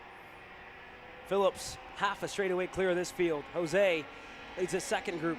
Rodrigo Polaya right behind him. Din in line. Roussel now looking for a move of his own. Turn number 1. Late lunge, a clean one, albeit is going to get through. And Din quickly looking to respond. Thinking better of it. Not quite there. Not quite on the cards for him as they race into the sunset. Shout out Golden Hour, man. The track looks gorgeous right now. Great racing. It's been a wonderful day. And, yeah, man, shout out to Rodrigo Poloya. He's been super quiet, super productive. And, you know, I'm going to add another word to your book. Efficient. Efficiency is key. Very efficient in the way that he's made moves, right? And again, kind of walking by and you know, throughout the lunch break and walking through various different tents. You know, you and Jeffrey, a lot of experience with a lot of different drivers, you know, speaks for himself. But, you know, told Rodrigo, right, you got to use your head in this situation. You got to think a little bit less as well. And again, it's all a chess match. Being aggressive, getting your elbows out is the biggest thing that I think for a rookie like Rodrigo, right? You come into this year very, very fast, and you put yourself at the front. You put yourself in these situations. Sometimes it feels nerve-wracking. Sometimes it feels like the world is coming down on itself, right? When you find yourself inside of the top 10, when you find yourself, you know, the moment seems bigger than it is. And I look back to Nola, right, where watching him as a driver, he looked very nervous. That's not the case here this weekend. He's running in some of the best in the business, the reigning champion in the series, you know, and he's right there with him, putting the fight to him. Now, gonna go for a pass here for a second. He's gonna get clear with help from Roussel, and they all go off. Roussel looking for a move. Polaya's off on a move that was just able to be completed. Roussel looking to pick up a spot himself, and it all explodes from second on back. Ibrahim Din now emerges in the second spot. Wow, did the bumpers just get hooked there? What even happened? Did Roussel park it on the apex? I don't even know, but wow, what a great moment then for Ibrahim Din, Justin Music, Landon Skinner, Gage Bailey, and Cohen Summers. Great starting spot now. And again, you can kind of feel for the 982, right? Wow. Had done everything right up to that point of the race. Done everything right, and something out of your control puts you out of one of your best results to finish second in your rookie year in a heat race going into the main event on Sunday with a, you know, full head of momentum. That is heartbreak for Rodrigo, who's going to be out of this race early. For Peyton Phillips, can't say enough. In that last lap, this has been easy mode for him all day on the Saturday to be in this position right here. But a dogfight further back, Justin Music getting the spots, getting them done. He's through, and here's a look at these three. Look at that front bumper by Sawyer Roussel, heavily damaged. Just a little bit of drag there. Yeah, great drive so far by these three. I mean, these five have just been so clean. I mean, you could see, I mean, they all want to be where, you know, all want to be at the front of the pack, but nobody's making contact, nobody's making anything overzealous, because like we've been saying all day, the goal is just to be there on Sunday. And one way or another, doing it. Landon Skinner, right? Productive, again, efficient. Had to work his way through, making moves one way or another, still there. The battle for second has Music leading it. Ibrahim Din in line, Skinner, and back to Bailey, and then back to Cohen Summers, who's also in the mix. But Peyton Phillips, a Saturday to remember, and looking really good to continue this momentum as Gage Bailey and Gage Bailey and Landon Skinner. Bailey over the back of his teammate. They cross the line, still hooked together. They're gonna cross, and Skinner just talking about that moment for him where he had been so productive. Comes across the line in fifth through it all. Bailey over the back of his teammate comes across the line in sixth. Wow, just a passenger there. You won't see this anywhere else. Crossing the line, finishing in the top 5 for Skinner with your teammate as an anchor pretty much to you. Wow. That's shake and bake if I've ever seen it. Not the good kind, though. Goodness gracious. But Peyton Phillips. What a day. What a day. Textbook. Dominant. Granted, they helped them get to that point, but to stay out there to, you know, qualify on the pole, to put yourself in that position from start to finish, perfect for Peyton Phillips. You give him the opportunity, we talked about it. He will be the best in the field when you give him the equipment, when you give him the material, when you give him the opportunity to do so. For sure. And they did just that here on the Saturday, Riley. Yeah, I mean, great racing for Peyton. I mean, you don't expect nothing less. Up 6 spots for Justin Music as well. nice and clinical, kept it on the racetrack. It's what he needed to do, especially after what we saw in Amarillo. Great recovery drive for Justin. He's going to have a good day tomorrow. Other guys, Ethan Gonzalez up 18, and yeah, man, tough for Paloya, tough for Jose Carlos, and tough for Sawyer Roussel as well. That's a great day for all three of them. Just didn't end how they wanted it. Yeah, it didn't end in the ideal fashion, but for us, this is an end to the day on what's been a great day of racing on the Saturday. Riley, closing thoughts on the day of action here for round number 4 of the Texas Sprint Racing Series. This might be one of the best racing days I feel like we've seen in TSRS, at least this season, for sure. I mean, just every single race we've done, banger, passing back and forth, back and forth, back and forth. And, man, as somebody who usually sits in the production seat, it's been awesome to sit in here and commentate it all with you, man. Let's do it again tomorrow. You down for that? I don't have a choice, but, you know, if I did, I would for sure take it, because the racing action that we've seen so far has been one to watch. Some of the best that we got going on in the nation. MSR Cresson, this closes the chapter on the Saturday of round number 4. Tomorrow is the day that matters. Main event Sunday is tomorrow. One sleep till we get there, and the championship conversation gets that much closer before we head to Speed Sports in a month's time. For myself, Caleb Vieska, from Riley Can, from all of us here at Kart Chaser, from everybody at the Texas Sprint Racing Series, we thank you for watching. Wish you a good night. We'll see you bright and early tomorrow morning.